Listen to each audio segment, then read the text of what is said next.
past shall never be in vain. To serve with heart and might, one nation bound in freedom, peace and unity. Hey, that's so. Yeah. Oh, yeah. Arise, O compatriots, Nigeria call obey, to serve our fatherland with love and strength and faith. The labor of our heroes past shall never be in vain. To serve with heart and might, one nation bound in freedom, in freedom.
You're mute.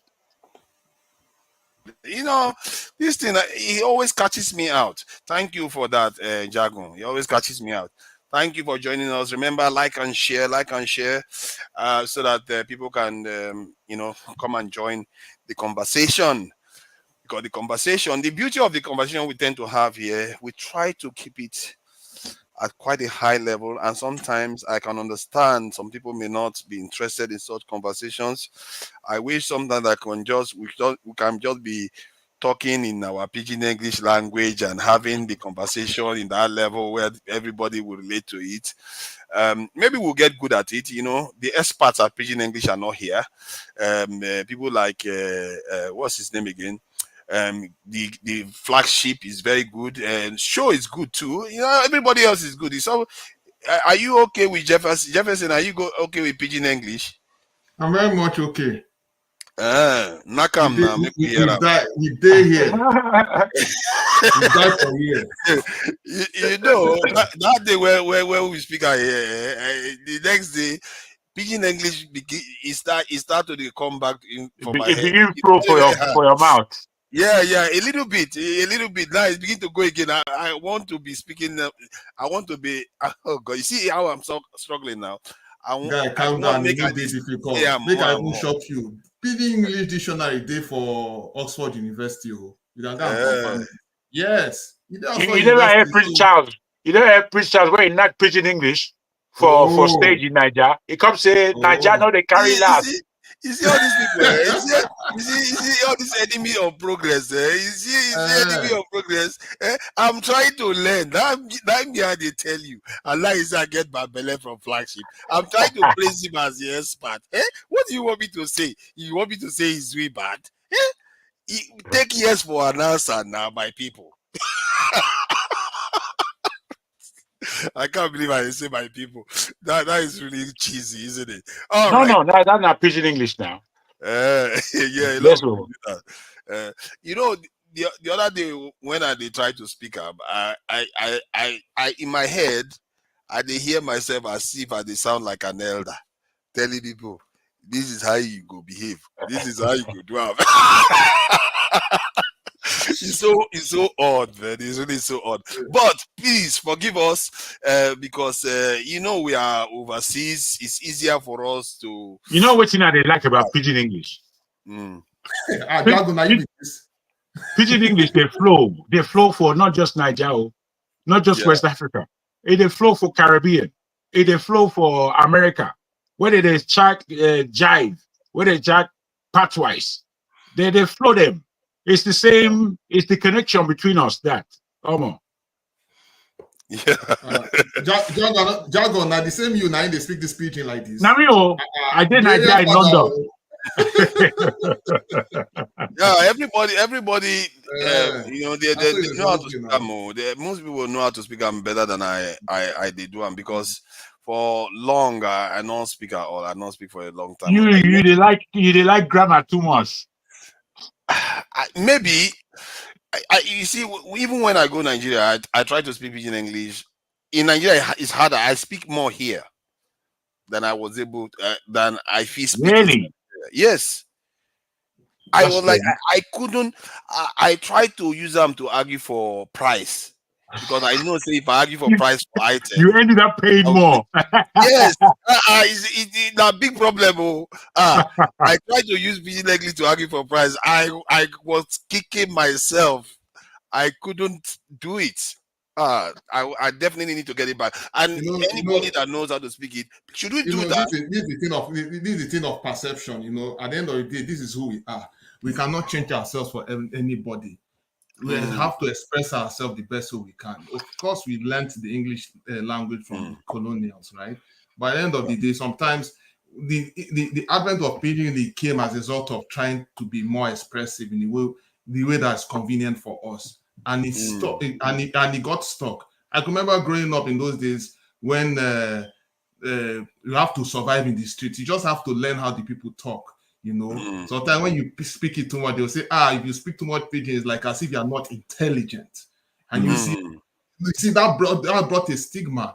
But thank God, So thank God, say we, no matter all the nonsense they talk that time, we still carry the pidgin English.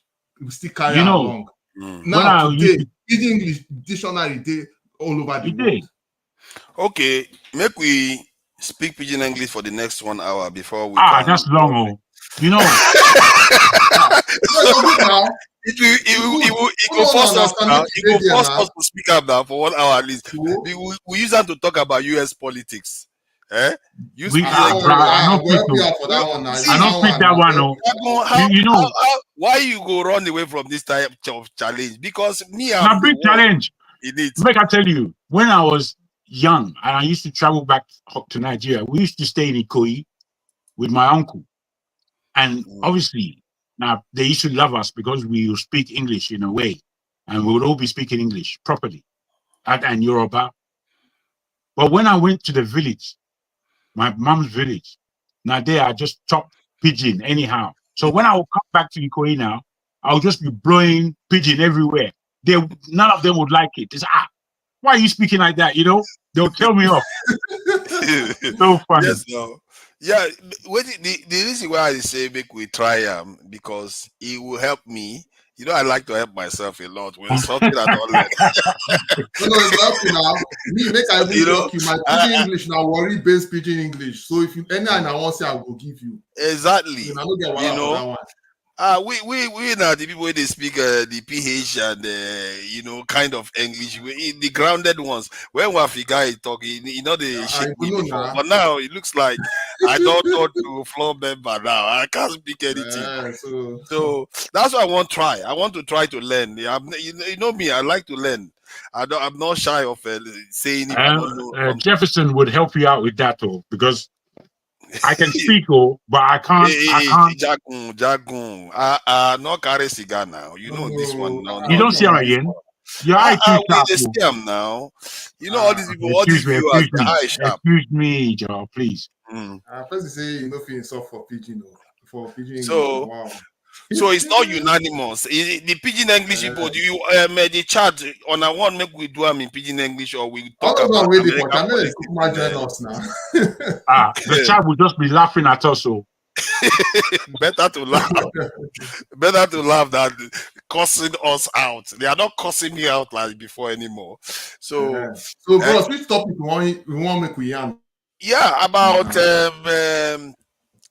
Democrats in America. They panic now. It looks like say they want to say Trump will come win the next election because Kamala Harris, the other party, Kamala Harris, he's facing. He look like say he dey suffer now because of the war where they happen inside the Middle East.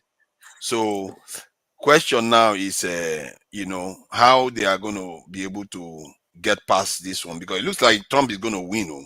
This one, the way things are looking, and Kamala Harris, this when decide say he go Fox News, a news channel where they don't like Democrats at all, and she go there, and they question her, the question where they ask her, you know, in a harsh question, in a strong question they ask them, and she challenged them, and maybe it's a good thing. Say she stand her ground and she challenged them back, and I will play the video so that we can, so we could see how she was able to push back, you know, some of the questions. You see, so let me see if I can. I figure. Let me. I'll let me make a look for them. Let me make No a. worry, find the video. So We hard. did here. Make we see Okay, it. thank you. Make Let we me see start. it talk. Okay, good. All right. Man like Jefferson, where you dey? Where which land you dey? Oh my dear, everywhere. You know the Nigeria be you dey America. Well, I did You Texas. know, eh? A fly on the wall. Okay. Oh. It was a strong one. Let me see if okay, that's the interview there. All right, so let's see. Let me make we check this one out. People, my people, if you are not my people, because not only Nigerians they watch this one. Forgive me, oh, I'm trying. They walk slowly so that my pidgin English return. This one are my only chance. If I live here, it's also Yibo English I go they speak. Oh. And I will be. I don't go be able to speak pidgin English again. So I want my pidgin English to return. Okay. Now we don't get the video, and make I play them so that I could hear, you know, what happened between Kamala Harris and the Fox News people. We not like them. All right.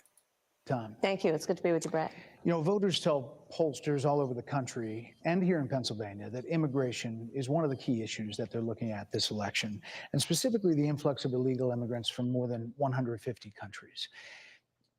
How many illegal immigrants would you estimate your administration has released into the country over the last 3.5 years? Well, I'm glad you raised the issue of immigration, because I agree with you. It is a topic of discussion that people want to rightly have. And you know what I'm going to talk about. Yeah, just a number. Do you think it's 1 million, 3 million? Brett, let's just get to the point. Okay, the point is that we have a broken immigration system that needs to be repaired. So your Homeland Security Secretary said that 85% of apprehensions. I'm not finished. We have it's a rough estimate of 6 million people have been released into the country. And let me just finish. I'll get to the question. I promise you. I was beginning to answer. And when you came into office, your administration immediately reversed a number of Trump border policies. Most significantly, the policy that required illegal immigrants to be detained through deportation, either in the U.S. or in Mexico. And you switched that policy. They were released from custody awaiting trial. So instead, included in those were a large number of single men, adult men, who went on to commit heinous crimes. So looking back, do you regret the decision to terminate Remain in Mexico at the beginning of your administration? At the beginning of our administration, within practically hours of taking the oath, the first bill that we offered Congress, before we worked on infrastructure, before the Inflation Reduction Act, before the Chips and Science Act, before the bipartisan Safer Communities Act, the first bill, practically within hours of taking the oath, was a bill to fix our immigration system. Yes, ma'am. It was called the U.S. Citizenship Act of 2021. Exactly. It was essentially a pathway to citizenship for the... Yes, ma'am. May I finish responding, please? But you have to let me finish, You please. had the White House and the House and the Senate, and they didn't bring up that bill. I'm in the middle of responding to the point you're raising, and I'd like to finish. Yes, ma'am.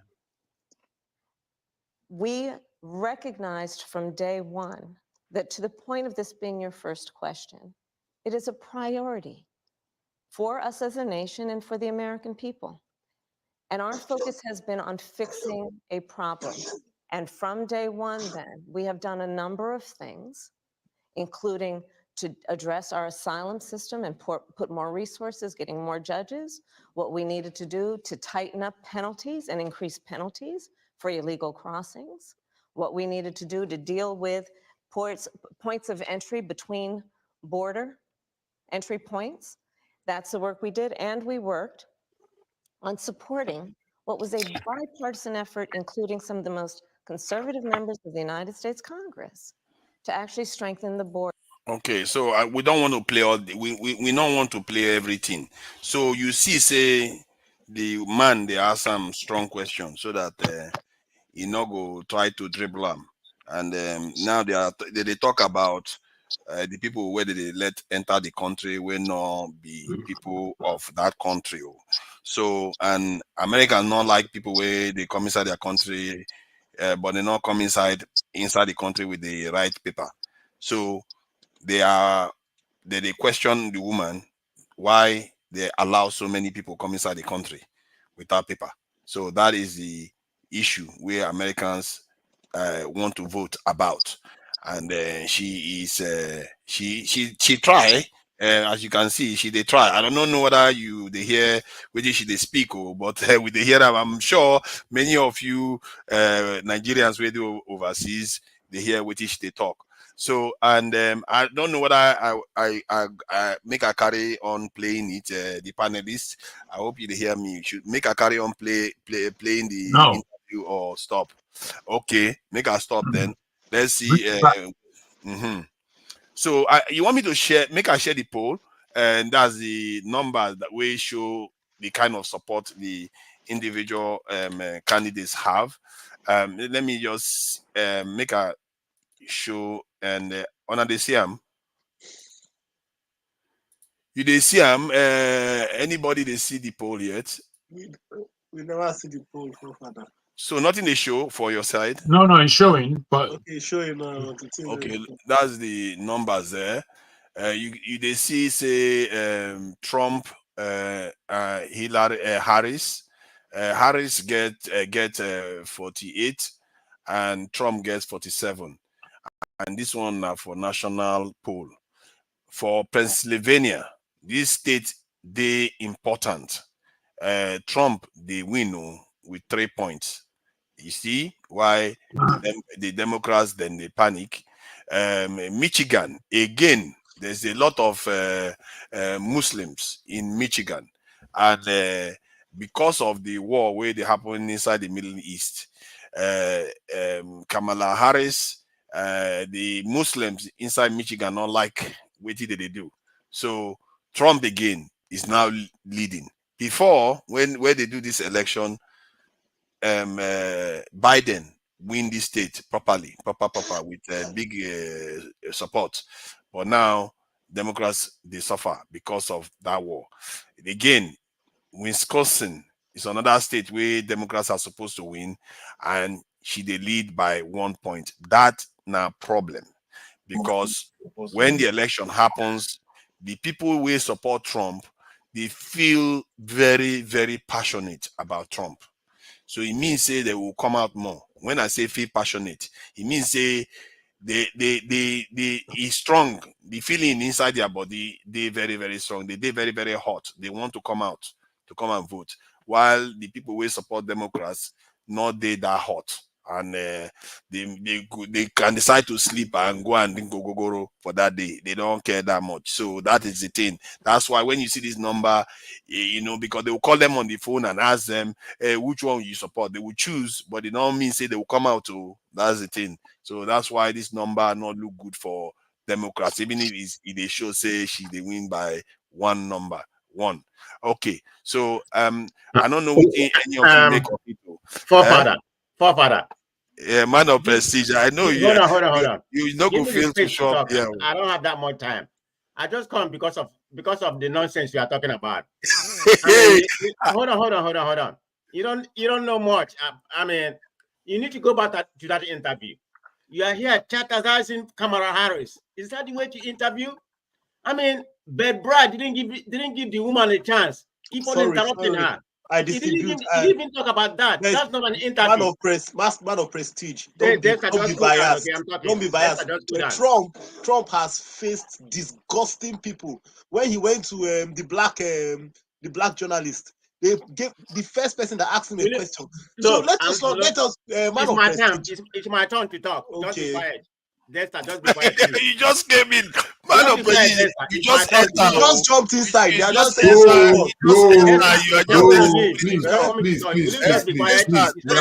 Here before you reach now. Just man of prestige. You just want to drive your narrative. I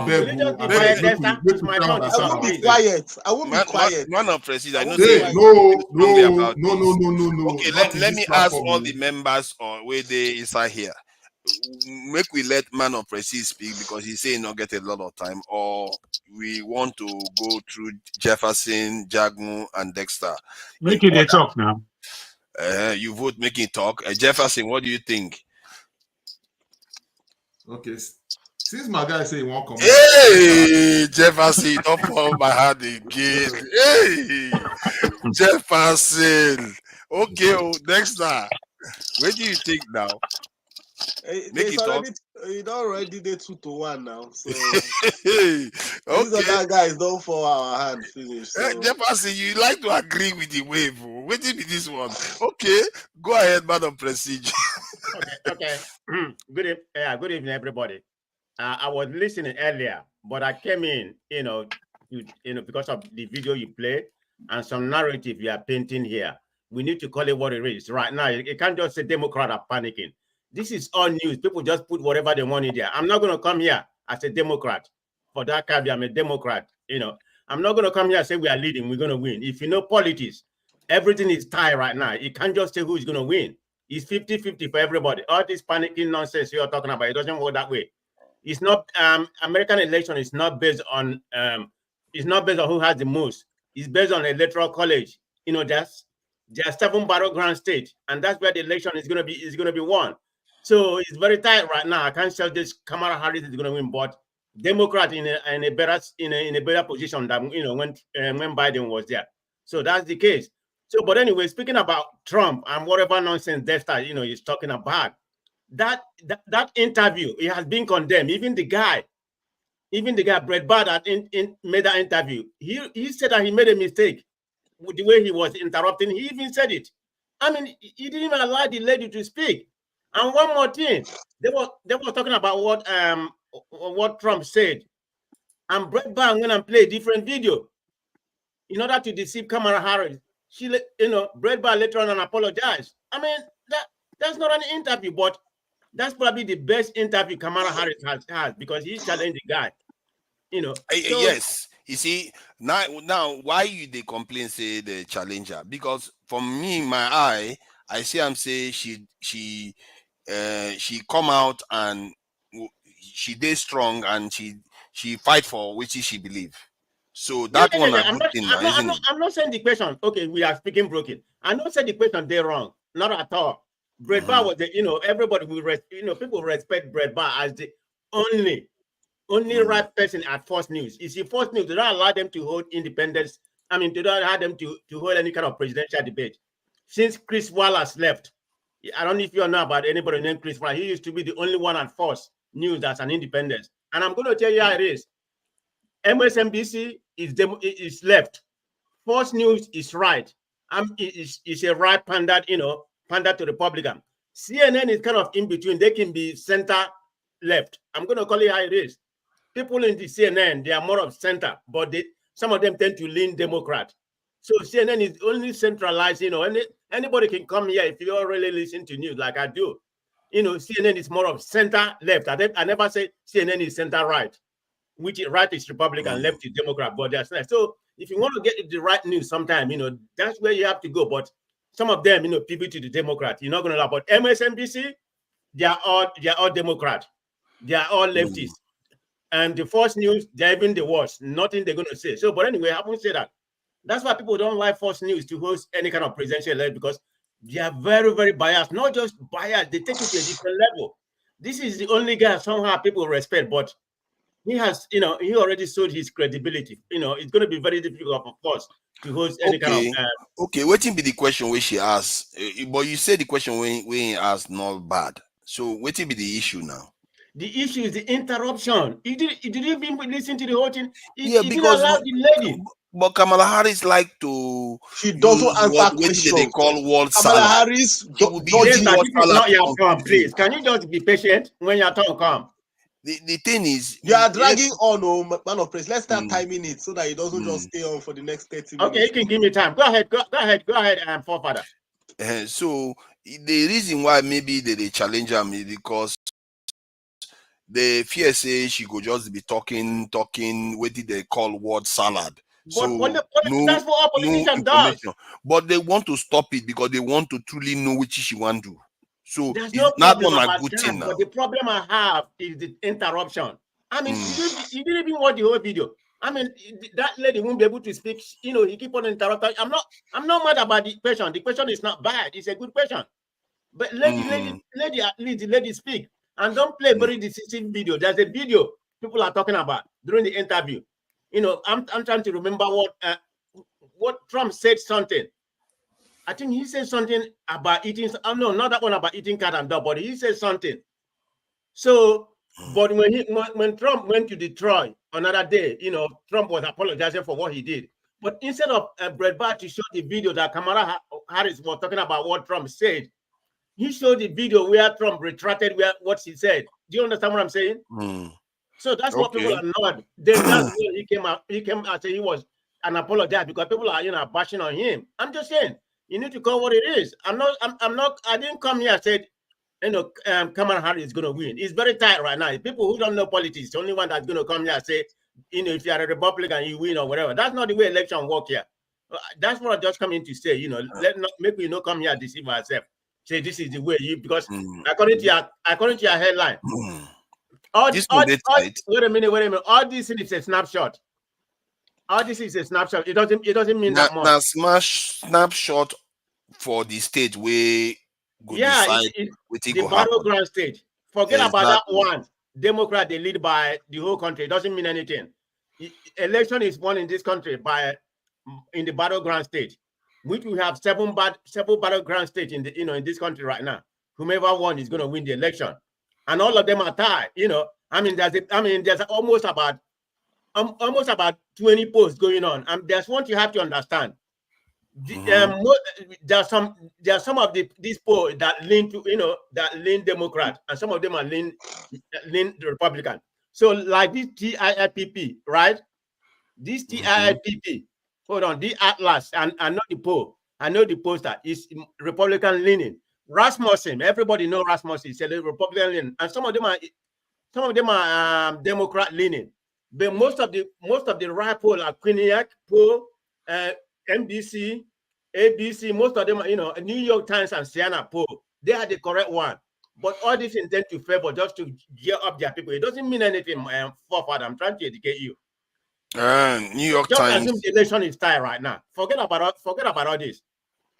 One has to be careful, but this is not. If Tabina wanted to do a deep dive, then we'll start looking at these poll people that you are saying they are biased. We'll go look into them and look how their results show with the previous the elections where they do before. Oh, if you're talking about the previous past election, most of the poll has been wrong. The one Trump won, the poll was wrong. They say Hillary Clinton going to win. Trump won. Yes. And this one, to be fair, they thought Biden was going to win Biden was leading by 10 or 11 points before the election. And Biden only won by 1 or 2 points. So not really. Not really. Make I check the national one so that we see how it goes. I think they did put they show the previous elections too. I don't know where that one did, but I don't see them again. But we know they do that one today. If they do that one today, I will show everybody how the polling different people, how it shows up in the final result where they do the last time. Forefather, what you have to understand, when the poll is like somebody's leading by 1 or 2 points, and there's a differential of 4, maybe about 4% of the people undecided. You can't really tell because they can pivot either way. But it's when you're leading like about 10 or 5 points, there's a possibility you're going to win. But anything between 1 and 2, is pretty much a tie. So that's the way USA's election go, because election is not just won on a poll. There has to be like a grand game. You have to go knock on the door. You have to build your grand game and everything. That's what we mean election. You have to mobilize your people to go out and vote. Since I've been in this country, even my wife, they have not called us for any poll. There's nobody I have seen that they have called. I'm not saying they don't do. The sampling they use is very small. 1,000 is like a lot for them over here anyway. They use about 800, 600. It doesn't. So you believe, say, your experience on the ground? Say they California, if I'm not mistaken.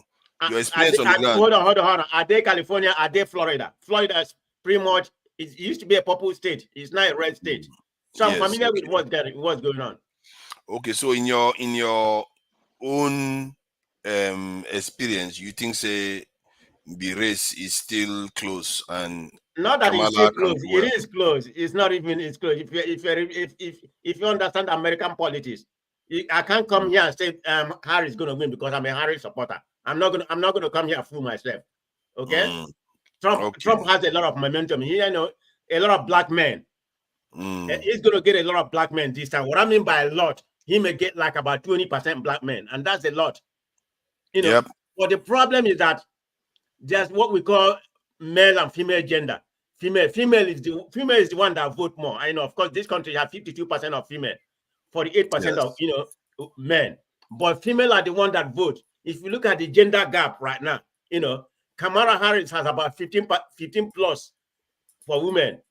Trump has about 16 plus for men. But women are the ones that tend to vote more than men.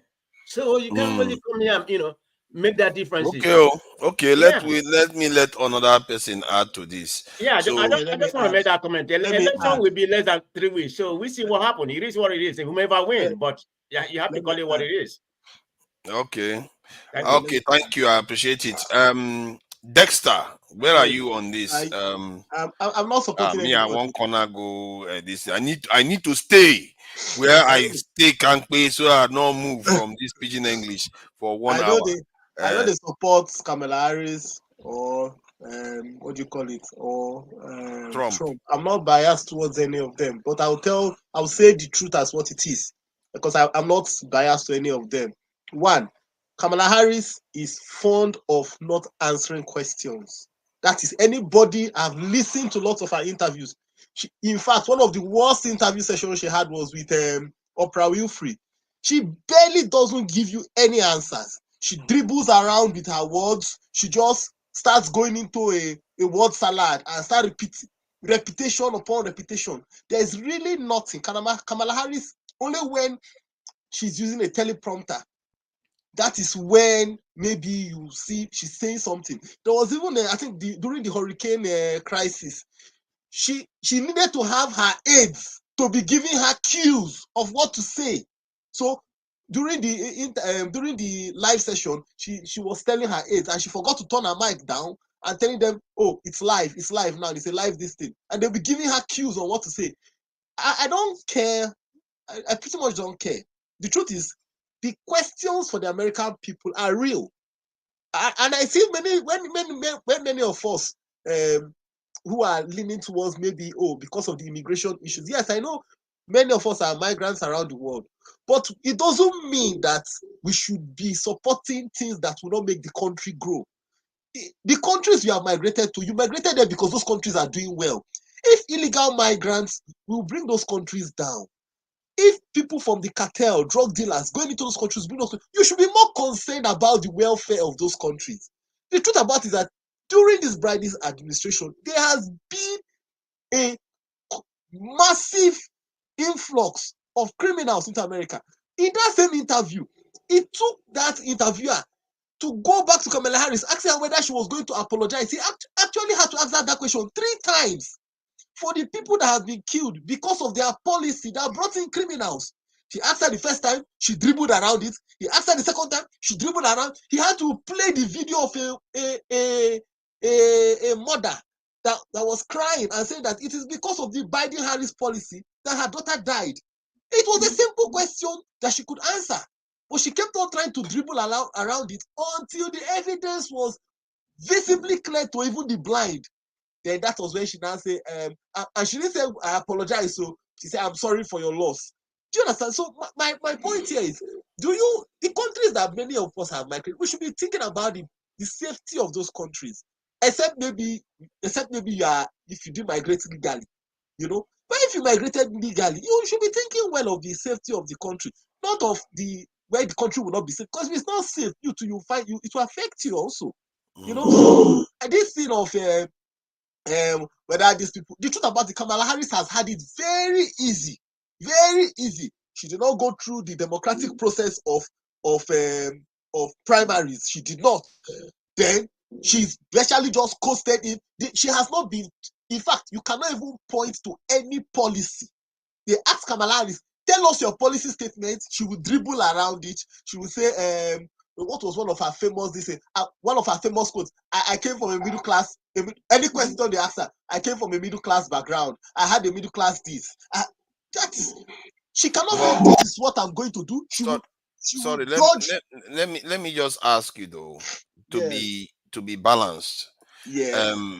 You know, she go on to say the reason why the immigration issue remain. Say Trump, because of politics, blocked.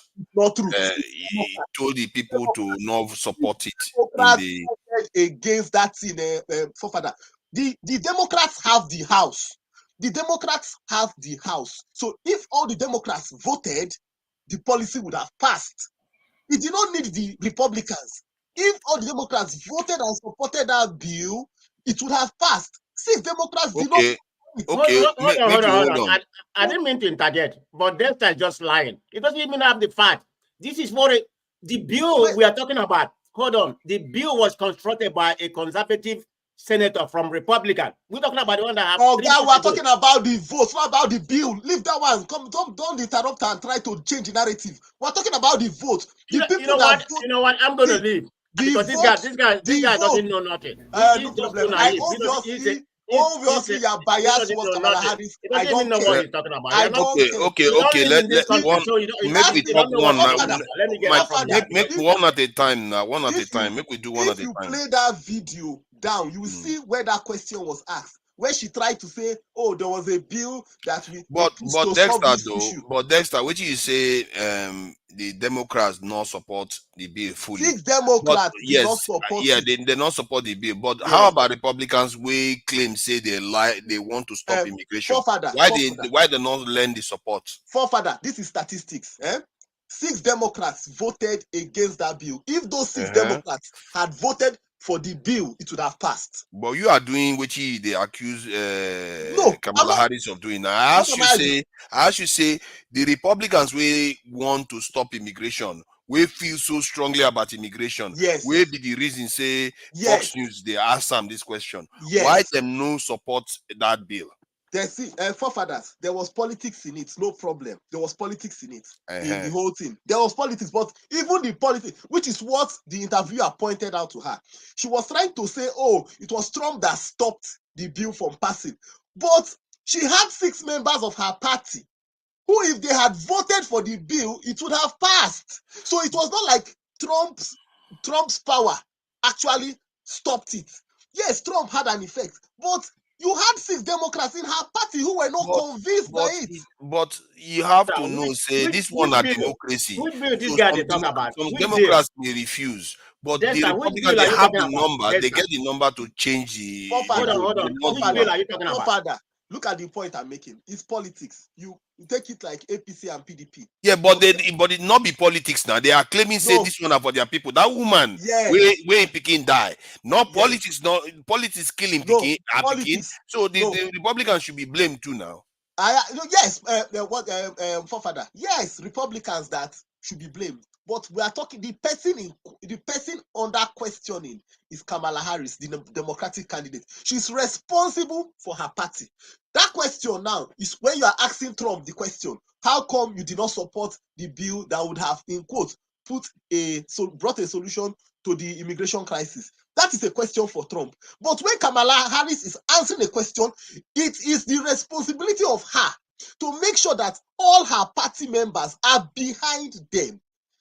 That is what I'm saying. It's not a matter of whether some Republicans did not vote, and it happens in politics. There's in every political atmosphere. There are some people that will say, as long as we're in this party, we will not support you. There are some people that will support, for the good of the nation, it will be a bipartisan bill. That bill was supposed to be bipartisan. That means that Republicans were supposed to vote to support it. However, that defaulter, so it was supposed to be Republicans will vote to support. And then, don't forget, some Republicans voted to support that bill. Some Republicans voted to support the bill. But now you had people that now broke away from the Democratic Party and did not support the bill. How many Republicans voted to support them? I don't know, but I don't have the number. But I know clearly, that not up to 6. No, but 6 Democrats did not. If those 6 Democrats had supported the bill, I think you need 2/3 of the House. You need 2/3 of the House. How many Republicans did the other side?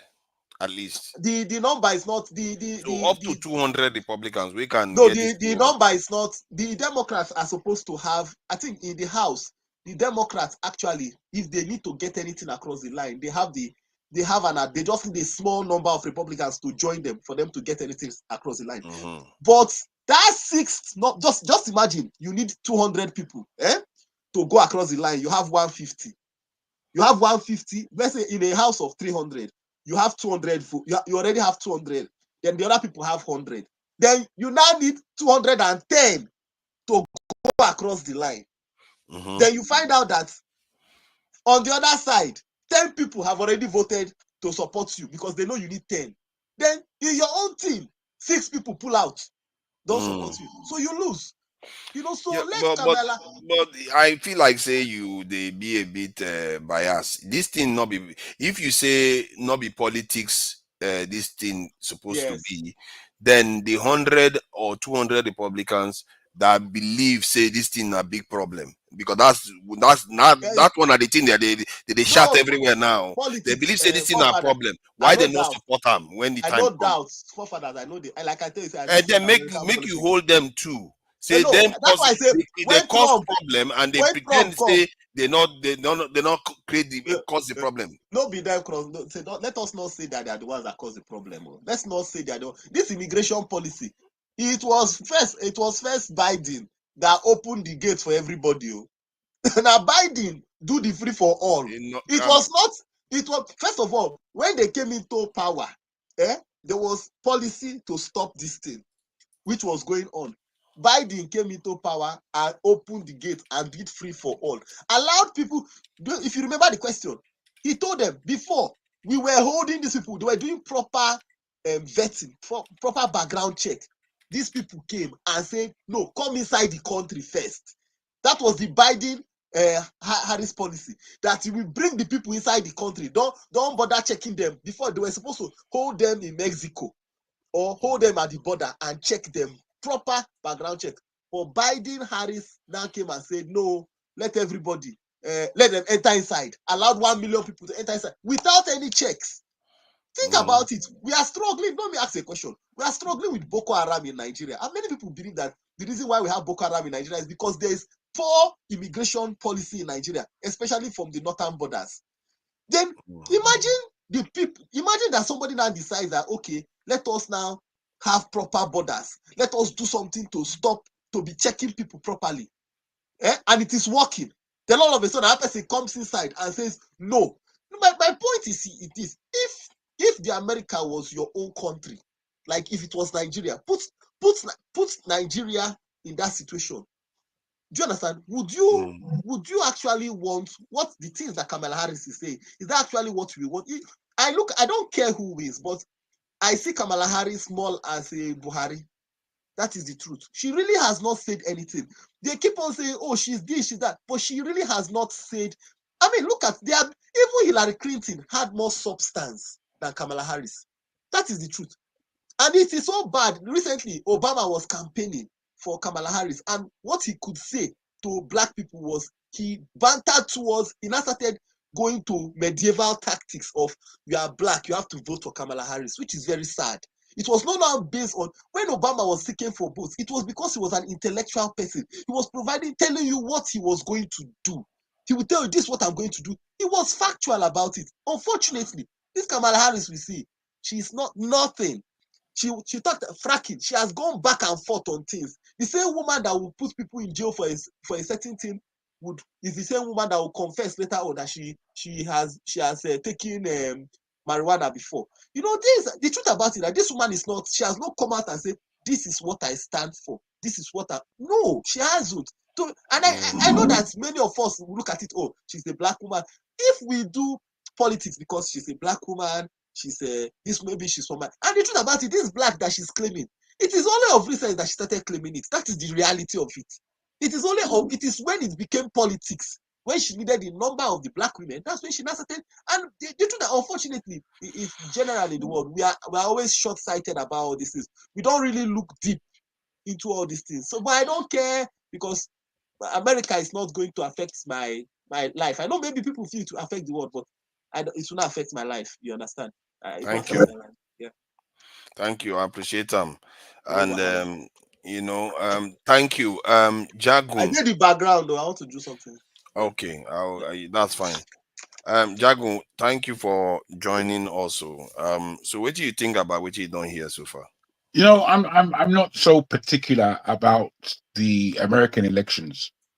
Kamala Harris or Donald Trump, whoever comes in, I don't know. I will feel that Donald Trump is more of an independent-minded person, but his mind, I don't know where it will carry America or how he will direct the world in his own decision making.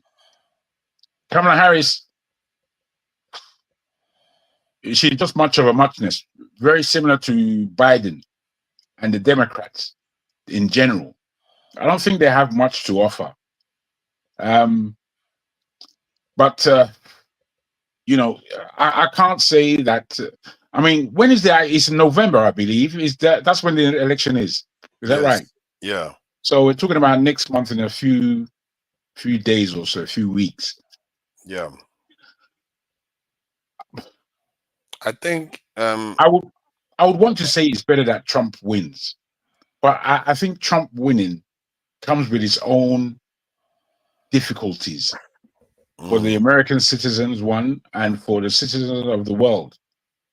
The importance of this election is that whoever controls America right now is still in control largely of the world. And I would think, to be frank, for America, Donald Trump is a better choice than Kamala Harris, not because I agree that Donald Trump is the best, but because they have Putin and Xi Jinping to deal with. And these are two very strong characters. I think, to me, those two are the only true leaders in the world. The rest, I have no belief in most top politicians in this world. I'll end it there. Thank you. I appreciate them. Jefferson, now you.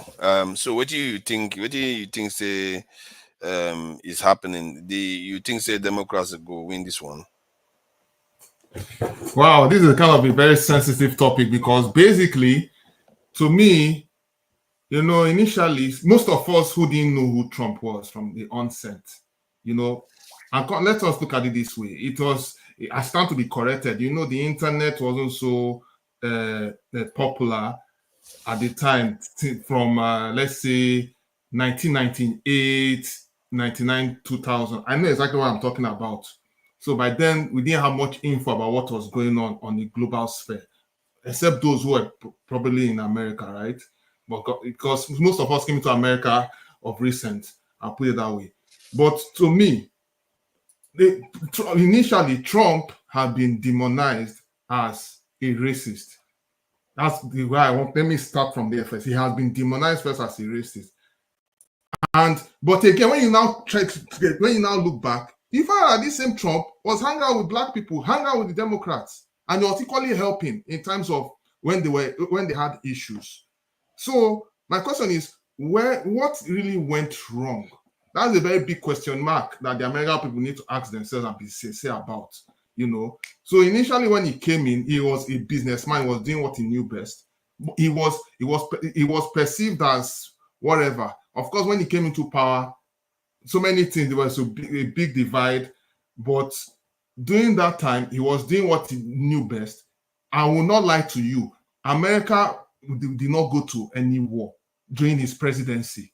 He did not do it. In fact, he stood by what he stood his ground to say, no, we are not going to fight anybody's war. He told the EU, we are not going to donate we cannot be donating to your cause. If you want to do it, it has to be on equal grounds. People saw him as he was very crazy because he was vocal. But of course, we all know the story. But at least he's being sincere about what he wants to do. And think about it again. The election never happened. Sorry, say now English I didn't speak. Let me speak to broken. Election never even start. They won't pie the guy. 3 times they won't kill this guy. 3 times. In fact, me, I even get argument. One of my relatives say, this thing no dey weird. Say they won't kill him. If the guy is a bad guy like this, why they won't kill him? Because the guy don't say so many things. The issue of the border is unfortunate because the way people they enter the country is not right, considering how hard the whole process did. But me, I don't want to go into I don't want to really go into that because because to me, the guy really stands for what is just in terms of say, look, institution of family, having a godly home, and all those things. He stands for those things. And I'll not lie to you, the deep state no like him. They no like him for that. So now that's why the whole election just did dicey. Now, that is my stand for Trump. Make we talk about this Harris. Yes, Harris is the so-called black woman, but of course, she has Indian, what they call it, ancestry. That one another story. Now she know her own identity. But as a person, does she have what it takes to rule America? Me, I no lie you. I the spectator. I don't think she has what it takes. Because she know they firm on what she they do. She's not firm on her words. But at the end of the day, last, just like we they suffer for Nigeria, maybe America can give her a try. And maybe, who knows, with the way things these days, sentiment they say, first woman president, if we use that one, take vote out. Who knows? Last, it did America hand. To me, Harris, she might be good. Who knows? But she's not firm. She not they firm compared to Trump, to Obama, truth be told. Because even to answer questions herself, she did dodge on several occasions. And anything where she did do, she just they pretend. So that is my own take on the whole matter. You see, when we say she not strong, she go Fox News and she fits. She did there and ask some strong question and she answer in with strong answer too. So and Obama not do amo. Biden not do those things, and maybe. For Kamala Harris, maybe it could say make she go out, make the question more because everybody say she not strong. That when they ask them this, she say this. But sometimes I see some fire inside that woman. She's more dangerous than people think. Forefathers, no verse say I interrupt you. Waiting Dexter talk. Me, I watched that interview. She no fit answer question. Sensitive question, she no fit answer. She know, and so she won't do on a national level. It's going to be disastrous. So yeah, it depends. I mean, letting me hear that woman they dangerous. So people just look at her, she not get sense. When they talk about certain things, when she watch her teeth, when she greets it, that woman People they will be shocked. That woman go lead the war into a world war, and you think say she be nobody. So welcome. If not now, thank you. Long time we never see you. You know, say we know say they make money and they live life and they catch cruise everywhere. So that's why you don't join. You don't be join us. So we know how that one they go. I get about 3 minutes where I go speak this pigeon English before I go back to my grammar. So, so how things now? Thank you for joining us today. What do you think about what you don't hear so far? Yeah, thank you. Good evening. Let me first of all greet my brother Jagu Thank you, and sir. the I greet you. and the rest of the panelists. Yeah, I've not been around, but I've been watching the show keenly, and I'm happy that forefathers came back. Mm. I really missed your section. Um, I think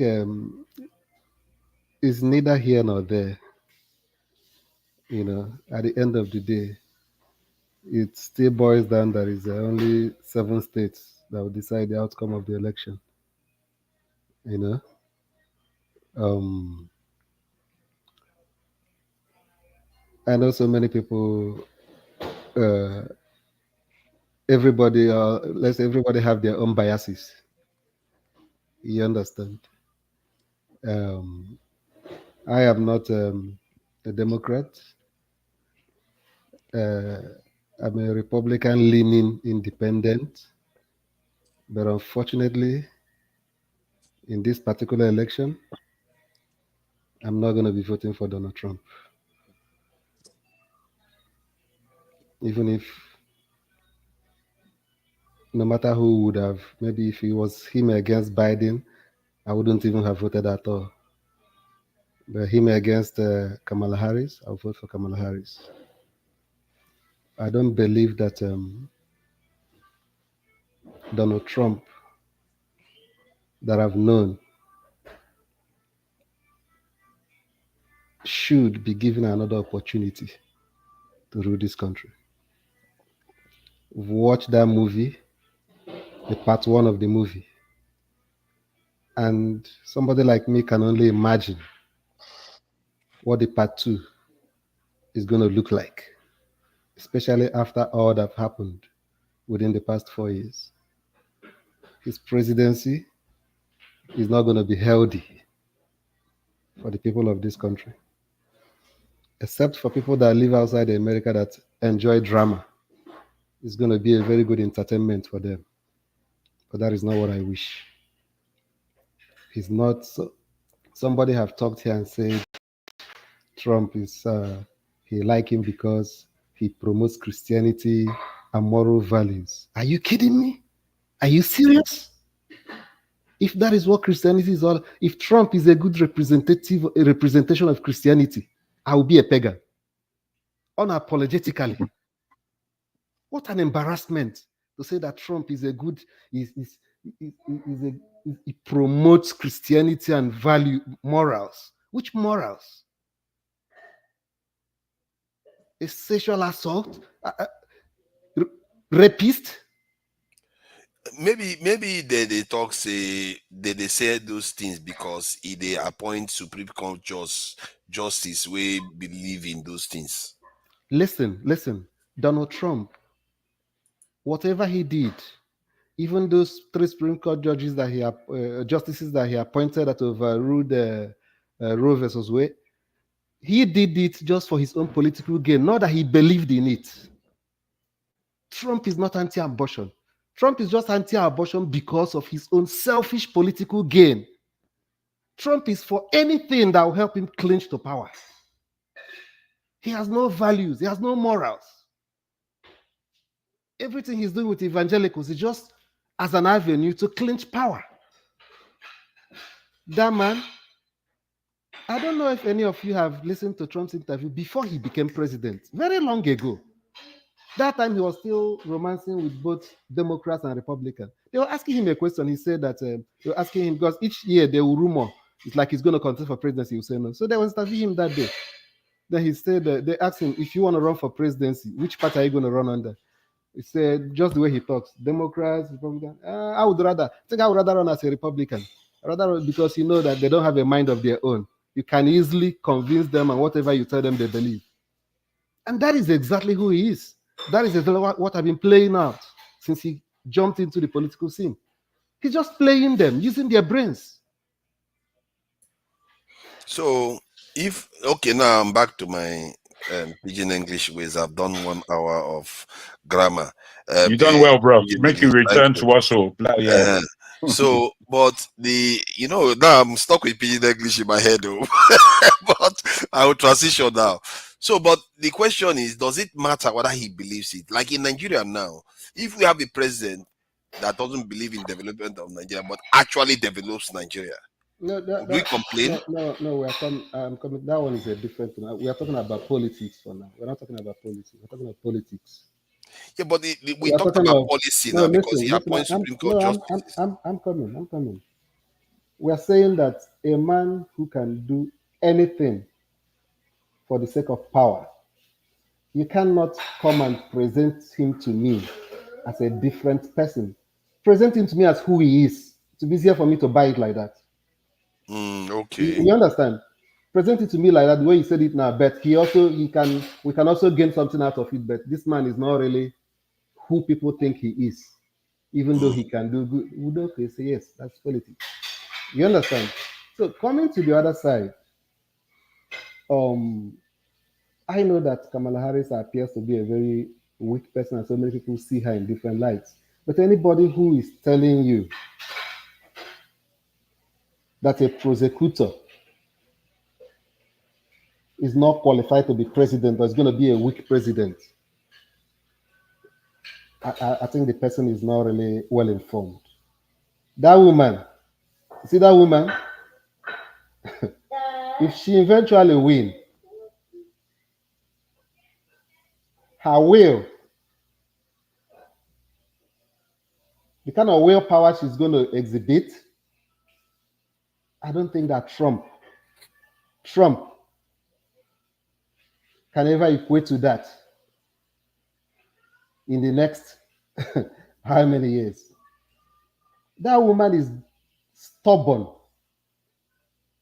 That woman, he has strong will. Forget about I see her laughing. Forget about I see her laughing. She's not, many people underrate her. If you have followed, just follow her political trajectory. It's not just by accident that she had been all she had been within those timeline. Because by accident, she's somebody who, for whatever reason, she doesn't really have a good,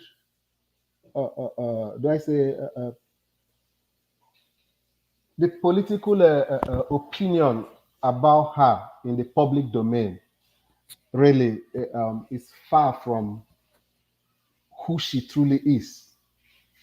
And for people that are saying that he have not proposed so many policies, didn't do this, didn't do that, the question you forget to ask yourself, when did he become a substantive nominee, presidential candidate?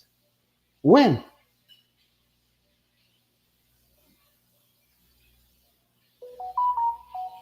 And she have done exceedingly well with what is happening now. Imagine if she have started ahead of time. And she's also intelligent.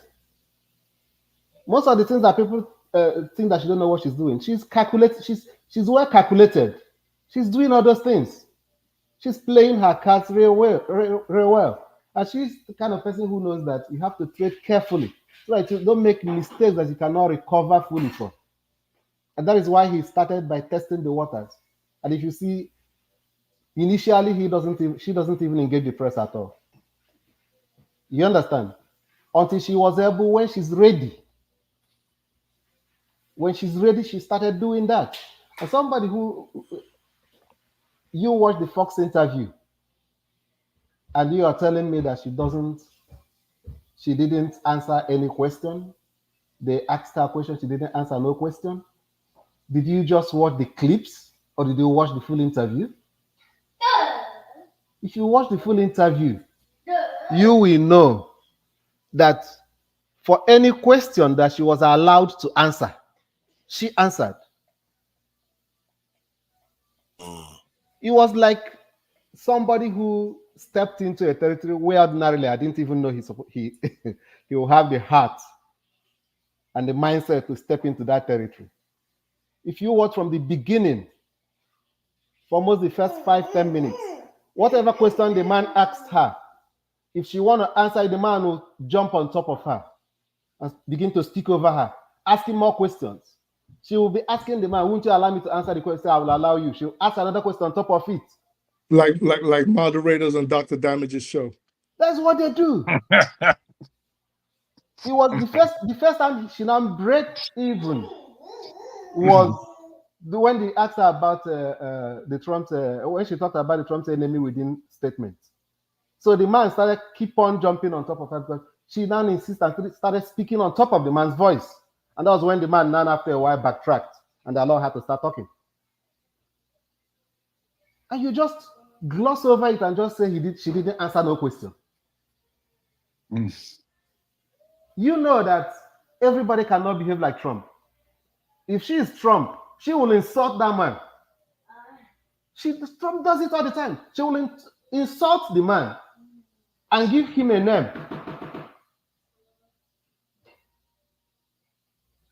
Thank So you. is that what you want her to do to prove that, yes, she's tough?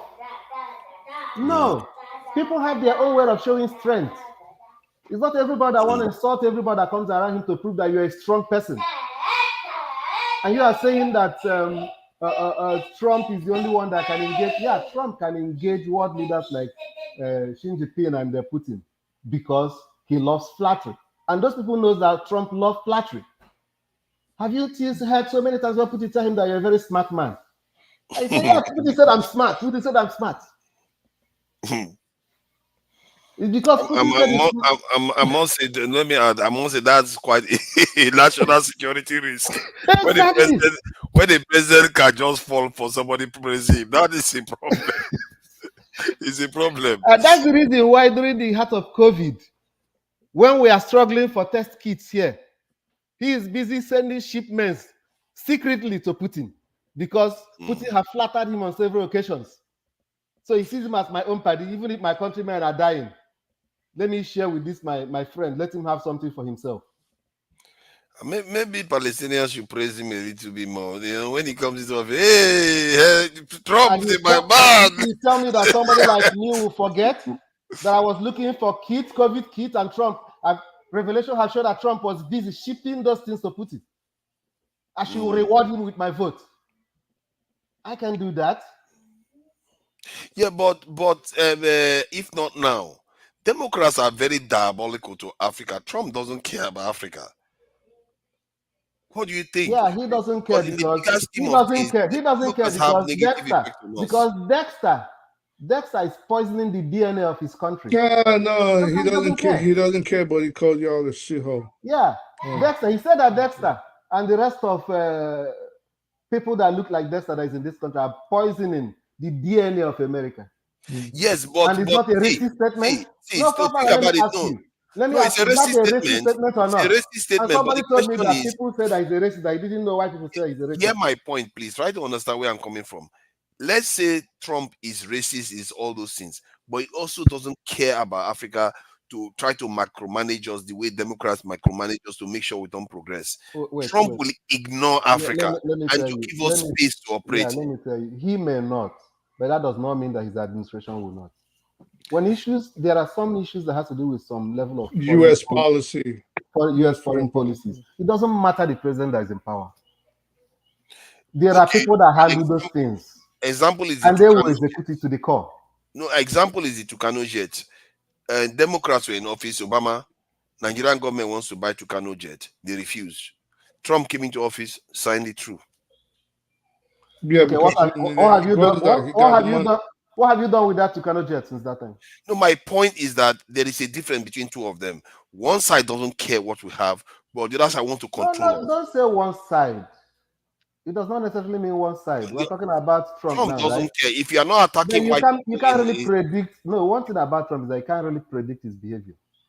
True. He And didn't our care African then. leaders know how to He praise didn't care then, but that does not mean that he may not care tomorrow. He cares. Like in South Africa, he tried to intervene when some white people are coming out to say that black people are attacking them in the farm. He tried to intervene there. He says he was threatening South Africa. When it comes to white people, he's more racialized. But when it's not about white thing in Africa, he doesn't care. He was Because willing to sell Nigeria forefathers, it did not affect American foreign policy. That's the bottom line. It's not like he didn't care. He cared. He cared enough to get your money. So he cared enough to take your money and give you the Tucanos. Oh no, that's my point. He doesn't care about what you do with it. He just cares that you want to do business with him. But Democrats, they want to tell you what to do with it. Republicans will tell you what to do. Both sides are the same. They're not. They do. Yes, they're not any different from each other. No, that's what Steph is saying. There's something. Each government will have its own goals, and then there's standard U.S. policy that they have to go based on what they think is in interest of the national security of the United States. So based on whatever the Department of State forwards to them and all the security agencies, then it could be Krusty the Clown that's president. They have to do whatever. What you are saying, if that was true, Trump is literally looking to flip the Ukrainian policy over on his head. And he's literally same foreign policy. And he's the same man that against U.S. policy and world international aspirations decided to name Jerusalem the capital of Israel. Even the Israelis were like, yo, what the hell are you doing? So this guy is a time bomb waiting to happen. And that's what other people, maybe not for us, maybe for other people, maybe for everybody. If someone calls you, maybe the world needs shaking up. If these people are too diabolical, the Democrats are too diabolical. Oh yeah, and the world needs shaking up. The Republicans are angels. The same person that looked you in the eyes and said and called you a shithole country is the person that you think is going to go there and not bat an eyelid if you do anything. Okay, they are all the same. The same. Yeah. But the point, in summary, the point I'm trying to make is this: Trump may be good for the entertainment of the rest of the world, but I have to be honest with you, he doesn't exhibit that kind of decorum and seriousness. He doesn't take the job of being the president of America as a serious business. You understand? He's too carefree. And that is a dangerous thing for somebody who is the president of America. He doesn't weigh the things he do. He doesn't weigh the things he say. Have you listened to some of his top secretaries, ranging from the Secretary of Defense and Army chiefs? The kind of advice he gives them, the kind of suggestions or statements he makes to them, what they could do. Have you listened to any of them? Have you read any of their books? If you were a former president that are out of all the people that walked around, maybe like 200 or plus, you are appointed by yourself, have the same opinion about you, the same opinion. Forefather, you don't think it's a problem that 97% of his former cabinet members do not people that know you too well, his own vice president Mike Pence, do not think he's fit to be president? That doesn't bother you? We are not saying that these people are bureaucrats that inherited. These are people that you handpicked, that works with you in the inner circle. Let me add, the reason why I think maybe others should not care too much about that is because we know the results what those people have given us. They gave us Libya, they gave us Syria, hell, they gave us If we're going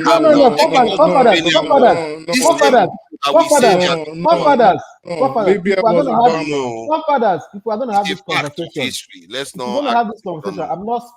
I heard all you say, but I'm not speaking as a Nigerian in this conversation. Thank you. I'm speaking as somebody who live here, who have a stake in the election. Understand that.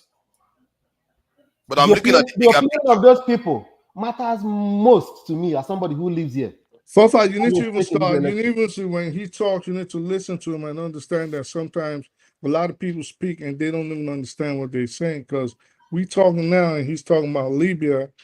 We talking about the people. If 97% of his former cabinet members, including his own vice president, Mike Pence, do not think he's fit enough to preside essentially over the world, because the president of the United States, of course, is basically the president of the world. So they don't think he's fit enough to be president of the United States.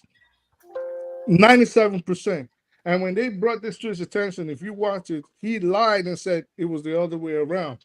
He said, no, it was only like 4% of the people that didn't want me. When in essence, it was the other way around. So this guy is a consummate liar. I don't lie too. No. He lies. I know he lies more. No. And I don't really care about this election, because when we spoke earlier, if you remember, I denigrated both of them, and I think they are they like, usually I don't even care about American elections. Why? Because growing up, it was just once I understood how the electoral college worked out, like, all right, this is bunkum. But we are in a situation where this guy could essentially come into power and destroy the democratic system that America has been practicing for centuries. And I don't think people are understanding that. This guy could actually. So what are we going to lose if that happens? No, forefathers. That's what I'm saying. Forefathers. That's why I keep telling you. Forefathers. That's why I keep telling you. That's why I keep telling you. Forefathers, look. Forefathers, not doing us any good that they are intact. Forefathers, look. At least anyway, what I mean is that. Forefathers, look. I want it to be fair. If you want to have this conversation, I want you to have this conversation putting yourself, assuming I'm in this country and I have a stake in the election. How do I see this person? Do you understand? Look at it from that perspective. Mr. Yes. I don't want to look at. I think I will allow other people to talk. To be fair, what I think it is. We are going to get to this topic. We are going to. I have a friend that lives in Canada. He's a Nigerian, and he told me the same thing. He told me that as a Canadian, that he wants Trump to come into power, and he has his own reasons. His main reason is because of the entertainment aspect of it. He said he missed his last 4 years, the chaos and the news, that he always liked to watch his Twitter, watch all this, that he missed all those things, that he wants him to come back. But it's not a game. You guys want someone that's a rapist, someone that doesn't like women, someone that doesn't like the fact that women are trying to control their own bodies. He's going against Roe versus Wade. This is a man that does not. Father. Yeah, let's allow Ade say something, please. Ade, thank you for your patience, your immense patience and integrity. And I hope you live up to that integrity. And thank you. let's put plague on both of their houses. Democrats and Republicans, they are all not good for us. Thank you. Thank you. Thank you. Thank you for joining us. Please go ahead. Thank you. Thank you, forefathers. Yeah. Thank you. Thank you, forefathers. Please mute your TV or wherever you are listening to it. Will come on this platform to come and lie and spill out propaganda of Fox News propaganda. The same people who back in Nigeria was saying, oh, former president Jonathan did very well by calling President Buhari on that night, even before INEC announced the election, that Jonathan called and he did very well by conceding the election. Those same people today, because I don't know what has happened to them, those same people will come on this type of platform to say that somebody like Donald Trump, who lost an election and refused to concede, he refused to accept the election and continue to lie about losing that election up to today. And he knew that he lost the election, that such a person should be allowed to sit behind the Resolute desk again in America. If America is like any of the third world country, like our own Africa, will you come to America today? Some of our people that are here in America, if you are an adult of voting age in America today, and you have not made up your mind about who to vote for in this election, then you are not a serious fellow. You must be joking. This is about decency and a lot of things. Look at the clown that some people are saying that people should vote for. Donald Trump. The people who supported him in 2016, that made him win 2016 election, are they still with him today? The Jeff Sessions of this world, William Barr, all the people that work with him in his in his administration, where are they today? Where are they standing today? A lot of the establishment in the Republican Party, the senior people in the Republican Party, I'm not talking about his puppets, are they still with him today? Do you know that the American election is not like those type of election that you have in Africa? How can some adults come on this type of platform and be lying about Kamala Harris not fit for office, a former district attorney, a former attorney general of a state, a senator, vice president, during the primary that made the 2020 primary? That lady took on Donald Trump. She took on Joe Biden. She finished Joe Biden. And I'm sure it's probably the elders in the Democratic Party that quickly call her to come out, that they will make her the vice president or something that is Biden they would like to use. Because they cannot gamble at that time. If any other person had gotten the ticket in 2020, they will have finished the Democratic Party again. Donald Trump will have become president again in 2020. You are telling me about Donald Trump, somebody who he got in office with Mike Pence, another white man, in 2016. He got opportunity of putting 3 people on the Supreme Court. The 3 of them are whites. Joe Biden came. He got opportunity of putting 1 person in the Supreme Court. He put a female black. Are you kidding me? Somebody who said Africa is shithole. At present, he said immigrants who came here legally, he said they are eating people's pets. They are eating people's cats and dogs, black people. If those immigrants are people from Europe, you think he will say that? He's saying that black people are eating pets, they are eating cats, they are eating dogs. And some black fellows from Africa are here saying such a person should be given opportunity to go back to the White House. Where are the people who worked with him? Where is Attorney Scaramucci today? Where is he standing? Where is former governor of New Jersey, Chris Christie? Are they still supporting him? You think those people are crazy? The people who see him in and out, who work directly with him. You think those people don't know what they are doing by endorsing Kamala Harris? Come on. How some fellow from Africa, from Nigeria, will come and be supporting Donald Trump, and you are now saying that Kamala Harris is not fit, she is not firm? How do you know a firm person?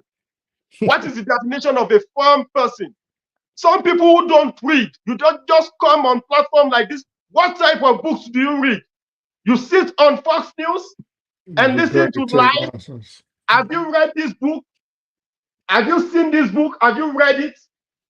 Have you heard of things, unthinkable things, unimaginable things that Donald Trump did in his time? a disaster happened in California, and this guy was asking, when the people there were asking for help, he said, the people, who did they vote for? Did they vote for us? He was talking like some kind of stupid leaders in Africa who will be looking for to favor people who supported them in election. Is that what you want America to turn to? Dexter, I'm actually talking to you.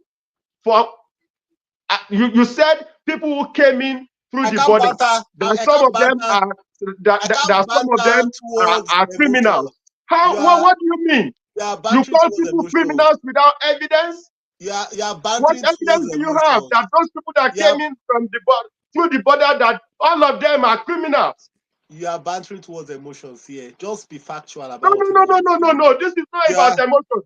The Republican Party, hold on. The Republican Party that claims to be pro-life. The Republican Party that claims to be pro-life. Anytime that they want to do anything for children, for people in America, it is that same Republican Party that vote against those things. Joe Biden did debt forgiveness for student loan. The Republican Party went to court to challenge that they must not do it. Is that the type of party you want people to support? What is pro-life about a party that will go and overthrow Roe v. Wade? Because your mentality and your thinking about issue of abortion is limited to, a woman went and committed adultery and she got pregnant or something, then that is was not why. And those are people that need abortion. Have you heard of ectopic pregnancy before? Have you heard of people? Have you heard of people whose pregnancy became a life-threatening issue for them? If your wife or a relative of yours is involved in a rape issue, or somebody in your family is involved in incest, will you ask those people to carry through that pregnancy? Ade, what you have said, what you have done is you have painted a good picture, but you have painted only one side of the picture. And that's why I said, when I came here, I said I don't support anybody. I don't care about American politics. But you are painting. Let me help you. Let me help you. Let me help you. Let me help you. Not supporting any side. Let me help you.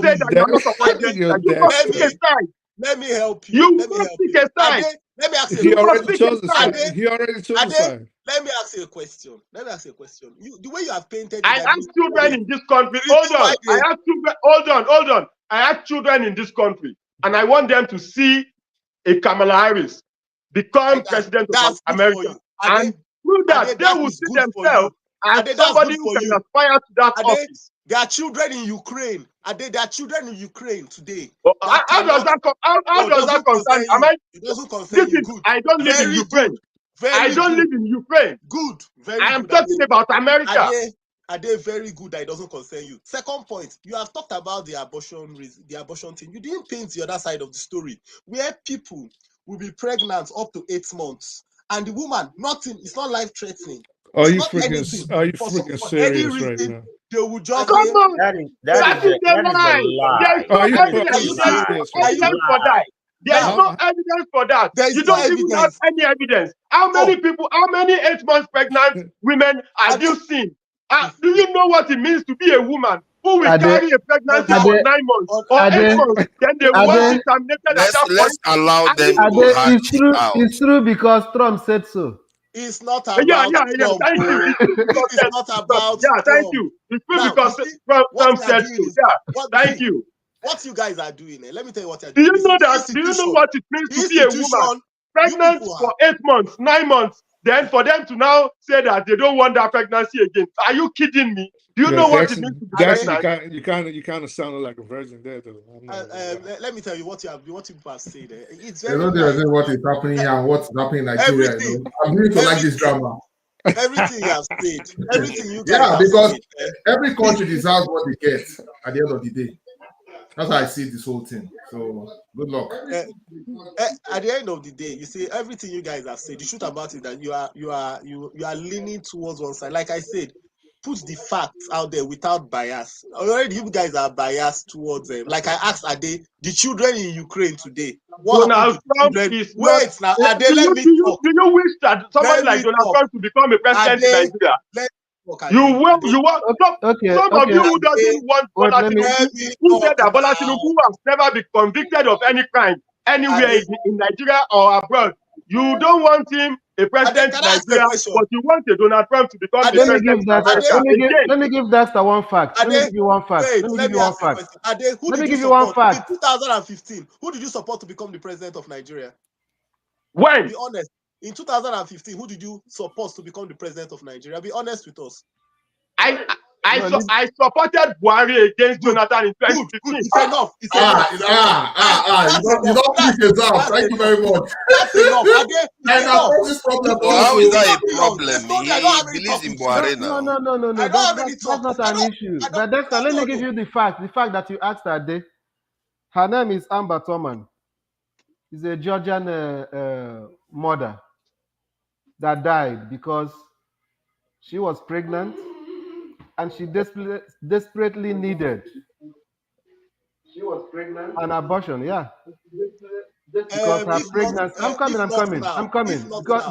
coming. You asked for a fact that it happened in September because of the Georgian law that banned anything that has to do with abortion, with no exception. Dexter, hold on. Let him died in the parking lot while still waiting for them to agree to give her abortion.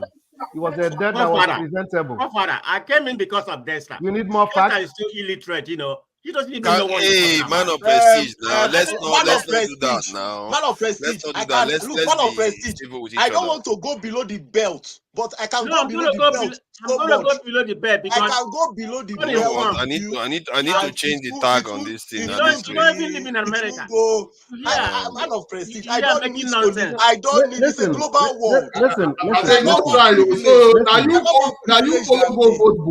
Listen. It's not like somebody like me. Listen, it's not like somebody like me was. I'm not either on that issue of abortion. I'm not either of. But what I'm saying, my own position is that issue that has to do with a woman and her body, most of the times as a result of what you did with that woman, rape, which you are not there to show responsibility for. Mm-hmm. That any decision that woman want to take about it should be between her conscience, her God, her doctor, if she has a pastor, a imam, or whoever, and that person. Government should not come into it. That's my own position. First Amendment, baby. Thank you. Yeah, you're right. Thank you. So who is next? I think wait. Let me ask you just one quick. Yeah, but let me Dexter, where you at? Because Steph just man of prestige said you wasn't in the United States. Where you at? I'm not going to speak about that because man of prestige doesn't deserve to know where I am. So you're not in the United States? Yeah, no, he's not. I'm not going to tell you. I don't need to tell you where I am. See, let me tell you where I am. Let me tell you where I am. Let me tell you where I am. Let me tell you. No, not your address. Wait. That's not your address. That's not your address. Just your location. Which state are you? Which state are you in? Not your address. No, what continent? What continent? Let me answer you guys. Let me answer you guys. You see, first of all, for you to ask me where I am, it shows that you already have a biased mind. I'm not interested in that. You see, I cannot, when we talk about, all right. Let me just take my 5 minutes. Thank you. People start trying to create narrow things down. So I can't go towards yes, that. Will it be quiet? Let the man speak. Please. It's all right. Man, if you want to take it, man. I'm like on Jefferson. I'm enjoying the show. Okay. The reason why I came back is because of this nonsense, Dexter. I'm gonna respect you, okay? It's what this nonsense Dexter has been spinning. He doesn't have any fact. If we're gonna come here, you speak the fact. Just make the fact. Don't go with the conspiracy theory you had on Foxnews or some other news. And Dexter doesn't live in USA. And the first thing that he made to defeat himself, he said, I don't have a dog in this fight. But look at the whole narrative. If you're gonna come here, be brave enough as a man. Say I'm supporting Trump. Nobody's gonna follow you. I'm supporting Kamala Harris, and as a man, I'm brave enough to tell you. But don't come here and Kadio said I don't have a dog in this fight. But look at the whole of your narrative. The whole of your narrative 100% support Trump. Why? What kind of person do you think we are? We are illiterate. You come here and paint that narrative like you are independent. God is paid a spade. If you like Trump, you like Trump. There's nothing wrong in it. But the problem I have is everything you spin here. I'm going to call it how it is. You spin a lot of lies that doesn't even make sense. Even I thought the bill for the border that was constructed by a senator in the Republican, in the Senate. He's the one that wrote the bill. They wanted to support it. Trump told them not to. This is why the immigration bill was cut off. And you here lying to people. Maybe people who hasn't read about it. I'm not going to say everybody here. Maybe Ade and what's his name? Man of Prestige, give us the facts. Man of Prestige, you that knows the facts. You don't have Wait, Man of Prestige, give us the numbers. Tell us that bill. Tell me now, how many people needed to vote for that bill to pass? Which bill are you talking about? Man of Prestige, that immigration bill you're talking about. Give us the number. Wait, man, let me ask you a question. 3 questions. Okay. Man of Prestige, that immigration bill you're talking about. Give us the number of how many people needed to vote for that bill to pass. 1 question. Secondly, give us how many Republicans voted in support of that bill. Listen, just wait. Tell us how many Republicans voted against the bill, and then tell us how many Democrats voted for the bill, and how many Democrats voted against the bill. Man of Prestige, this is mathematics. Let me answer you. Let me answer you that question. No, don't answer me. Let me answer you that question. Let me answer you that question. No. Just give us the numbers. I'm going to answer you that. I'm going to answer you that question. Don't look. What I want is numbers. Yes, I want statistics. Oh, yeah. Yes, I'm writing. See my pen here. I'm writing. Okay, now be quiet. Let me give you the answer. But before I do that, I want to ask you. The answer. Statistics will go shop. No, are you Tinubu? Did you vote for Tinubu? This is numbers now. Yes, I vote for Tinubu. Listen. Okay, listen, Dexter. You are part of for you to vote for there's nowhere. Listen, my friend. Nah, he's being sarcastic. Listen, there's nowhere in this country where it is being contested. Donald Trump is not denying that he did not call them and tell them to kill the bill. He didn't deny it. Up to today, he's not denying it. Numbers. What you're telling me makes your question irrelevant because the man in question did not deny it. Oga, he called them and told them to kill the bill that's going to hurt him in the election. If not now, give us numbers. What are you doing with the number? When the man don't deny it. Numbers don't lie. Numbers don't lie. Dexter, let me answer you. The bill you are talking about, the recently bill that came out about 4 months ago, he never come out to vote. Because the people in the house, he never come out for a vote. Give me numbers. Give me numbers. Give me numbers. Are you seeing it? You don't know anything. These are Tinubunomics. The bill was not put to vote because Donald Trump told them before it was put to vote that they should not vote again. They should not vote. I'm very ignorant. He didn't pass the last procedural vote. Yes, he didn't go through it because Trump called them and told them kill the bill. That's what this need to. Can you Google it? So you tell Dexter that he's very ignorant. Yeah, I think I'm doing a lot of Trump told them it will hurt him, that he was going to hurt him if they vote if they vote. So if they start to run on it. Okay, give us the numbers. Give us the numbers. Which ones? Yes. Imagine so what number are you talking about? Imagine that the Nigerian Senate is working where they are supposed to work. And the Senate is considering to pass a resolution to take care of the national security we've been talking about.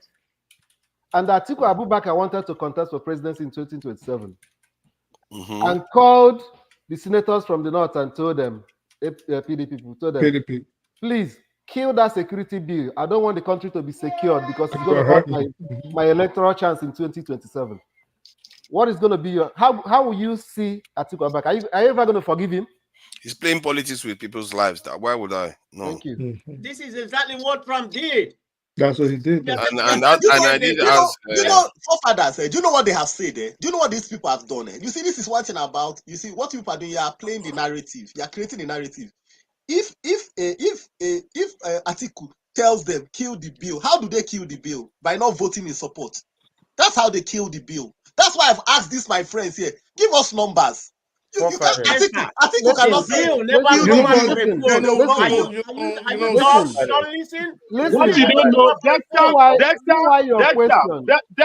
you don't know, what you don't know is that bill like that, Dexter, what you don't know is that bill like that, they are supposed to be bipartisan.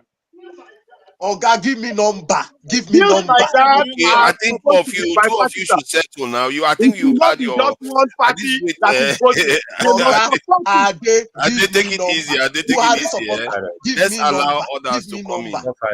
Give me number.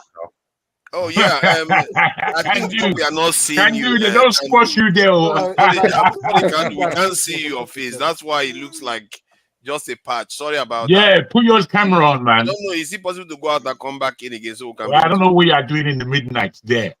You know what this election is showing, though? It's actually showing people that. When it's time hold on, Dexter. Can I land, please? Not give us number. So I think what this election is showing. Why are you cackling? What's so funny?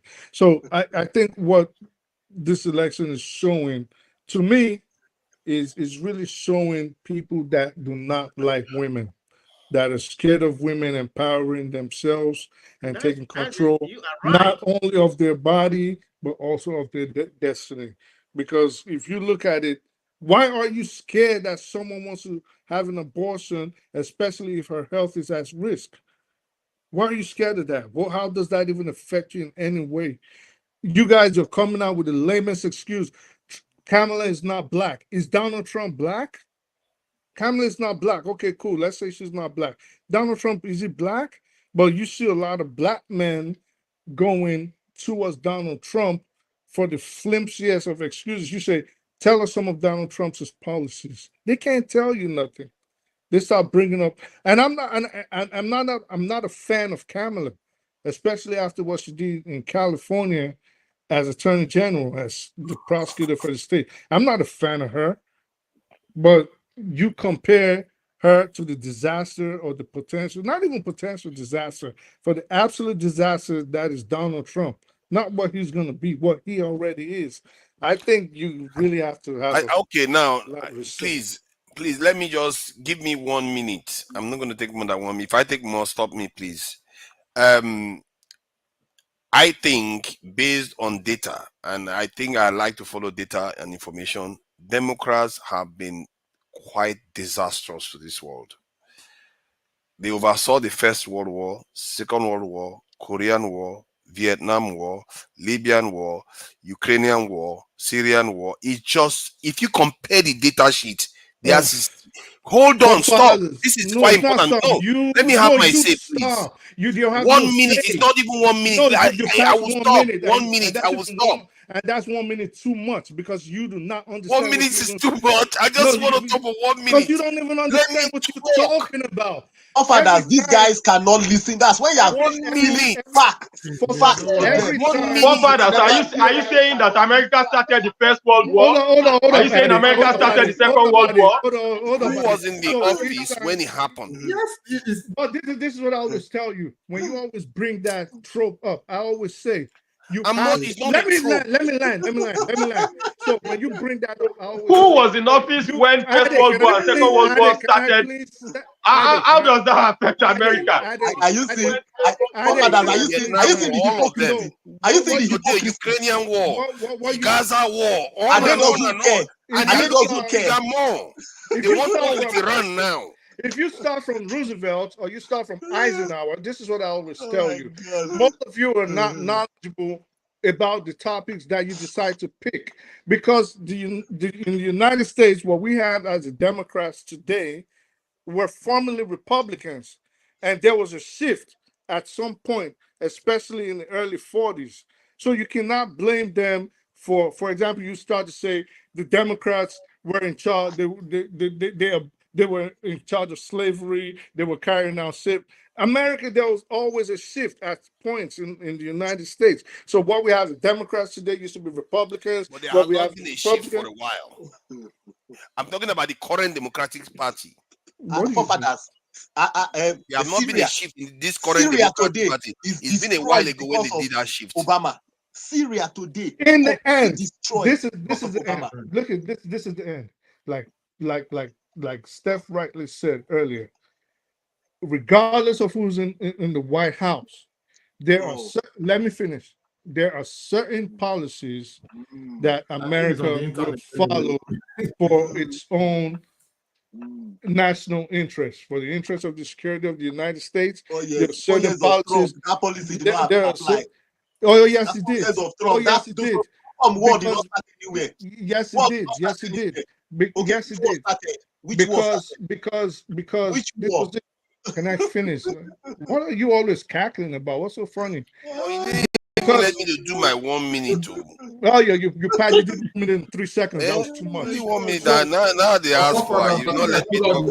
Not let me talk.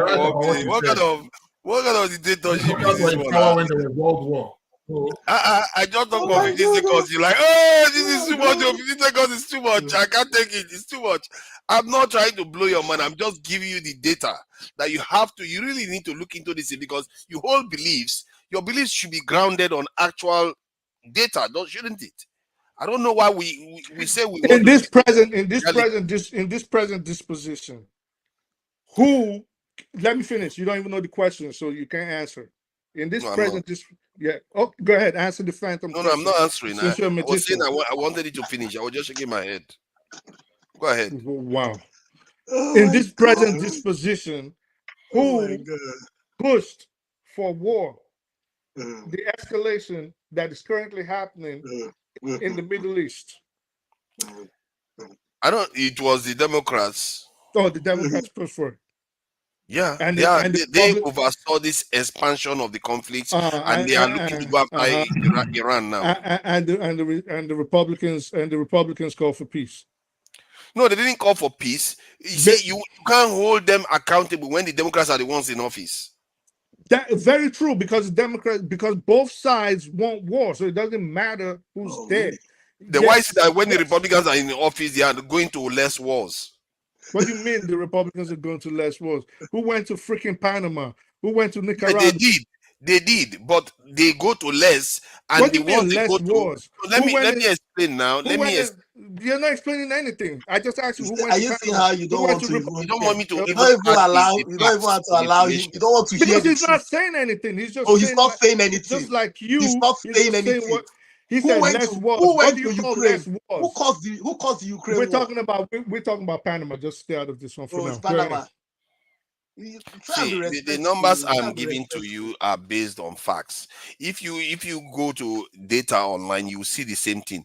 The level of casualties involved in the democratic wars tend to be very, very disastrous, and it is happening as we speak.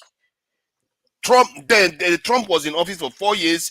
Democrats come in, and the body bags are, I don't want to be using those terms, but the casualties are far higher.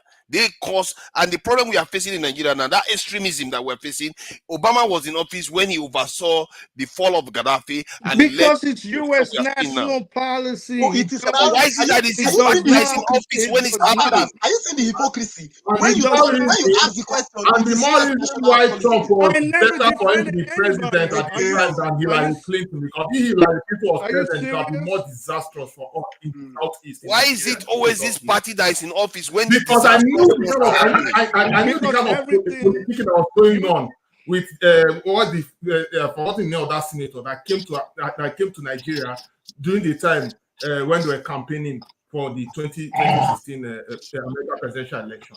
I knew the campaigning that was going on. So leave that thing. I don't understand. What did you say? What I'm trying to tell you is that the first presidency that Trump won, that contested against Hillary Clinton could have been a disaster. Oh, yeah, definitely. I agree. Yes, it would have been a disaster. I agree. And it would have caused more problems for us in Nigeria than that Trump. I believe now, when Trump people entered power, all the Nigerian politicians were afraid to just come to America because, you know, he will not give that audience. Okay. Who, Trump? Forefathers. He won't give them audience based on what? Like morality? What is happening with audience the based on it's okay. We know carrying on with whatever stupid ideology. Okay, guys. Let me chime in. What is the ideology, please? Wait, hold on. Exactly. Okay, let's allow Kandu to say you have something. You have Bobrisky moving around everywhere in your country. You've not done anything to him, and you are blaming the West for bringing ideology. Okay, Kandu, welcome. Thank you for joining us. Jefferson, hold on now. Let me moderate a bit. Let's moderate so that everybody's voice can be heard. What do you call it? Jefferson, are you hearing me at all? Okay, let me. Yeah, Kandu, thank you for joining us. You know, the camera is not on. That's why we missed you quite a bit. But since we know who you are, we will just make a slight exemption. Okay, let me just please go ahead. There's no point. Not my papa language. Forefathers, I'm glad Mr. Both men to the left and right of Mr. Dexter. We can't hear you. Is that 1986 when they used to show lifestyles of the rich and famous in Nigeria? That was when I first knew who this person named Trump was. And the very first encounter was him. They were talking about his first mega building. Journalists went and counted the number of stories. They said it was 31 stories. And this guy, up till tomorrow, keeps saying it's 39 story.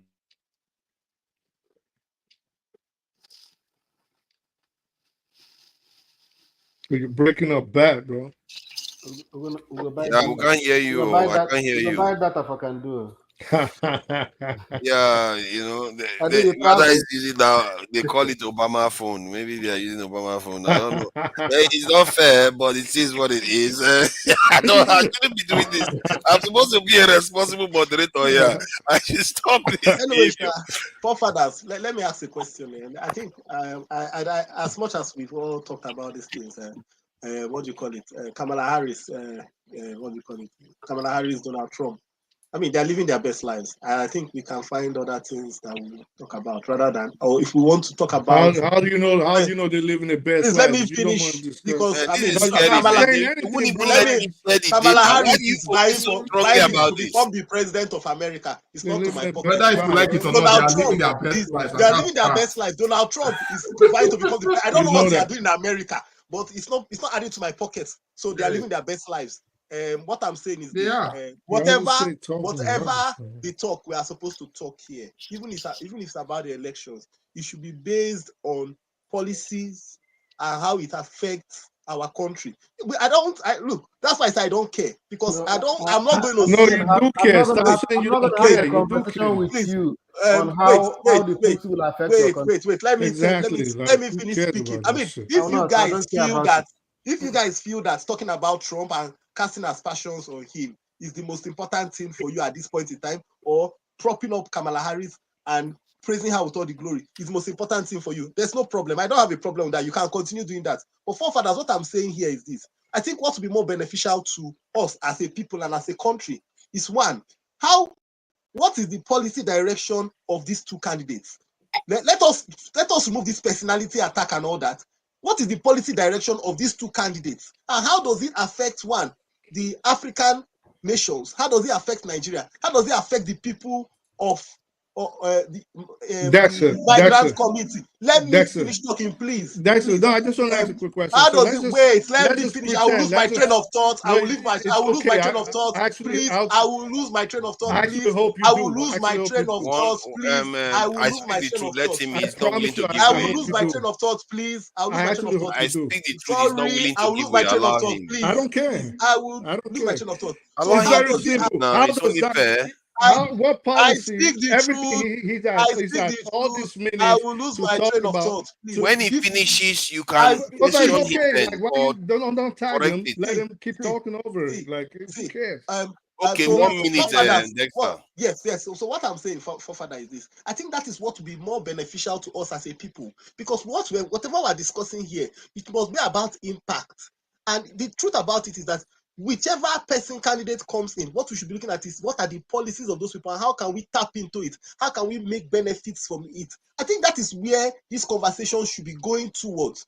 And forget about these personality attacks and all that. Because, okay, so we've heard you. Because speaking about personality, those guys are living their best life. Okay, forefathers. Can I come back? So this is what I want to say. Since you want to discuss policy so bad, I would love that we give you 10 minutes to tell us what you think Trump's health policy, exactly, for example, is. That's what I wanted to ask you.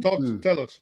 Because Kamala has no plan. So tell us the plans and policies of obviously, both of you have spent your time thinking that I'm a Trumpist. Like, you have been the one saying I'm Trumpist. No, you can have my time. But what I'm saying is this: both of you that is in America, I speak the truth, and you have been supporting Kamala Harris. And you, if not now, I'm not tell us about none her. of them. No. Okay, if not now, I told you. Tell us about her. No, I already told you, Kamala. If the only reason I would like her. It's not a hard thing. Let me finish. So I said the only reason. Go to Google if you want to know the policy. Let's one at a time, please, so that the viewers can understand what you are saying. Exactly. So now that I'm talking, why didn't you take it upon yourself, just like you caution me? Why wouldn't you caution him? So it's very simple. Since I said earlier that, unlike you, I'm not denying that I would prefer her for president. You're here telling us you don't have a dog in a fight. Meanwhile, you have a freaking junkyard and a dog pound just running ravage all over the freaking land. So just tell us, for Christ's sake, since we don't know, and I've admitted that Kamala, for all intents and purposes, might be a degenerate. And you say Trump is this nice guy that could be president. So tell us, why don't you tell us what Trump's is, for example, his health policies. You have 10 minutes. I promise you, I think my man Steph will give you his time. Wait, why are you gonna use my 10 minutes? Why are you gonna give him my 10 minutes? We give him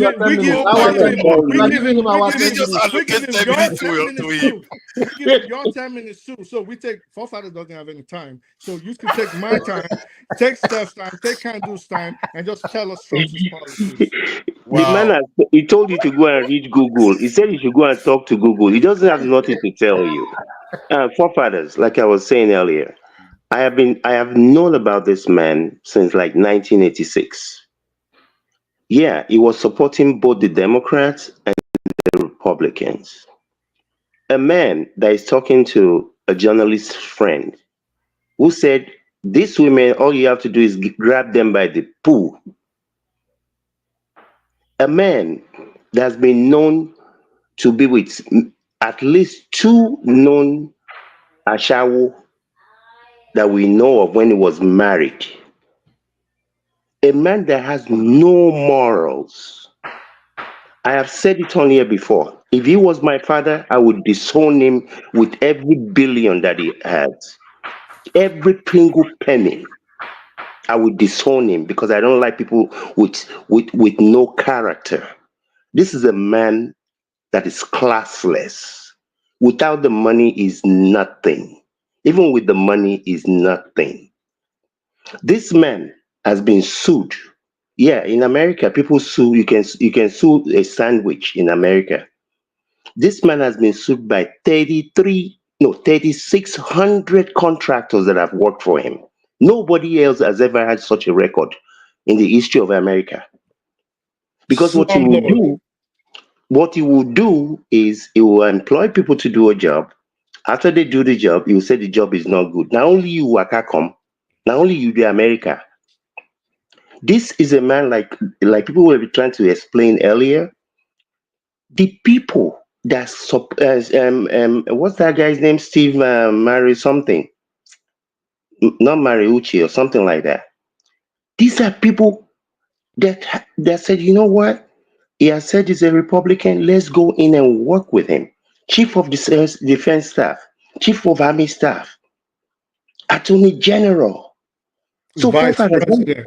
Vice Can President. I When they were ask you talking, something? hold on. When they were talking about this earlier, I don't think he understood what they said. These are not some JJC Republicans. These are people that have been Republicans before Trump ever decided to be a Republican. These are people that worked with him. I don't even need those people's assertions because I know people like this. I know them. I can smell them from 10,000 miles away. People that work with him, Attorney General, regardless of whether those people were not Democrats or whatever, these people said this man is dangerous. His national security chief said this man is dangerous. And people are playing pussy around. You think this is a game? You want some? You see, I'm not one of those people that believes that any other person has a responsibility to come and help you fix your country. If you cannot fix your shithole country, that's your problem. It is not the problem of Britain or France or America to come and fix your problem for you. Go and fix your own house. I don't care who is doing you. Get them to get away from behind you. If somebody is doing you after 60, 64 years, or how many years is your country, and they're still doing you, you don't deserve to be called a country. Maybe somebody needs to come and recolonize you because you don't deserve to stand on your own. I don't care who is doing you. When are you going to wake up? So I'm going to be blaming everybody on my problem in my family house. Now this person no let me, now no let me get up. Now that person they do me. Who does that? On what planet is that done? Is it the white people that are telling you to be stealing? Is it the white people that tell Yaya Bello to run away with 80 billion naira? I mean, why do we like to coddle foolishness instead of calling people what they are? You are a criminal. You're a crook, unrepentant one at that. This, if they like me, I'm going to go and vote Monday afternoon. I'm going to vote Monday afternoon. If they gave me $10 million cash money for me not to pay taxes on it to vote for Trump, I will not do it because he's a degenerate. He's not even fit to be called a human being. He's a narcissist of the first order. That guy will sell his first child just to gain whatever he wants. He's a criminal. In every respect, in every way, anybody, this is America, anybody can vote for whoever they want. It's your choice. You can do whatever you want. But if for the people that vote for somebody like this, I pity you. There is nothing. There is no. If he turns America to El Dorado and makes everybody a billionaire, everything is not money. Money is not the end of the world. A man that has no character will talk anyhow, anywhere. The people that he elected, he chose to come and work with him. I didn't even know the percentage, whatever, but I know there's been enough of them to come out. They didn't say it behind closed doors. They said this man is not fit to be president. These are people that have worked with him. You sit down in whatever state in America or whatever state in Nigeria or whatever country in Africa.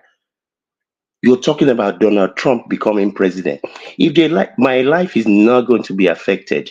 If they put Trump there, that's their own palaver.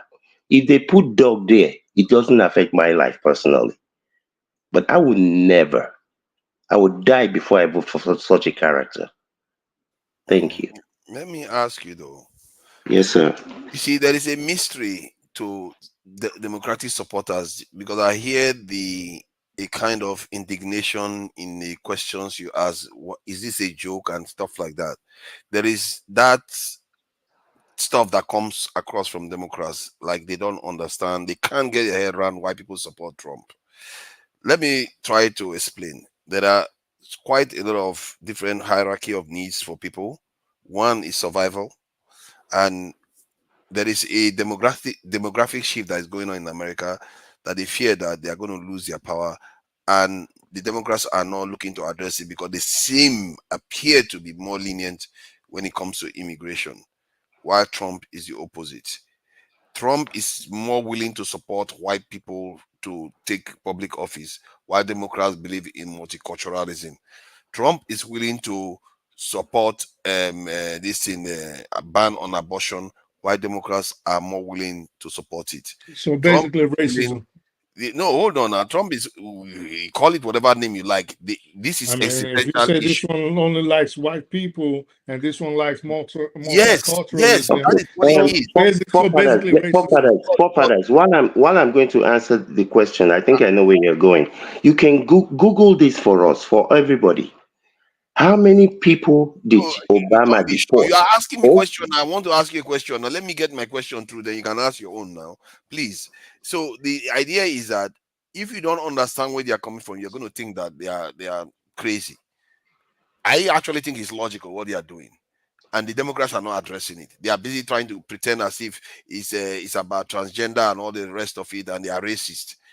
People care about their survival. Don't make a mistake. And these are the people that have gone on to rule the world for a very long time, and they don't want to lose it. That's one. Second, hold on. You're going to tell the wait, let him finish. Hold on. Let him finish. Now. Let him finish first. No.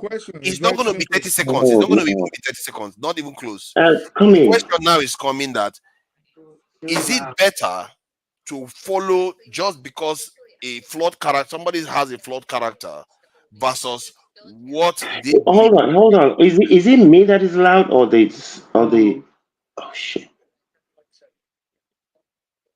I think you are fine. You were muted before. Okay. So the question I wanted to ask him was that we know Trump is a flawed character. His supporters know he's a flawed character, but he believes in the things that they believe. So do you want to, would you prefer that they support somebody that doesn't believe in what they believe, but is nice, versus somebody that has very bad attitude, but believes in what they believe? Okay. Especially when that is tied to their survival. Okay, the forefathers, you see, this is what I don't do. I don't accept lies, misrepresentation as fact. That's why I was asking you, can you Google for us while I'm answering this question? How many people did Obama deport while he was president? Or any of the 4 years that he was president? Obama carried out the largest deportation in the history and how of many America. people did Trump? You see, this is a fallacy. People think because somebody opens their mouth and speaks that what they're saying makes sense. Obama, they call him the deporter in chief. Yes, but Trump is the one. Biden is the one in office now, and Okay, his number and has Biden, gone up. no. The number of people that's been deported under Biden is as close to the ones under Trump. I've told you, whether they put Biden, they put Trump, consign me. My life is going to go in the same trajectory. You see, if people are foolish enough to say because Trump is going to reduce your taxes, and that's the driving force for you, money is the all in all for you, go right ahead. But like some people have already said, you see, this disaster 2.0, if this guy gets in there again, I mean, I guess you people were not in America. You wake up in the morning wondering, what has this guy said now? And we're talking about just dumb, stupid, unnecessary stuff. Who needs that drama? We're not talking about policies. We're not talking about him doing something that enhances the well-being and the welfare of the American people. Just unnecessary. And he will lie The very first day when it was inaugurated, they showed the picture of his inaugural address. They showed the one of Obama side by side. This son of Jesus, everybody can see the two pictures. He said they counted the people that were online. That's the type of mental case you're dealing with. He's just a consummate liar. That's all. He's a con man. He's a con liar. He artist. lies. This is what he's always done. He And so can't you help see, it. most Are people, we saying that most people, this no, Biden administration forefathers, hasn't had more immigrants coming? most people in the world are goats. They're sheep. You can lead them anywhere. What did If you you say, have, forefathers? Are you saying that during the Trump and the Biden administration, more immigrants haven't come into the country versus the immigrants that came into the country? They have, because the Yeah. country, because if America, you really think if America wanted to stop people from coming in, America couldn't stop people? No. The question I asked was, did they have more coming in? Yeah, definitely. If they have more coming in, this is why those white people don't like it. Oh yeah. But that's part of the fear, because they are on track to become a minority within 2.5 decades. So of course, it By goes back to birth. what you said about Yeah, the by fear birth, they're gonna be. for their survival. But you also have to remember, America needs people. The Western world needs migrants. Without Yep. migrants, Western world is gonna die, because the birth rates have been on a steady decline for almost 30 years. But they don't need though. So Do they really need? they need people. Do they And really? yes, they do. So I asked someone. All these just have to do is give Hold extra on, let me public finish. holidays. So I asked someone. You know what? I don't know what to say. So yeah, because he just irritates me. I really at do this point. enjoy you when you do that. No, I just have to calm down. So this is what I'm saying. If the Western world needs people, okay, this is why places like even Japan are finally removing certain restrictions that they have regarding their citizenship. Germany is doing it. France is doing. The whole of Western Europe needs people.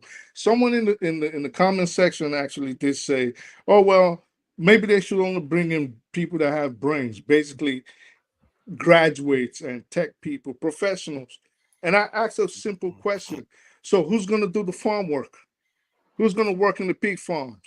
Who's going to pick up tomatoes and who's going to pick the lettuce? Someone's got to do it. And I know nobody that has a doctorate degree is going to go on the farm and work for tomato picking great again. So who's going exactly? That is so possible. Who's gonna do all of that? So they No, it's not. Forefathers, it's not no about. matter how you want to look at it, Forefathers, it's not about tomato. The United States needs people, and it needs migrant workers. If you increase the salary for tomato picking to they're not going to do that. 100,000, They're not going to do what the United States is going to do. Will join the queue.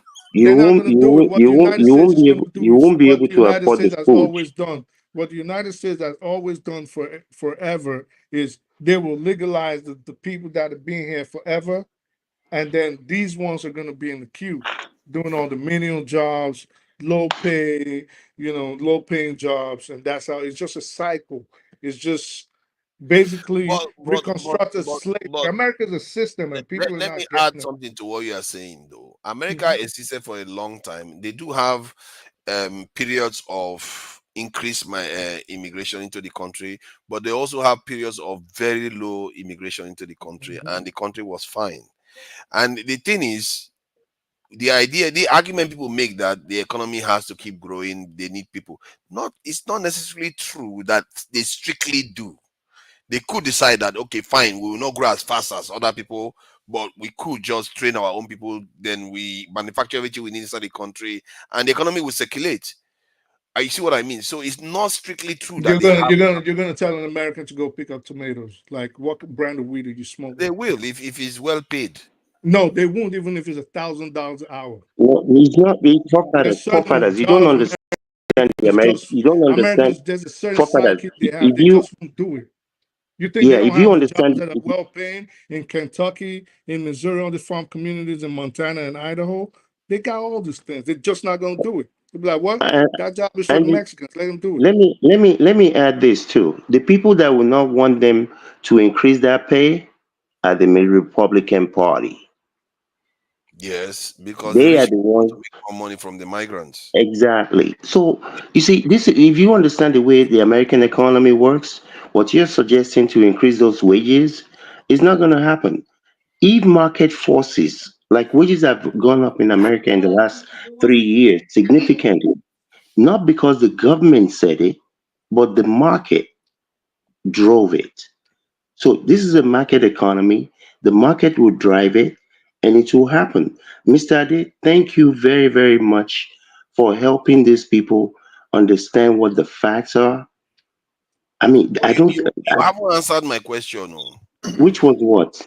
The question was that would you rather the American people go with somebody that they agree with his political views and his policies, but they disagree with his personality, or they go with somebody that they disagree with their policies, but they agree with their personality?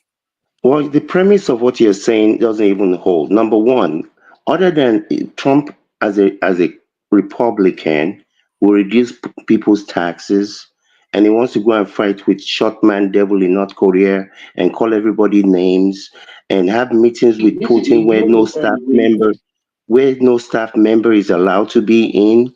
What policy does the guy have? Yeah, but the I don't. question is different though. I said, would you? The question was about, do you want Americans to vote for somebody that they disagree with, but they like the way the person conducts themselves privately and publicly, but then versus somebody that they agree with in terms of his policy that he wants to do for them, I but said they what disagree with policy? his I personal said life? what is the policy? The That was policy my of question. the policy of abortion, the policy I of thought, in abortion. don't mention abortion and Trump in the same. That man has killed more babies than anybody that I Yeah, but know. I see that's the question. It's not about him. It's about what he is going to do for law for the Oh, entire so country. it's about what you tell me to do, not what you do. Exactly. I don't I don't I That's don't the know question. I don't operate in such walls. You cannot tell me to be doing something and you're doing something else. I It's don't two operate options. like It's that. two options. The other side, they already disagree with the other side, but they like their personality. So would you vote for somebody just because you like their personality, but you disagree with their policy completely? Okay, so I for can I listen, cannot I cannot I context cannot always answer that matters. question. I cannot answer that question because Then there is here's your not wondering. Then there here's your no wondering. because no let me the reason I cannot answer the question is there is no policy that when other than those things, taxes, that I can see that Trump has. The second part of that is there is nothing that Harris, I don't really care about. I mean, I said this before Biden dropped out. That is unfortunate for the whole world that we only had Biden and Trump to choose from. But anybody like I think Mr. Ade or Mr.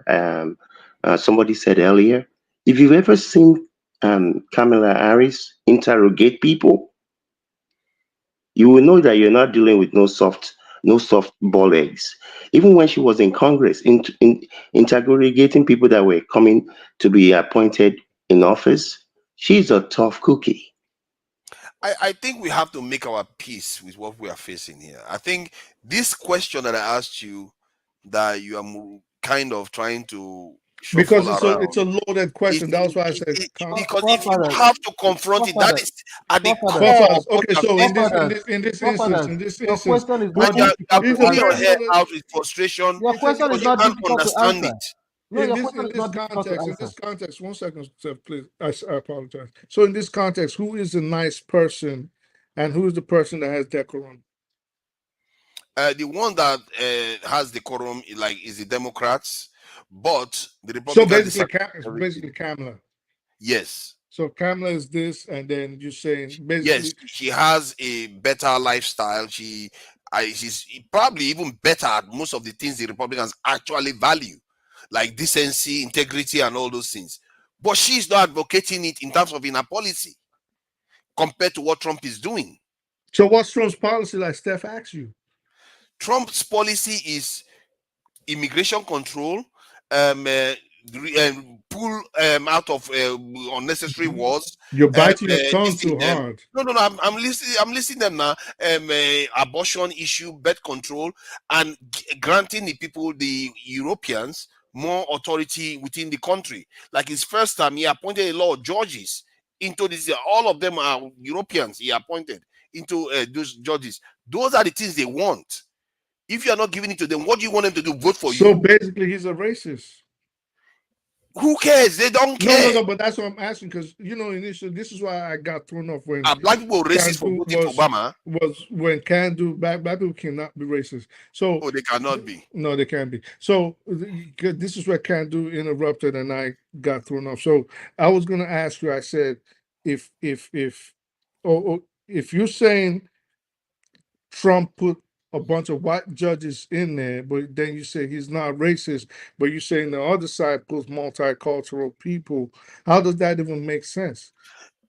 I never said it wasn't racist. I just felt like it's immaterial. People would still vote the way they feel. So basically you agree he's racist? Because I never used to. Oh yes, Trump is more racially. His politics is more racially tilted than this thing. Racist. Yeah, it's all right. Racially tilted. It may not actually be racist, but his policy is more racial than tribal in terms of European tribalism. He doesn't care about all those ones. He cares about his own race more. So than racist. the Republicans. Forefathers, please. Can you clarify something for me, forefathers, please? What is the difference between being racist and being tribalistic? Being racist and being tribalistic, it means that, like, the Democrats are considered to, in my mind anyway, and because of their policy, they are more tribalist. They want to dominate Europe in terms of the actual Europe itself. Why Trump wants to make Europeans the most powerful one. That's why he wants to be allied. He wants to ally with Russia. But Democrats don't care about that, because the Democrats they support the Anglo-Saxon power, not the European power, Anglo-Saxon power, and they would rather push against Russia, because if Russia becomes their ally, Russia will have a lot of influence. That is the difference between them. Yeah, you see what I mean? I don't know whether I made a good case of that. You might have, but my point is, what is the end goal? Like, what is the outcome? When you want to judge something, you judge it based on outcomes. What is the outcome? Is the outcome of being racist or being tribalistic? Is there any difference in the outcome? That is a fair question, and a very the outcome. I cannot say one can fully picture the outcome. I think the outcome is the same. It's not in terms of for us. Forefather, what you have said. Are you both of you? Did both of you just step down? Forefather. What you have actually said in California, you think there's no difference between racism and non-racist policies? Like the outcome is going to be the same? Like, what did both of y'all smoke? No. The outcome in terms of for us, because if Trump decides to be nice to Russia, he's going to pull Russia along, but he's going to hate China. The balance is still the same. While the Democrats are hostile to Russia, but less hostile to China, the balance is still the same. It doesn't change that much for us. So, forefather, technically, what you have said is this: the outcome of being racist and being tribalistic is the same. It gives you the same result. No, from the point of view of Europeans, it weakens. No. Forefathers, what I want to know, let us leave Europeans out. In your understanding, forefather, what is the difference between somebody say somebody is racist? Okay, thank you. So, forefather, you didn't even understand what your word was saying. What is the difference between both of them? Okay, one of them is discrimination on the racial level, the other one is discrimination on the tribal level. So both of them are discriminations. Yes. So wait, as human beings, what are we fighting against? Are we fighting against discriminations, or we are fighting against racism? We are fighting against discrimination on all levels. On all levels. Both racist and tribal. tribal. What you have said basically that the outcome of racism and the outcome of tribalism is discrimination. That is the common factor in them. Yes. A discrimination against anybody, whether it be whether it be across the Atlantic, or whether it be across your border, whether it be across your state, it is both discrimination. And what we fight against, whether it's discrimination against a black person or discrimination against a Hispanic person, discrimination against a German person, what we don't want is that discrimination. That is what we are trying to fight. We're trying to get rid of. You are fighting it, but you are not looking at it from that. You are not looking at it from their point of view. Discrimination has enriched them greatly. They've gained a lot of discrimination. Brilliant, forefather. But even when you talk about tribalism, discrimination has, because of the discrimination has enriched some people through tribalism. True or false? Yes. Good. So, forefathers, this is the question. We can actually technically say that the outcome of both racism, what you call racism, and what you call tribalism is the same. What are you talking about? Now, forefathers, let me ask a question. While we are talking about the racism about the Americans, but that is discrimination. That is discrimination, a very bad discrimination towards the blacks. Not so? Yes, we can argue about that. Forefathers, let's go home. They say settle your home first. Is there discrimination in our country? Is there discrimination? No, let me know why I'm trying. You know why I'm asking this question? In our country. You know why I'm asking this question? You see, when people talk about the discrimination across, like you go to another person's country and you talk so much about the discrimination there, it's good and fair. We should fight against it, but they cannot speak about the discrimination in their own houses because they will not say no, it's tribalism. We must I think there's a difference between racial discrimination and tribal discrimination. Forefathers, is it a discrimination? It is a discrimination, but there is a difference. That's why they have different names. What is the difference? When you are being discriminated on a racial level, the effect it has on the entire group is more significant because it's on a larger scale. They are tarnishing it. But if you have a tribal issue, it's a numeric thing. What you are saying is numeric. So racial discrimination, maybe the sample, the population size is maybe let's say 500. Bro, what are you even talking about, bro? Like where are you? I am lost. Dexter. What are you guys talking about? It's quite an interesting conversation. Let me explain. Let me explain, please. There's a big difference between the discrimination of tribalism and racism. They are both discriminatory.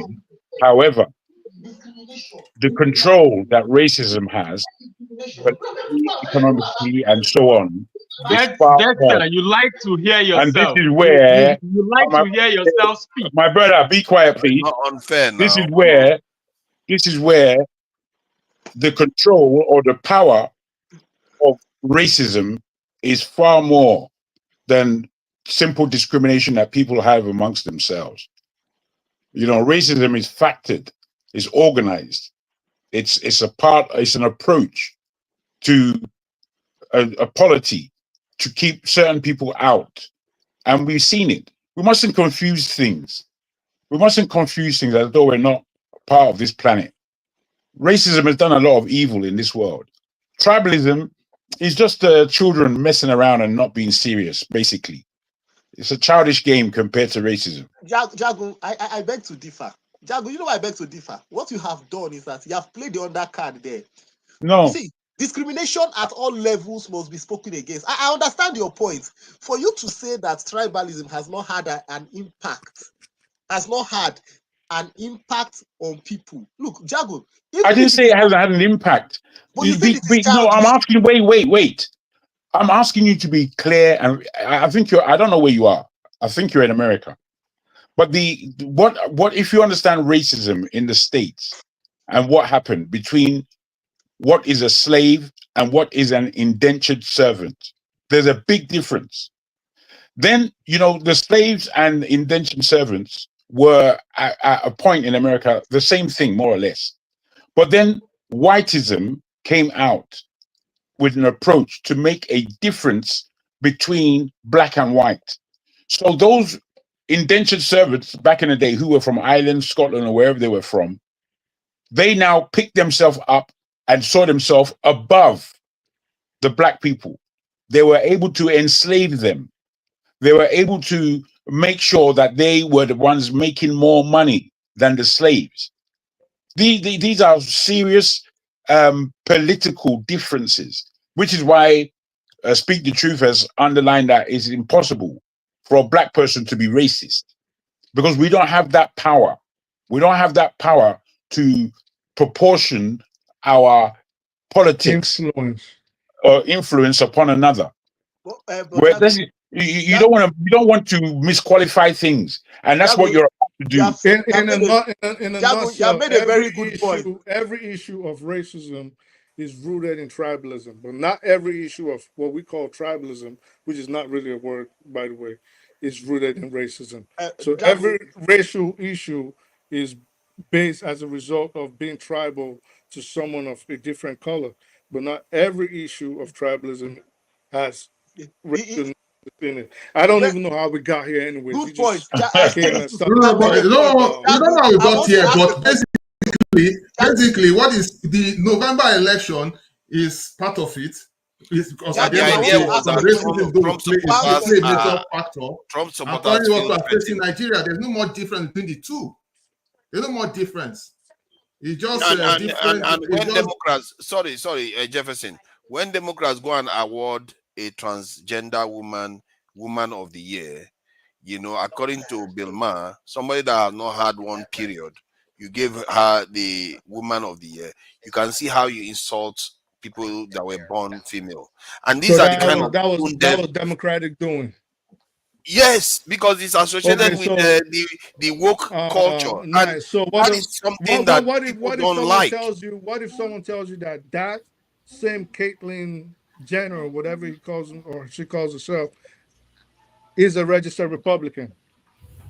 That makes no difference, because the culture is what they are talking about. And what about if someone tells you that more Republican government officials have been nabbed with same-sex partners than the Democrats? How about that? Pardon? Yeah, I know. You know, the people are talking about this now.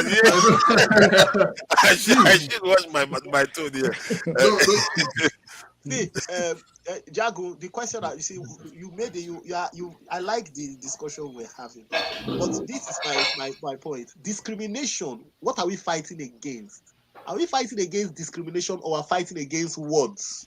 You've made a very good point. Racism is more systemic. It's more organized. Tribalism may not be, but we must all know that the outcome of both racism and tribalism tend to be the same, which is the discrimination of a certain group of people. Tribalism might be maybe tribalism might be between blacks. Okay, so you cannot say racism, because racism deals. But how is this a conversation? We know. So why is this a conversation? Let me tell you why it's a conversation. Let me tell you why it's a conversation. It's a conversation because while we are saying, oh, a black person can be racist, so a black person cannot be racist, but a black person can be tribalistic, and a black person can be discriminating against his fellow black. What is the point of everything you're saying? Can be both now. What's your point? A black person can have prejudice. It doesn't necessarily have to have this. And prejudice can go through all of them. Yeah, I agree. And what is the point? It's a fair point. What does that mean? What's your point?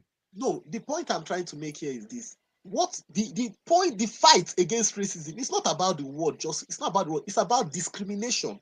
We should not discriminate against anybody. Let me tell you why I say so. I feel if not now, let me tell you why. The cards can turn. Imagine that the cards of power turn over. The cards of power turn over, and the black race becomes the dominant race, the strongest race, the strongest countries in the world. Do you think that we will discriminate against the whites?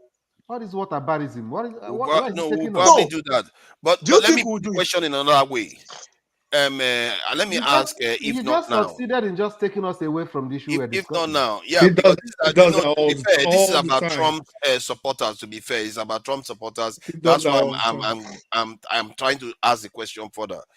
If, let's say, the whites that have majority in population in the country are there, and then you have people that are coming to the country in large numbers that are not white, you can argue that it's a discrimination against white people because you're allowing non-whites to come in. Is that a fair argument?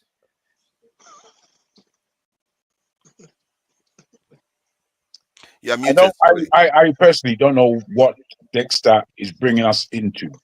If not now, you're muted. I don't know where you and Dexter or Dexter We are going to taking take this you to a conversation, place you have never been because before. you guys Inside just the want to. Republican people's head. No, I'm coming. You No, need no, to no, get no, inside listen. their head. No, listen. That is where we are going to I'm take coming. you. I'm coming. If it's what I think you're saying, that the white people have reason to behave the way they behave now, Yes, and to be scared, and to see the American political development as a fight of their lifetime. yes. Yes, they have justification for it. If I am a white person, maybe I will have the same ideology. But what you need to understand is it's not every Caucasian in America that have the same ideology. Majority do, but it's not all of them. Okay, yes. So most times we try to compartmentalize all this as if white people are Republicans and Democrats are not white people. It's not really like that. It's not really put in a sandbox or stuff like that. No, it's not. But I understand. I'm coming. I understand why they feel the way they feel. But that is part of nature. They can fight it. They can delay it. They can postpone it. But whatever they're afraid of will still going to happen.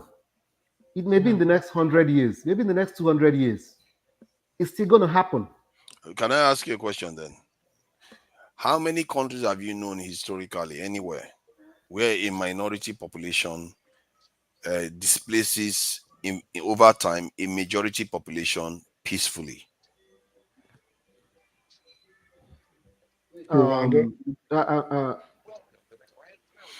Like where you have, let's say you have Indians, a minority, and white people came in and peacefully displaced the Indians and became the majority. The white people became the majority, or vice versa. No, listen. Even tribes. No, you're not going to answer that. That question is, I understand it, but it's not really relevant in this context. Well, Why do I'm coming. Let me explain to why I said so.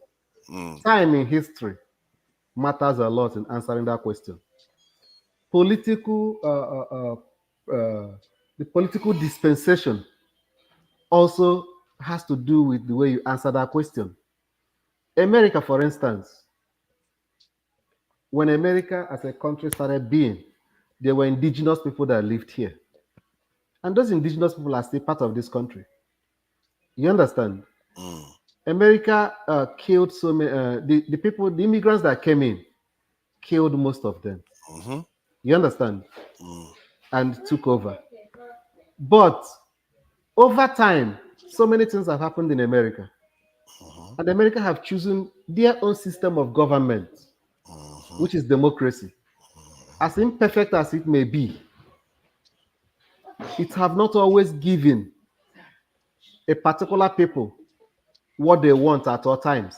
So there have always been compromises here and there.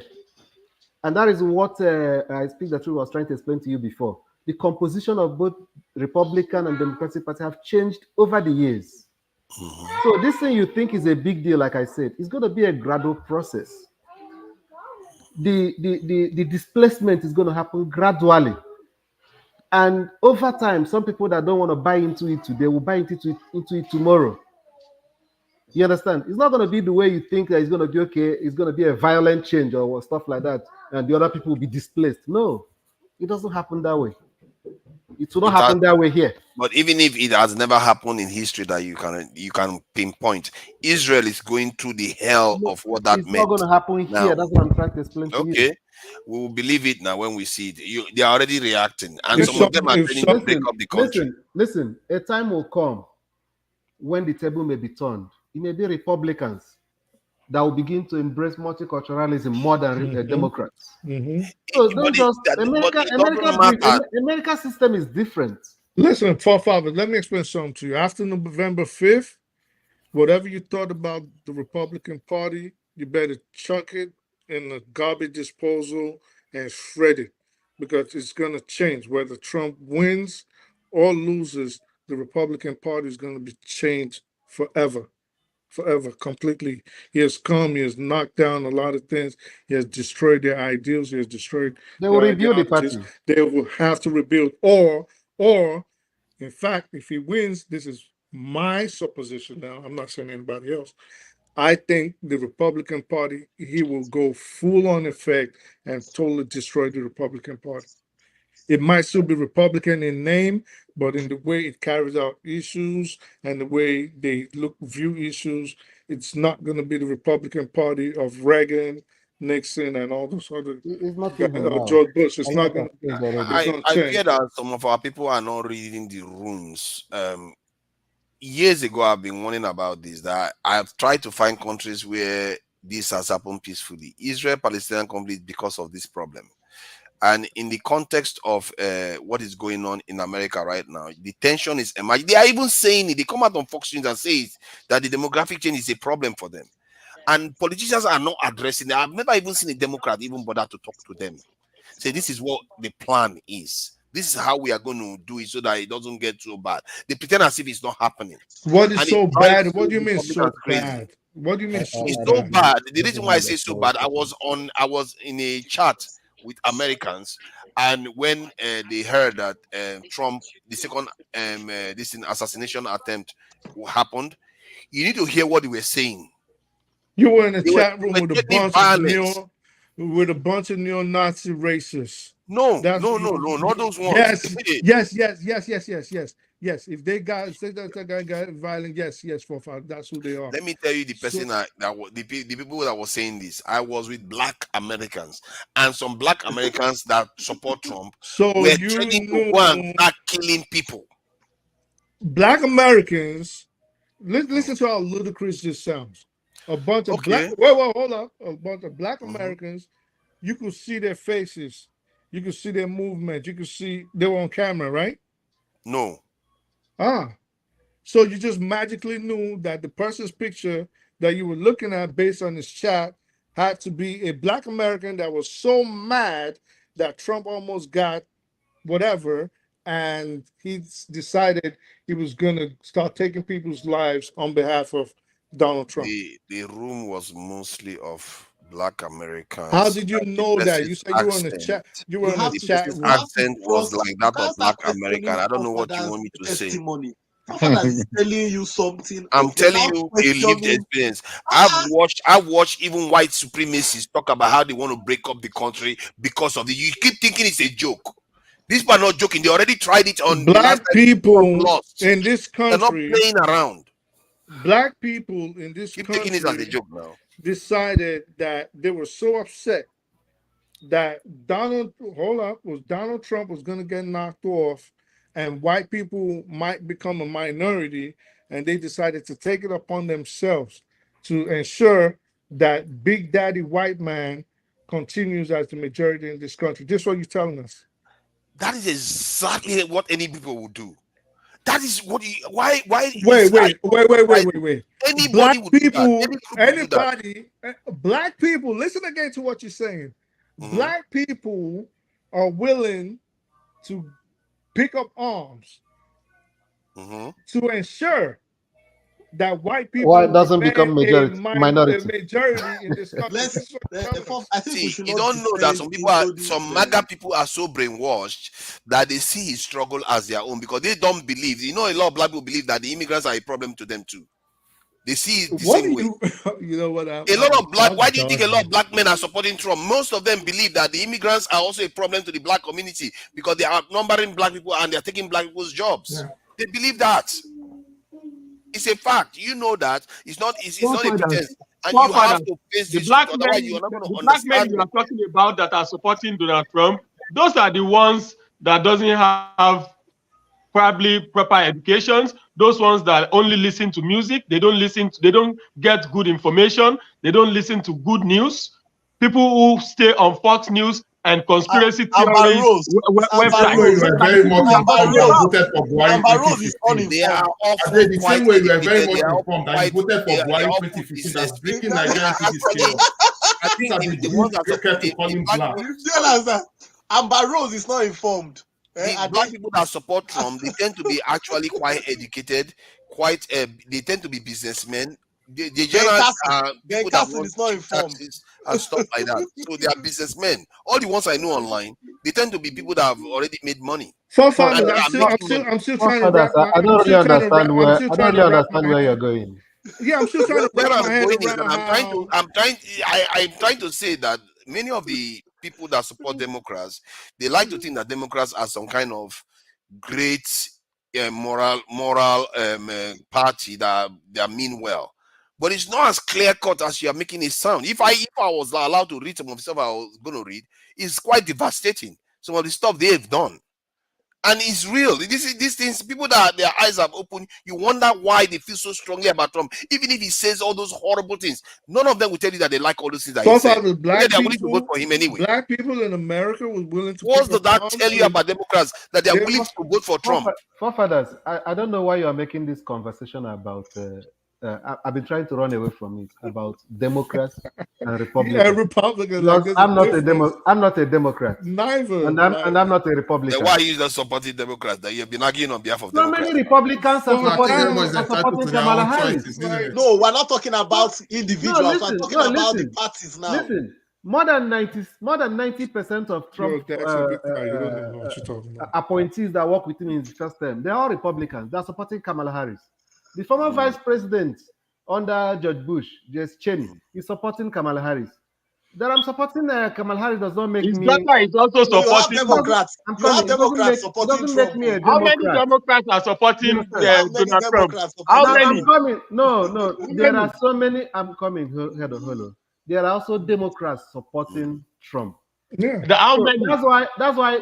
No, forget about the number. That's why I don't want to make this conversation about Republican. How many of them? What are their names? Oh my God! Can I talk? What are their names? I don't want to make it about Republican or Democrat. Well, what are their names? Mention 10 significant Republicans that is going to. Are they look like somebody that just left Adekunle? You so about American. I'll mention 200. No man, they put Nigeria for problem. Supporting Buhari people. And you supported Buhari, Ade? Allow me to talk. With your full chest of When they are Koro, I vote Buhari. I make Nigeria the suffer so. If this thing is conversation, about Republican, majority of the people that even supported Buhari, they didn't even stay 8 years under Buhari's regime. They just went, hey, vote Buhari, and they ran away. No. The support I'm talking about is the online support. I didn't tell you that I voted for him. Okay, thank God. You have been forgiven. If you guys can allow, if the conversation is about Republican and Democrat, I don't think I will really participate in the conversation a lot because I don't want to defend either of the party against the other one. You understand? Yeah. Because historically, all of them have their own issues. They're both garbage, both of them are crazy. Both of them are crazy. In terms of core ideology of the two parties, as an independent, most of my values aligns more with the Republican Party than with Democratic Party. That's the truth. But what I'm saying is that having witnessed Trump's first tenure, that given the choice I have presently, that I cannot in good conscience vote for Trump. I'm not saying he's not going to win. Yeah. I'm not saying that. Can you share your experience? I'm not saying that actually happened. I'm not saying that if he becomes president, that my life is going to end. No. But I said I cannot in good conscience. Because he doesn't he doesn't check those boxes that I believe that a president should be of the country that I have a stake in should be. Or that I can point my children and say, this is your president. I want you to be like him. You understand? Yeah. I cannot. Same thing, man. I'm not saying that Kamala checked 100% of the boxes too, but relatively, I'd rather have her the next 4 years than Trump. You would do that because you are not looking at it as an existential threat. Trump's behavior as an this thing. Because if you think you are facing this thing existential threat, and you think that Trump is going to give you that, you will not even look Kamala Harris I've twice. answered that question to you before. I said that I understand. Mm. I understand why they feel the way they feel. Would I claim ignorance? I say I understand. Oh, I agree. Thank you. You did say that, to be fair. I understand If not now, why they can feel you like tell that. us your experience when Trump was in power? Next time, let's allow KJ to chime in. I think he's been probably listening to all the, because he's invested in this idea. He has a lion in the fight, not just a dog. Grizzly bear. I'd like to thank every single one of you for your contributions, and they are well appreciated. I also want to thank a brother who is called Ayo. Is it Ayo for real or AY for real? Who think I'm a propagandist. I don't know who he is, but he has his views are his views. I cannot debate, I cannot contest it, but I know who I am, and that is what matters. I've listened to every single one of you, and like I said, I'm just someone who is interested in politics, and I do my independent analysis. Yes, I may have some biases towards a direction. As a Christian, I will definitely stand with the values that I profess, which has made me who I am today. So if I'm going into a contest, I will first look from that point of view before digressing to any other thing. However, I'm going to look at both candidates as I would if I was, going to go into an interview with each of them.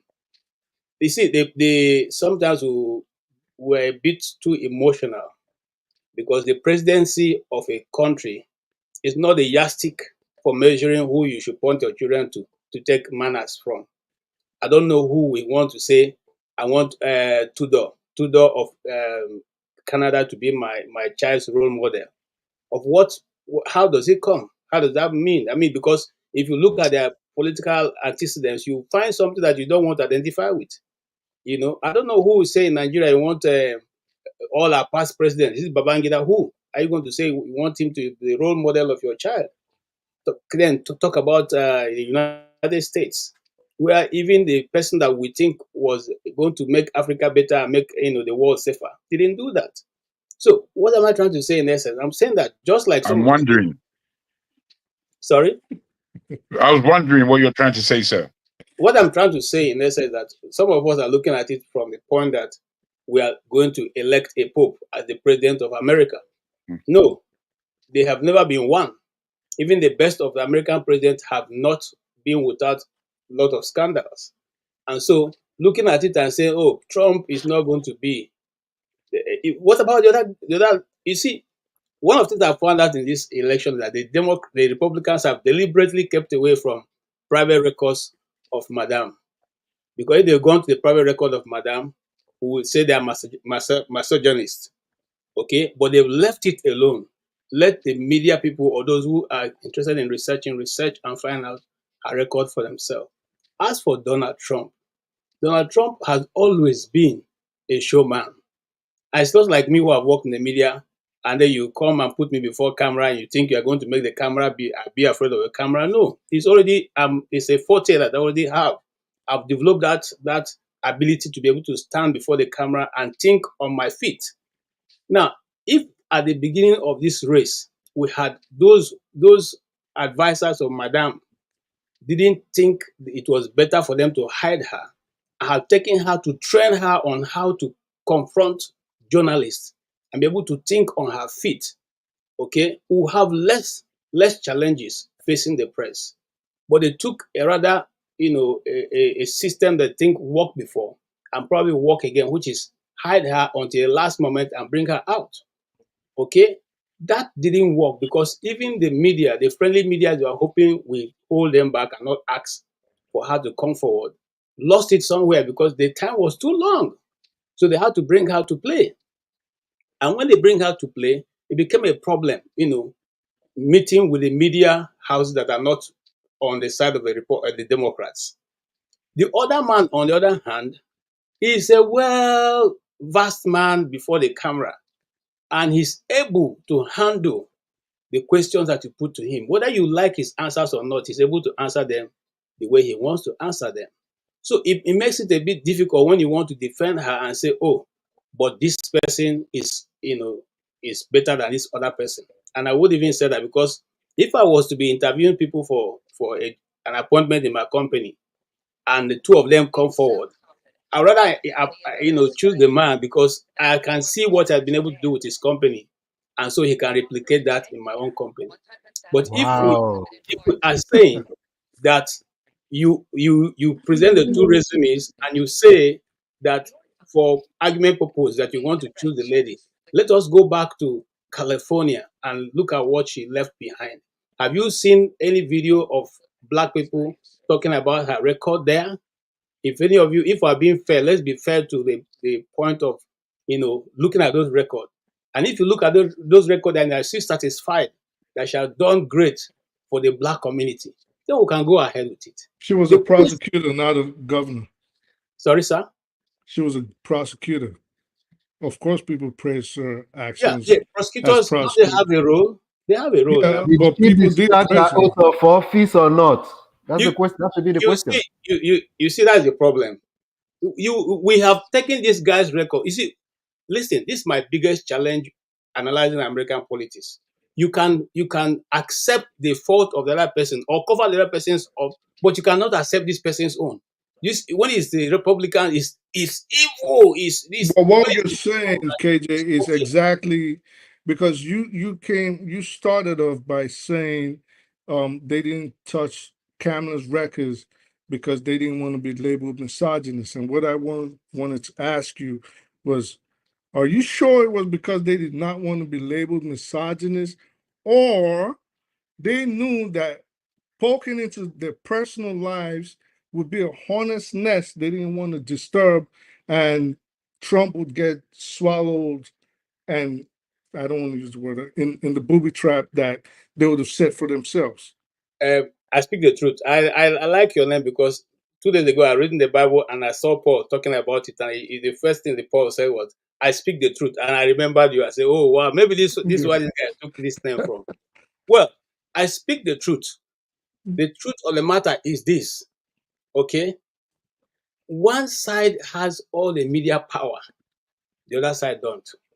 I can say that as a media person, and people Which have. side? Which side is one side? I beg to ask, my dear. Which side? Please label these things accurately, my brother. Otherwise, we don't understand what you're saying. You're just speaking in the wind. Relax now, Jagu. I don't mean to be rude, but I'm listening to you and I'm not catching you. Now, majority of the media in America is under the Democratic Party control. And that is why when you see, now I earlier here, I explained how you can see if a news item has been distributed across board. The same language is used in all of his presentation. He says, for instance, I'll give an example. This person cannot be accused of this because this is what the person did. All the media stations will have that as talking point. All of them will run it for talking point, and that may continue for another 3-4 days. That is not news. If you hear that kind of thing, no matter how much you love the station, go beyond that station to another place and get your source of news. And then you probably be able to juxtapose two of them to see where the truth is coming from. Now, let me cut all that out to say, look, I like Kamala Harris a lot. Why? Because she's just cool. I mean, she's just a free spirit. It is good. You don't like her. Don't tell me you like her. You don't like her. Let him talk. Just continue with what you are saying. They talk since I listen to you. Maybe fight. I have no dog in the fight. I know they even vote. Oh, nah, you have a dog in the fight. Nah, you've spoiled the whole thing, KJ. Listen, I have no dog in the fight, my brother. No, deceive yourself. I'm not going to commit crime because I want to support somebody. No, if the vote is left to me, they will have no vote. So, but all I'm saying is simple. This I'm just analyzing as an outsider what I see. Okay, somebody was saying here, if you want to call a Democrat that is with Trump, what about you? Forgot that what's her name? Tulsi Gabbard.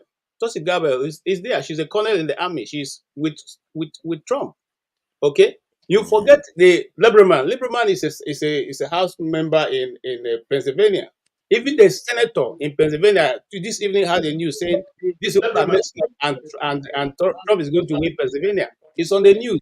So sometimes when you say these things, I wonder where you're getting your own news from. But it's okay because we all don't know how to search all this news. I have time to do it, and I can do it. If you want, I can send you the link. So you can look at it yourself. Thank you. That's just Thank my you. Thank you. small understanding.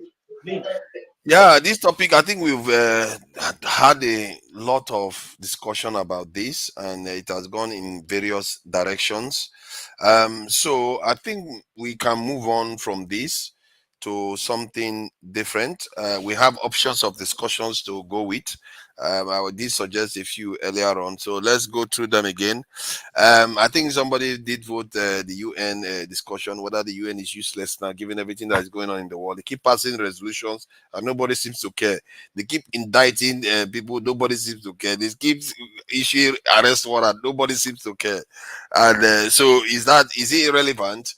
Because the last time a world organization failed, we had the Second World War. Because after the First World War, the League of Nations was created, and it failed just before the Second World War, and this is where we are. Is it that what we are seeing now, is it signs of the failure of the current world order? And is it something that we should fight to keep, or we should have it thrown out because it hasn't served Africa well anyway?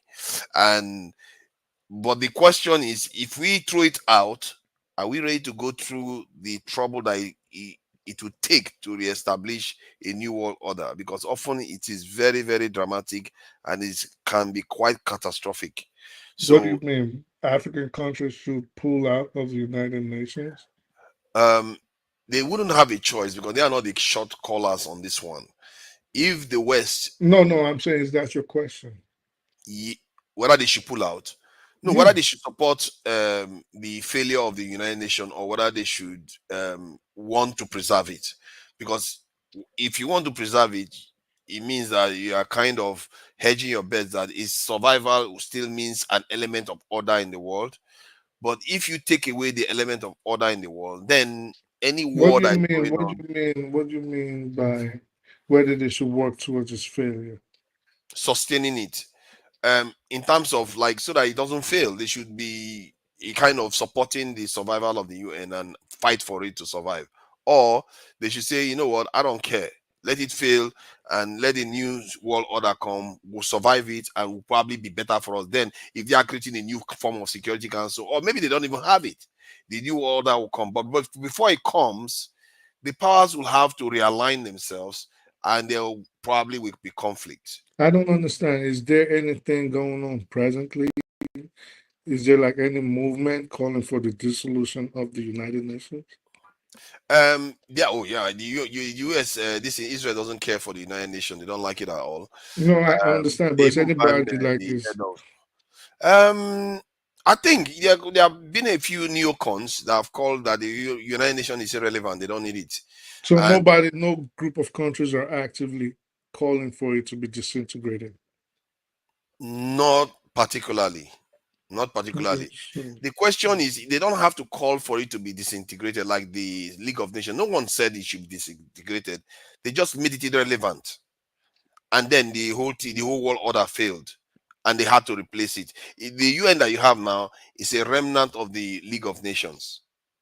They had to replace it and restructure it with 5 Security Council members and all the rest of the things that you have till today. Now, you can see that it has completely broken down. There's barely anything that, even when Security Council people vote for something, America will just say it's non-binding. It's like, what is the point of voting for something when all the people with veto supported it, and you say it's non-binding? That is an issue, because that's the same kind of resolution that led to the second Gulf War, if I'm not mistaken. The first one, the first Gulf War, because the world was behind, trying to stop Saddam Hussein from invading this in Kuwait. What are the other choices, my brother? The choice is we allow the new world. What are the other choices of things to talk about? Because this may not carry. Okay.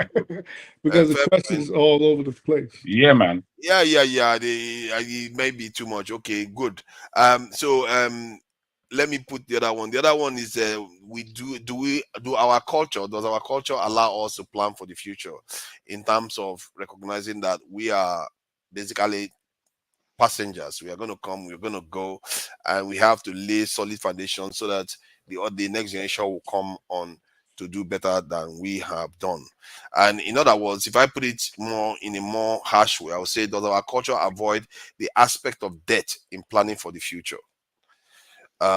We seem to think we are going to live forever. We don't plan for the future strongly enough, and even if we do, it's just for our children. We don't think what comes after our children. Societally, we don't do that, and individually, we don't do that. We do that So for our children, basically, not for the children like that wills. children. Wills, policies, development plan that transcends generations. You see, that is the thing. If you don't have development plan that transcends generations, the next one that will come into office will disrupt it.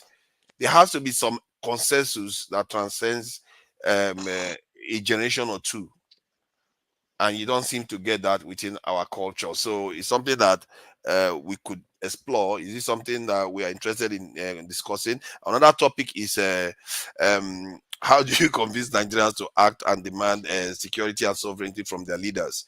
If you look at the way our leaders are resting in London now, how do we talk to our fellow Nigerians so that they can understand that this behavior should be completely rejected?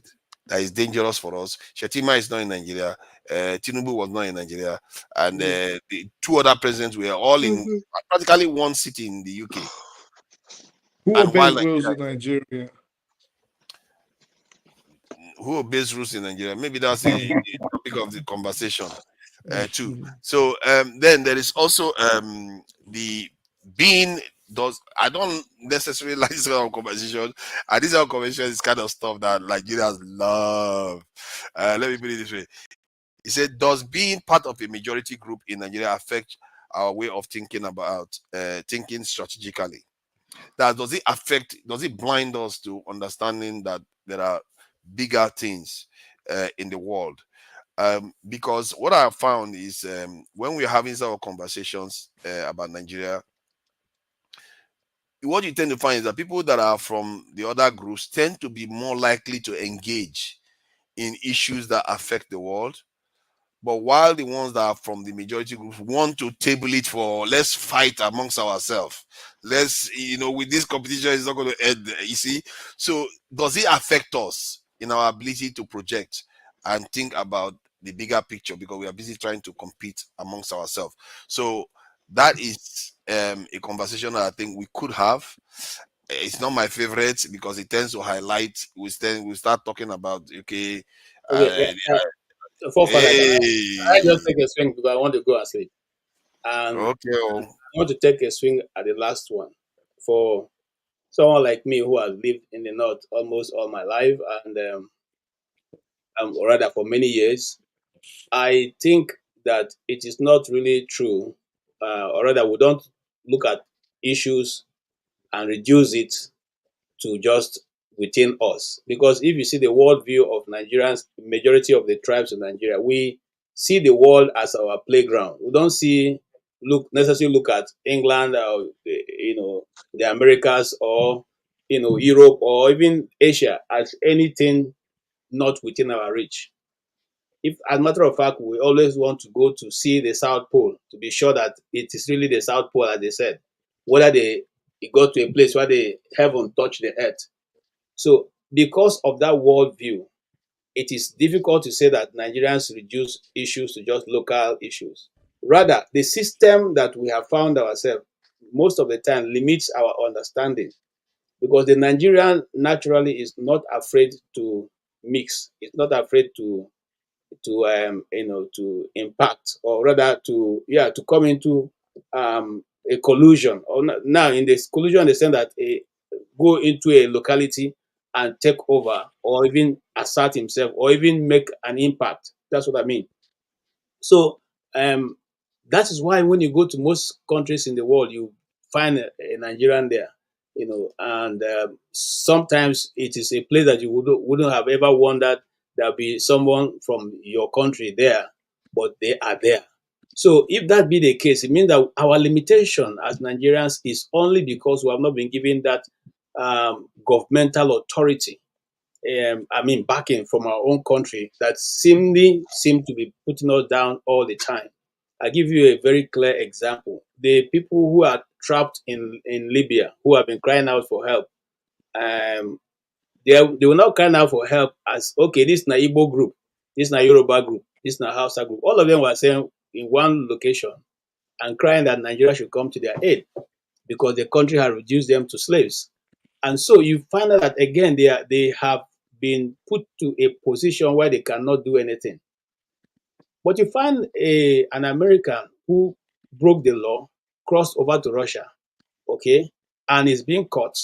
And what the first thing you hear from the government is you cannot do him any harm. The second thing you hear is they are negotiating to find how they can get him home. And they will go to every length to make sure that you do not do him harm. Even if you decide to imprison him, you cannot maltreat him. Now, in our own situation, the diaspora affairs will first tell you that is why you should live in the law, within the law of the country you are in. We have been telling you people this thing. You have not even heard from your own country people how they got to where they got. You're already shouting and saying, you see, you say Nigeria is not good, Nigeria is not good. You've gone to that place now, you won't live within the law. How do you even know that they have gone against the law of the nation in which they are in? You have not even heard from them. So because of that, now the country housing them, the country putting them in that, that jeopardy, will now be more strengthened to deal with them.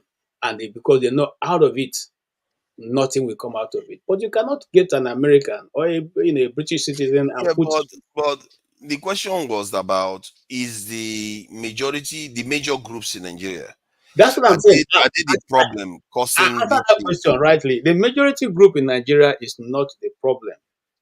And they are not thinking Nigeria. They are thinking global. That's what I'm saying. Or they are thinking their group in Nigeria? No. They are not thinking their group in Nigeria. They are thinking global. Whether you call it Yoruba, whether you call it Hausa, whether you call it Igbos, once they are thinking global, everybody wants to have a niche in another outside of Nigeria. They're not thinking Nigeria. If not, you won't have them in all these places. We are always thinking, where is the next territory to show our Nigerianness? And so I don't see us necessarily looking at individuals, but listen to what I said. I said our minds are bent by the authorities we find ourselves under in Nigeria. It's called mind bending. They make you believe that you should not exist after the small cocoon in which you are in. And they make you believe that, in fact, outside of Nigeria, you probably not be able to be anything. I remember when we were growing up, somebody once said, I think, that a crocodile, a lizard in Nigeria cannot become a crocodile in London.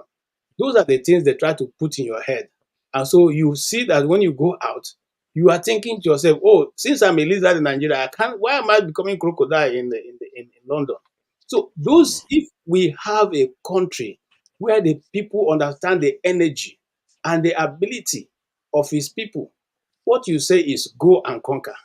What you say is find a way to empower your people so that they will be citizens not only in those countries, but they will bring something back to your own country. But we have people. Okay, though. Okay, I hear what you are saying, but I want to redirect it to when we are discussing Nigerian issues, instead of us to discuss it from the point of view of fixing the problem as a whole, generally, what you tend to observe is that the groups tend to want to air their opinion based on where they belong in the group. Like if you look at one man now, that they are tilted towards a certain listing, this channel is tilted towards a certain thing. But if you look at Niger Watch, he is tilted towards specific different narrative. And even on this panel, like sometimes when the people I encounter, I tend to have a certain pattern of statements from them. Like if you look at the views of AY, John Abba, some of all these people, because they are not from the largest groups, their views tend to be more aligned. They tend to be the type, I would say, you don't have to, tribalism is not, you shouldn't do tribalism in Nigeria. They tend to be the ones to say that. But the ones from the major group, I even remember Tope, when she was on the panel, she said, yes, because you are not from the majority group. That's why you think like that. I said, then I thought the opposite. I said, then because you are from the major group, hence why you don't think fully, in terms of the interest of Nigeria into account, because you are thinking about how you are going to compete with the next. Can I ask us a question? Can I ask us a question? Yeah. That's include you, forefather, and every other person here. Let's be sincere in answering this question. If you enter a hall filled with all kinds of people, white people especially, and you see 3-4 black people, and there are chairs around where the 3-4 black people are empty, and there are chairs also between the white people empty, who are you likely to go sit down with? Which group are you likely to go and sit with? The black people. No. It's relative. It's relative. It depends on how you think and your perception. No, yes, sir. most times, like man, most man has Jefferson. Now lie. See, we're all tribal. First and foremost, we're tribal. Don't deceive yourself. I mean, if you really search within yourself, this one now all of us they're black will be Nigerians are talking. So let's be factual. Let's be frank with each other. If you enter a room, me talking to you, I didn't ever think that I am in that direction until I started marking myself. I started marking myself to see, and I discovered that if I get into a room, I'm not tribalistic. I'm not racial in any way. I don't even have that because I didn't face whatever they faced. But I found that not because I'm being racial, that if I get into a hall and I see 3-4 chairs by a black guy, and I see 1, 2, 3 chairs by a white guy, I'm likely most time going to sit with the black people. Even among animals, even among the animals in the forest, they all go in their groups. Okay, I hear that point, but how does that relate to like somebody like from Edo compared to somebody like from the So that's southeast? what I'm telling you. That now, bringing it back home, most times when we converge, most of the time, because the government have put it in our head. It's not. Let me tell you, when I was growing, like I said, I grew up in the north, and my family was one of the first Igbo tribes that were in the north after the Civil War. My dad left immediately after the Civil War, and we all found ourselves, I mean, in Benue. Now, in my class, I was the only one who was Igbo, but nobody ever spoke to me because I didn't even know the difference anyway. So we were all mixing together. Now, this one that introduced religion into Nigeria, I had a friend called Sariki. We all go to their houses. We sleep out in the houses. We go into even though they're Bashiga, we all enter everywhere, sleep, make noise. He was following us to come and do drama because, the houses, the Muslims don't do drama, but he was following us to do drama. So what am I trying to say? Those divisions were not there at that time. It wasn't played up so much that it became a problem. But as time went on, politicians realized that that's the only way they can hold on to power. So they started infusing it into our politics. They started making sure that when they go loose with their friends, they come back and cry. It's because I'm Igbo. You saw what when Ozu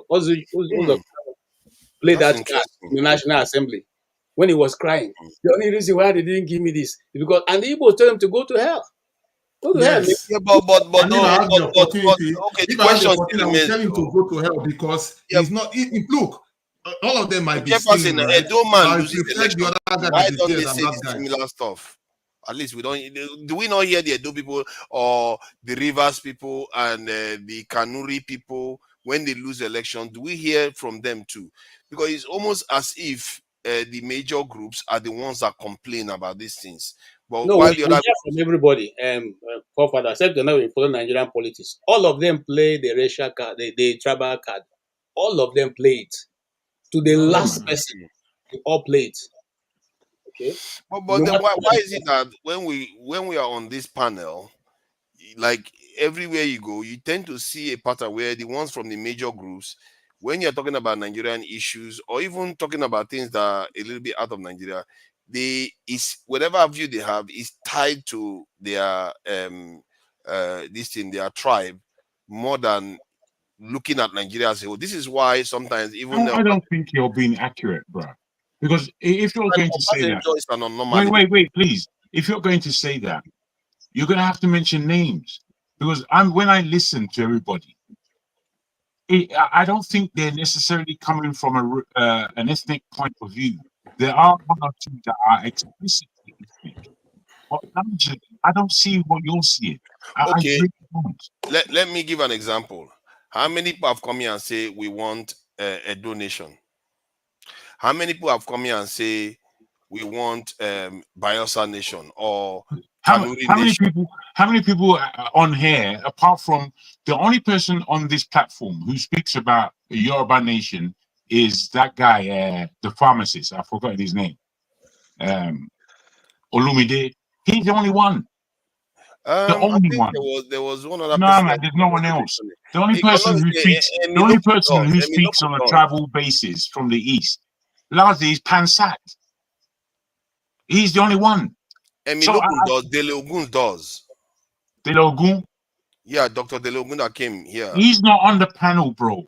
Yeah, he's not on the panel. But my point is that whenever you hear people that do talk like that, tends to be. I don't think that is even an issue to say you want a donation. You know, the thing is, if the country, let's say for argument's sake, that the country was to break up, you know, as you say, if Biafra went its way and Oduduwa went its way, there's no country left, to be frank. There is no country left. You understand? It will be wise of the North to consume the rest. But that's not in the North's mind. That's really not in their mind. So they're not going to agitate that way. You know, we can't speak for the point of just having a new subject to speak about. We need to speak about things accurately. And the only reason why there's such agitation, and it came from the East in the first place, is because they felt seriously hard done by after the war. They felt seriously hard done by. Sorry, before the war and after the war. Yes. But with that, there was Biafra. Now, the Oduduwa one is that Yorubas, I'll tell you this for free. We have been, after the First Republic, largely we have been suffering from a lot of poverty. Now, Lagos apart, there's a whole swathe of Yorubas that largely they live a poor existence. Wherever they are in the world, they live a poor, hard-working existence. There are obviously one or two individuals, but as a group, we live a poor, hard-working existence. And with that, a lot of people have thought, you know what, I've had enough of this Nigeria thing. I want to get the hell out. That's all it is. It's not so deep. I think sometimes we misconstrue this tribal effect. As I said to you all the time, bro, if you want to call me a tribalist, it's up to you. But I'm just a proud Yoruba. But I want to be a prouder Nigeria, is what I want. And it's very difficult for me to achieve either, to be frank, because Yorubas get me ill, the way we behave a lot of the time. Also, I think somebody said it's subjective, and KJ rightly said it's part of us. You know, in the UK here, we have patches where there are strongly ethnic regions. Pakistani, Indian, Jamaican, Bengali, Niger. We all reach our own area. But then there are those of us who are affluent enough and we go on our own. We don't even mix with the crowd. We don't do that. This is how people grow. You're bringing it as though it's an issue and a problem. It's not. It's not an issue. I don't know why it's an issue. It's just that where it becomes an issue is that when we are busy trying to compete amongst ourselves, we lose the bigger picture. Because like you can see, let's say sometimes Pansak will come here and it will just be making it about Fulani. Why someone like KJ will come here, will be talking about Nigeria. Someone like Azon will come here. We'll be talking about Nigeria. John Abba will come here. We'll be talking about Nigeria. But you see what I mean? And if you go to let's say a woman, somebody, you will see them. They will come. We'll be talking about Yoruba stuff, and they will be blaming the Southeasterners for this. It's like, why are you so focused on those things? I The think problem is national issue. no. What I think is that there is relevance to ethnicity in that country, largely because it hasn't been sorted out. It's never been sorted out. It's never been taken seriously. Very true. They had their issue. They came from the war. No victor, no vanquish. We are going to resettle you. It's never been on the table. We haven't addressed their scenario or situation. Exactly. Made it make sense that we are going to now give some level of deference to the East and make sure that these people who are strong, who are industrious, who are hardworking, have what they need to get on with their lives. It's a big problem. You see, when you have big groups saying serious things and they're not being listened to, then there becomes agitation. And that's how it should be seen, not as tribalism. Very true, Jago. Let me You are doing exactly what I'm talking about again. Let me say why you are doing exactly what I'm talking about again. Hold on. Okay. When Buhari was in government, after the Boko Haram ravaged the Northeast, he gave a presidential order that every NGO working in Nigeria should move to the Northeast. They established the Northeast Development Commission, which the federal government allocated a lot of money for the rehabilitation and of that Northeast. In fact, then in Nigeria, if you wanted to make money, all you need to do is go to Meduguri. There are some houses that were rented. The landlords were paid 10 years ahead, rentage for their houses. And everywhere they were scrambling for accommodation in the Northeast because all the NGOs, go check it out. They left Abuja. Majority of them had their headquarters in Meduguri. Now, if you could do that for ordinary Boko Haram, you didn't do that for a particular people that are even more larger and have more stake for the country. So what I'm simply saying that, just like Jago have said, these things have been there and they refuse to address it. And that's going to be the bane of the issues in Nigeria. I tell you the truth. It's not only with Igbos. If you go to Benue, like I keep saying, the Edomas are also marginalized. They have Agatus in Agatus. There are Nupe. What do you call them now? Jukums in Benue State. They're not taken care of. There are other people there. There are even smaller tribes you don't know that have not been given any forgotten about. So if we are serious as a nation, we should sit down and look at those people who governance have not reached, whether they're in the north or in the south, and handle these things amicably. I was just before I came on to this place, I was watching the breakdown of people who are forecasting what's going to happen, in the election. Nevada had 6 votes, 6 electoral, whatever they call it. All right, but it is contested for. It's a small locality. It's a small state, but with only 6 votes. But all the presidential candidates are going there. And you see, because of the way they have arranged it, you cannot say, okay, let me just concentrate on California, Texas, New York, and the rest. No, everybody is going. Even the smallest people with the smallest 4, electoral this are being contested for, and they matter to the national development of America. When we will sit down and say, you know what, even though the Angas are very small, even though the Nupes are very small, we should find a way to accommodate them in the development. When will that happen? If we are seriously building a nation, let us even leave the 3 major tribes. When will they be able to look at those minority places and bring them to the major play? If you are serious, if you think you are building a nation that will outlast you and and even the next generations, instead of simply playing to the gallery. Okay, instead of simply playing, and that is why many people are saying, okay, let's want out. Since we cannot sit down and let me put this question, that'll be last, and I'll leave. You know, forefather, why is it difficult for black men to have serious conversation? Why is it difficult for us to sit within the table and have a serious conversation without getting annoyed and fighting each other and blaming? Why can't we sit down and have a? Because I see it everywhere. I see it everywhere. Yesterday night, 2 days ago, the Democrats and the Republicans met in a gathering that the Catholics had organized to raise funds. Chuck Schumer, who I'm sure hates Trump very well, was sitting by Trump's right, and they were cracking jokes.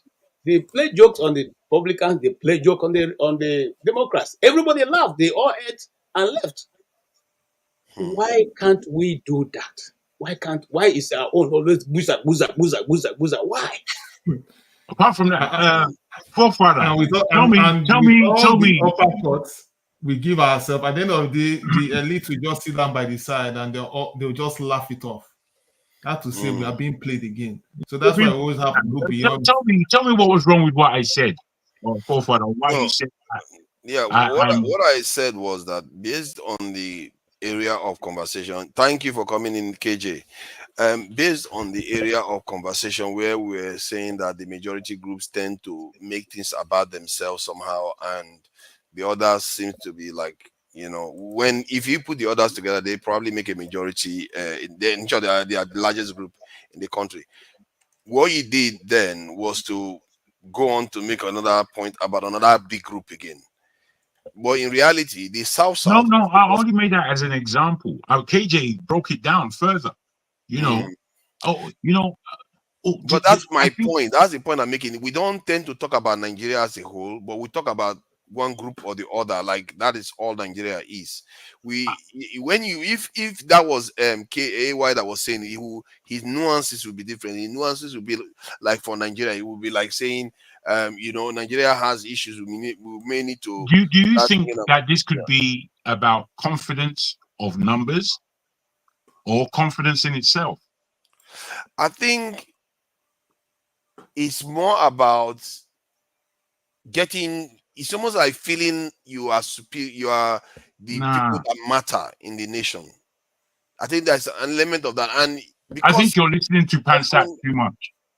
Yeah, Pansat is there. There's other groups. It's not only no, because Pansat he says things like all you small groups are not even up to 5,000 or whatever, and we are bigger than you, and we can come and Pansat is the only one who talks like that. Yeah, there's the rest of us don't.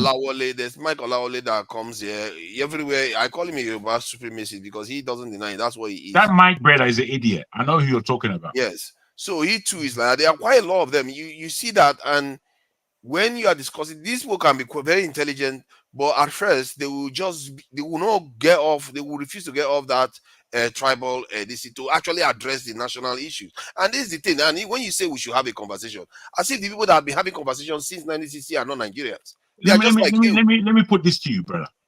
You know, the people of Edo, Benin, they have over the last 25 years or so, they have been busy rewriting history because they want to make a difference between themselves and the Yoruba. They refuse to acknowledge that Benin in itself is a creation of the Yoruba. They don't like that being said. So they want to separate themselves and they bring up their pride. So the issues of our complexity and our pride is what is at stake. It is not just the big groups that have this pride and sense of whatever. You understand? Every other group has it. Well, why would you say the Benin is a creation of Yoruba? If anything, because it is. Because it is more available. My brother, the thing is, I've read the history since I was 5 years old. I've had streams and streams of books reading the history. I have my parents, where I live, where I come from in Nigeria is right next to those states. I know those states like the back of my hand. Edo and Delta State, I know them like the back of my hand. They're right next door. You understand? I'll go in and out as I please. And I know these people. I know who they are. You can't have Benin without Yoruba. You cannot. Or Because the other way before, around. wait. Before it was Benin, what was it called? Do you even know? Igodo Migodo or something like that. Okay, then. So why is that name gone and Benin is new? And that name Benin is a Yoruba name. Tell me something. Igodo Migodo is Yoruba word now. No, Igodo. That's not Yoruba. Benin. Nah, Yoruba be that. You tell me now. It's I don't know whether it's your this in is your Yoruba language. I don't know what Benin stands for. I'll tell you what it means. I can tell you what it means. But it could have a different meaning in Benin language. If the only meaning it would have in Benin language is the one that they made up, but it's not the true meaning. That you got it from them. It's not. It's if you are somebody who looks at the art of that western region of Nigeria, you can see clearly the difference between the Yoruba art and the Benin art. And you can see the difference in sophistication, and you can see the originators, and you can see the copiers. You can see it clearly. But are you saying that the Yoruba art is superior to that of the Benin? I'm saying that categorically. Okay, let's have a look. I'm saying that categorically, and I don't care what anyone else wants to say. I know this because I've been studying it, and I've been studying it based on myself. You understand? I know what it is, and I know I know when these writings came in. It was in the late 80s that the Edo people began rewriting everything and took it rubbish, just because of this sense of pride. Wow, that is quite a statement to say. It's not wow. It's the fact. It's the facts. I don't know what is facts. This do you know horses that came in to Nigeria initially through Hausa and Fulani? The second people to have a cavalry was the Yorubas in that whole Nigeria. You understand? The next people that had the horse were the Beninites. And they got that from us. That's how it came. But people don't know none of this history. So what they do is talk rubbish to fill your brain with rubbish. They are not feeling you are saying those things yourself, because if you look at the Benin people themselves, they don't look like Yorubas. They do, but they don't. I know people don't look like Yoruba. They do, but they don't. Many people look more like Igbo than even Yoruba people. I would argue that it's arguable because, as I said, this area is big. When you say Benin, I think you have to say Delta, because that is the true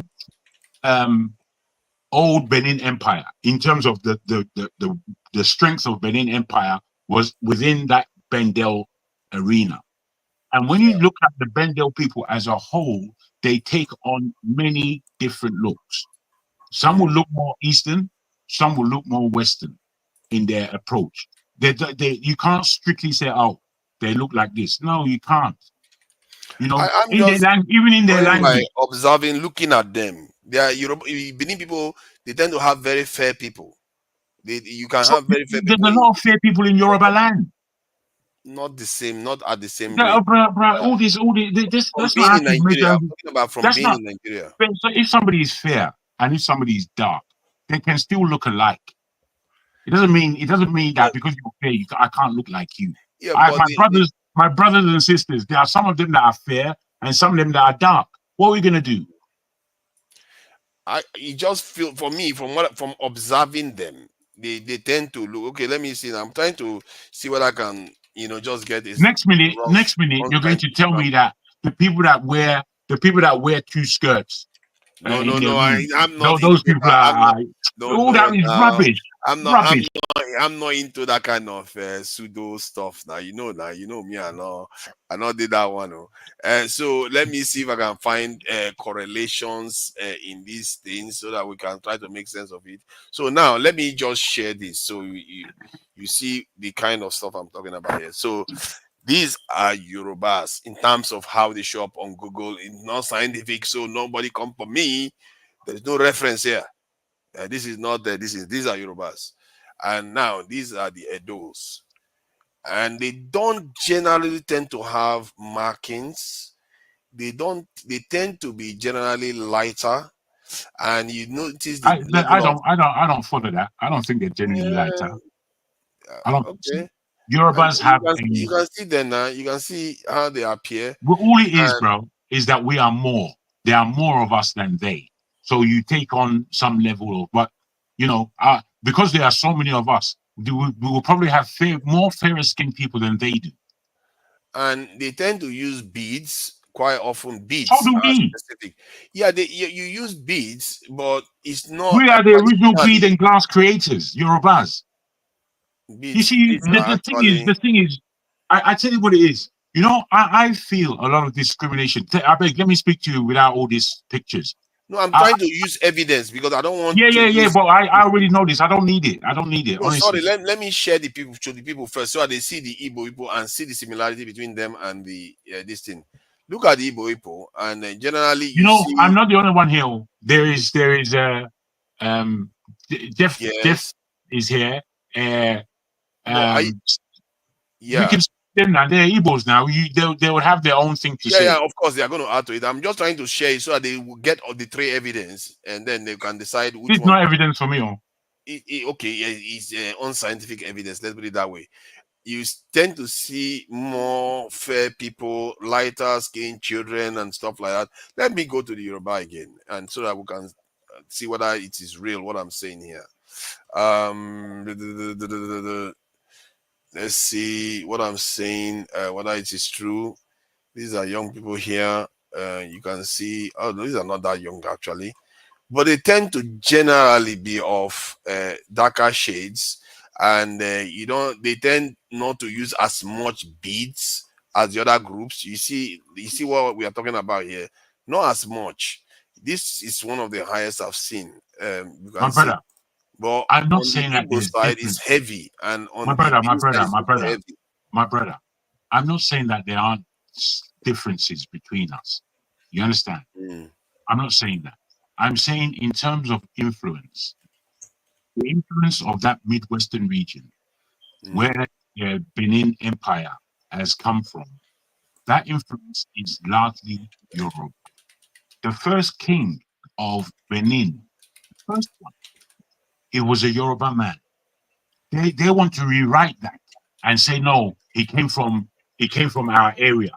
He didn't come from Ilefe. He came from somewhere else. Rubbish. It's just rewriting of history. It's rubbish. It's rubbish. And it's based on pride. And that's what we're suffering from in that stupid country. That's it. There's nothing more to take away.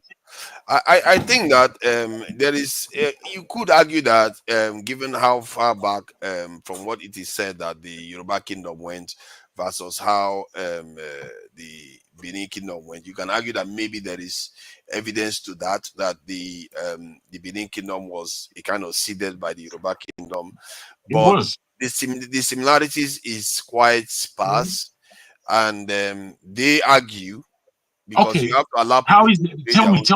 Tell me, in terms of you saying the similarities are sparse, in that Nigeria, in the south, where iron smelting has a long history, even as far as the east, we have this history of smelting iron, where the Benin and Ilefe, or your art, and even the Eastern art, which arts are the closest? Which are the closest? The Eastern art. Let me check. I've not actually bothered to check. You don't even know. You don't even know the Eastern art. I know it. Man. I want evidence. I don't want to just. I'm asking you. I'm asking you a question. You want evidence? We're Nigerians, aren't we? We're supposed to know this stuff. I'm speaking as though I know. You are guessing. You are there guessing. I'm not guessing. I want. If I give you an answer, I have to be sure of my answer before I start. I'm saying that you're guessing in comparison to me. No, you are saying I'm guessing. I'm telling you that I'm confirming. You're guessing, so I'm going to I'm saying that I'm telling you that I know. I like to speak I'm telling you I know.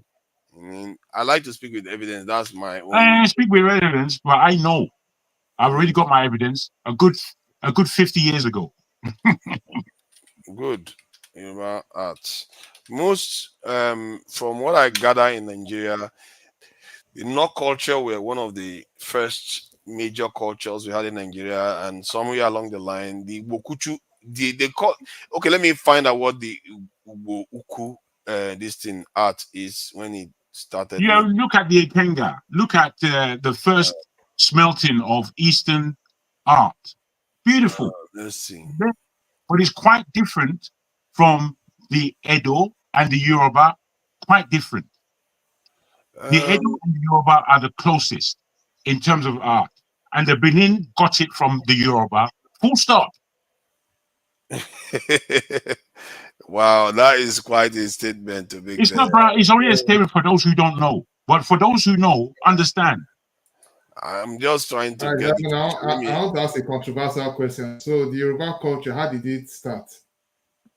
The Yoruba culture is old, though. It's very old.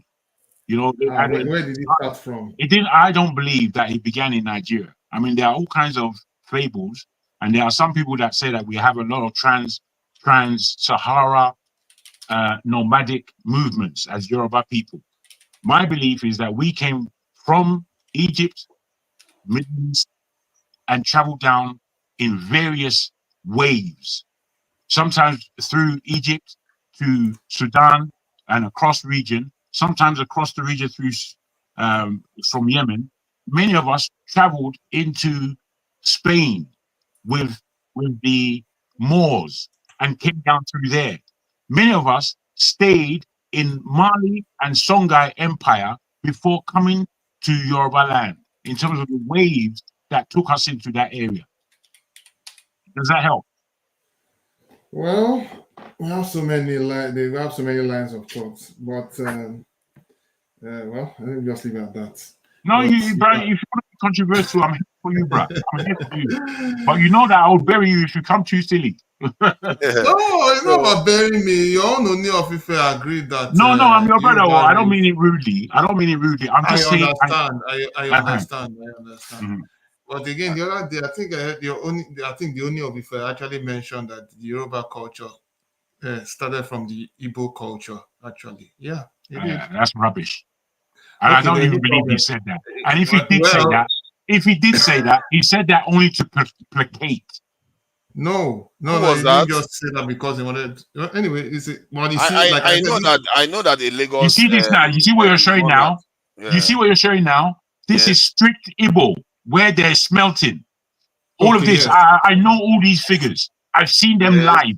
Yeah, we have all seen them. But what I'm trying to ascertain is, how does this relate to time in terms of sculpture? Because they tell you the time of these sculptures are 9th century or 7th century. 13th century. They dated this one for 13th century. There you go.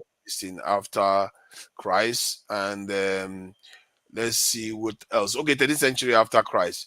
And the one for the Nok culture was BC. A long time ago. So the suggestion is that that kingdom, when it fell apart, the technology flowed from the south instead of heading north, and you notice that the artwork started coming towards the south based on that. But let me see if I can find the Benin ones. The Benin ones, you can argue that the Benin ones, this one has some similarities to theirs, but it's different too. Who's theirs? Who are you talking about? If you look at this one now, like some of this stuff you see here, the patterns you want to see. Let me see whether the patterns are anything remotely. As you can see, they do have close knit artwork, and the number of artwork the Europeans took from Benin is just like the amount is unbelievable. They took so much from there. I don't know. Maybe they became more advanced at doing it. I don't know, or maybe they were man. It's not about a Yoruba head or something. Or this one look more like a Yoruba head to me. Of course it does. All those ones are the ones that you can see clearly that they're and not only do they look like, but it's the same. Oh no, this one looks like a Benin one. It looks like it's Benin actually. That is Benin. Oh. But there's a closer relationship between those of Benin and those of the Yoruba. And the Yoruba far older than the Benin. I don't. Okay, if you say so. Well, you can look it up, bro. You don't have to take my word for it. No, I'm gonna pull it up. I'm gonna be pulling one of them, one at a time up and checking them. And the truth is that, okay, let's say for the sake of the argument that some of the Benin Yoruba culture also developed in Benin too. I don't know whether it's the same. Let's say they are the same, even because we copy each other all the time, even in Nigeria today. So let's say they are the same. Does that necessarily mean one seeded the other? Yes. It doesn't, though. It does though. It does though, because that's how it is evolutionary. These things. When you look at art, there's a lot of evolution in art. Picasso, what he was doing before he started his cubism, he came to Africa and he was looking at all the African artistry that was going on, and then he developed his cubism. You understand? Mm-hmm. That's how he progressed his art and became world famous. Let me look at Yoruba art here. This is Yoruba's art. Look at it very well. See the cleanness. See how clean it is compared. No, this one looks quite clean. You can't argue with that. It does look clean. Yeah, bro, you can't argue with it at all because it's there. Look at that. You see, if you see the Europeans speaking about this particular mask, they call it a world classic. What they say is that there's no art like this outside of Egypt, in Africa, and it compares with anything in the East or anything in Europe. And a lot of it is far older. That's what they say. No, you can see with your own eyes. It's impossible. You can see with your own eyes. You can't say that it's not good quality art. And I don't know why they mix them up there. This one is from Igbo Uku, if I'm not mistaken. No, that's Yoruba terracotta. That's Yoruba too. Yes. The other one. Where is the? I think there was a face mask too. Okay, yeah, this is on the type that one. Yeah. Now look at that. That's Igbo. That one is Igbo. It's quite different. Yeah. It's quite different that they use, and the materials they use may also be different too. Let's see. Not only the materials, it's the technique. The technique is different, and the technique of the Benin, it follows the technique of the Yoruba. Lost wax. Yes. Okay, we'll see whether it pops up. Bro, I'm telling you, I'm a professional, bro. Yeah. It's clear that you take it seriously. Let me confirm just this part. Let's go. It's not even what you guys are saying. What I feel wonder to date is the kind of technology, sophisticated artwork in those days. Yeah. And when you look at Africa presently, you'll be wondering how come we did this kind of thing so many years back. And from the evidence you see today, nothing suggested that it could have been possible.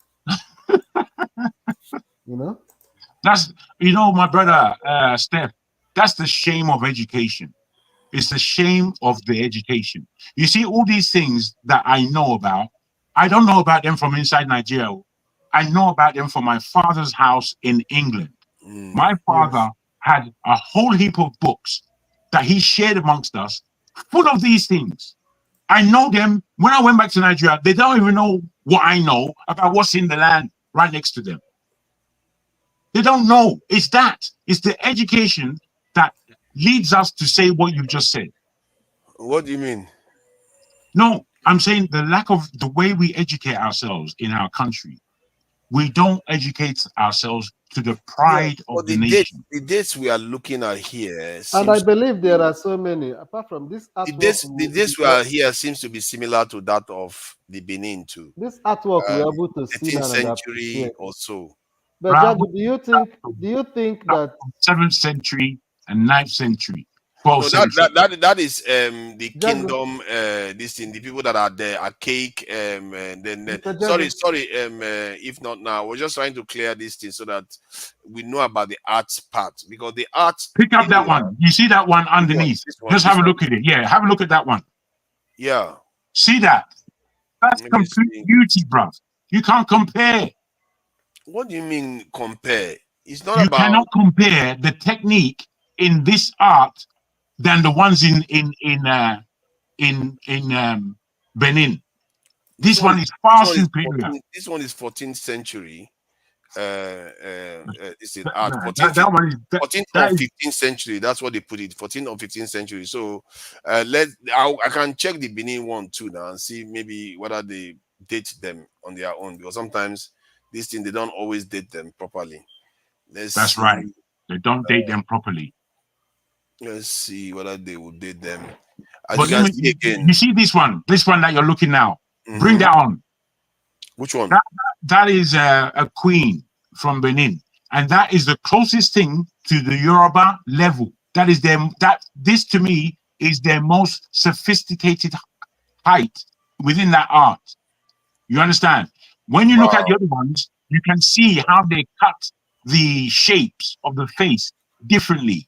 You understand? This one is Benin. You understand? And they did this one too. Yes, this is Benin. This is Queen India. This is not sophisticated too. It's very sophisticated. It's beautiful. Yeah, but that's the point I'm making now. Both of them emerged, and it seems to coincide. I don't know why the. Do you know what they say? See what you just showed. The last one you just showed of the king with the mask. You just showed it. Bring it on again, please. Which one? This one? Yeah. Go up. This one? Yes, the top one. Yes. Now you see that. As you're looking at it, you can see that it's art. You can see it's a mask of some type. When you look at the Yoruba one, do you know what they say? They say difference between the likeness is far superior because it looks more like life. It looks alive, and that is the difference.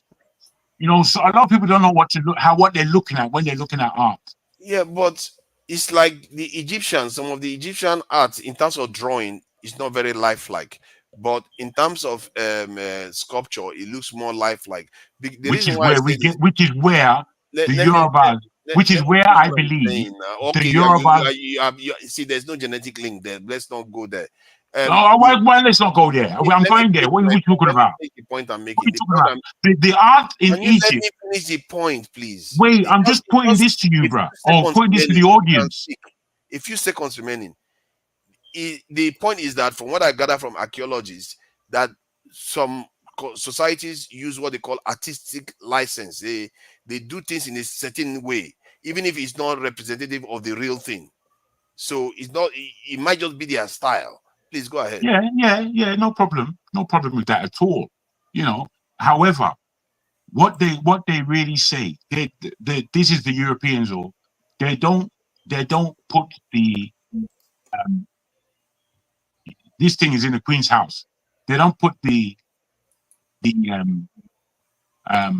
Egyptian artistry to the one of Ile-Ife and Oyo. They don't. But when you yourself take a look at the two of them, you can see the similarities. You can see where these technologies have not been completely lost. And this is antiquity we're talking about when we're speaking on the Egyptian art. So, but okay, if you are arguing this case that they copied from you, no, they didn't even copy. Now we give them. They didn't copy. Now we give them. Yeah, you see, that's kind of stuff that causes problems. Why did it cause problems if it's the truth? If it's the truth, what do we do? There's no evidence for it historically. What do you mean there's no evidence for it? You're looking at the evidence. Where did you get it from? Did you get it from heaven? Bruh, you're confused. I'm not. But I just asked you a straight question. Now, did you get it from heaven? Because let me show you. I told you where I got it from. I said to you, if you're listening at all, that I knew more about African art, that when I used to go back home and see my cousins, they knew nothing of it. So what I knew came from my father and the books that he gave us. You understand? That's where I got it from. And I got it from, I was having these books in my hands at 5 years old. So that's where I got it from. Okay. So if you look at what they said here, the Yoruba of West Africa have a distinct artistic distinct work. Let me see whether they mention whether you got it from Yoruba people. You know, it's always helpful. Maybe you are right, you know, so we can rest this for once, because whether it's written there or not, or I'm right. There's no Yoruba this thing that they got it from Yoruba people. And I don't know. We have to be careful about saying we gave it to them. But that's what happened. There's no evidence for it, though. Let me put this to you. There is a statue of a man on a horse. He's shown as a Yoruba man with the marks. He's carrying works in his hand, and he's traveling to Benin. What he's traveling with is the art. It's there. It is there. But you don't look at these things. You know nothing about it. Nothing. But you're arguing.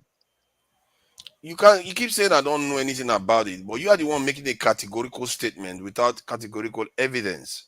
Bro, I don't know what categorical evidence you're looking for.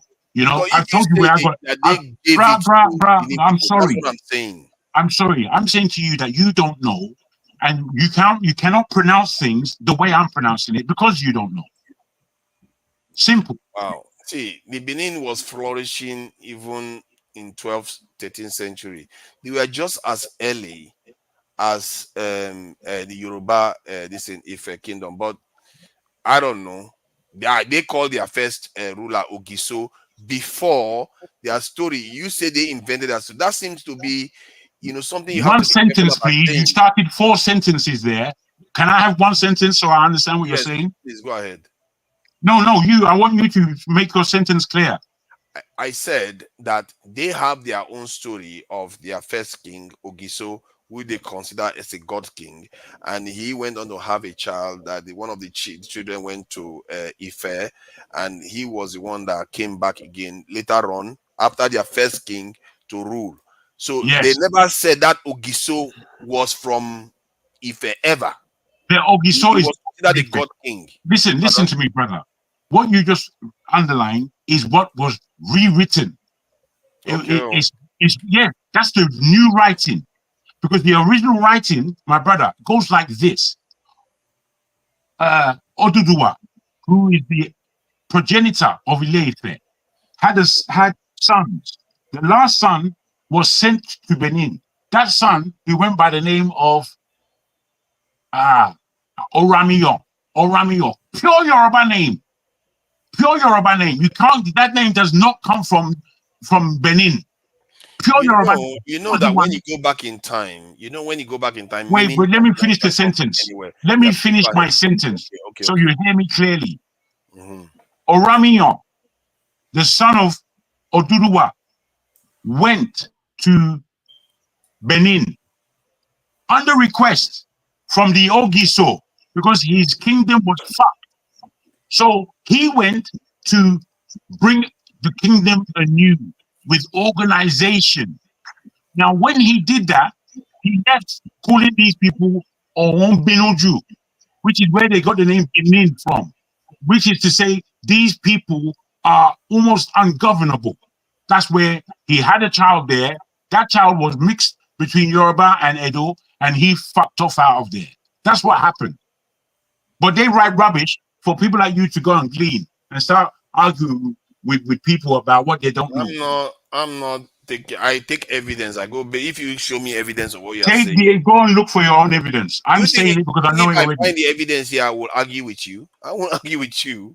I'm not my history. I didn't write it. I'm just telling you that I go to the other page of the Benin. They will tell you that they had their first Ogiso, and you want to overwrite it. No, it's not. But I just broke it down. Ogiso is not a Yoruba name. It's purely Benin. You understand? Purely. Oramiyo. That's a Yoruba name. Even the pronunciation, you can tell. That's a Yoruba name. Ask whoever told you that. Who is Oramiyo and where did they get that name from? Ask them. They won't be able to break it down. But remember, try to understand what I'm saying. Can I see your face? I don't. Please. Oh yeah. This thing is blocking my face, isn't it? Let me move this in. I guess I can move it out of the way, then I can be checking it myself. You guys will believe me now if I say something. Yeah. Yeah, why not? Why not? Okay, exactly.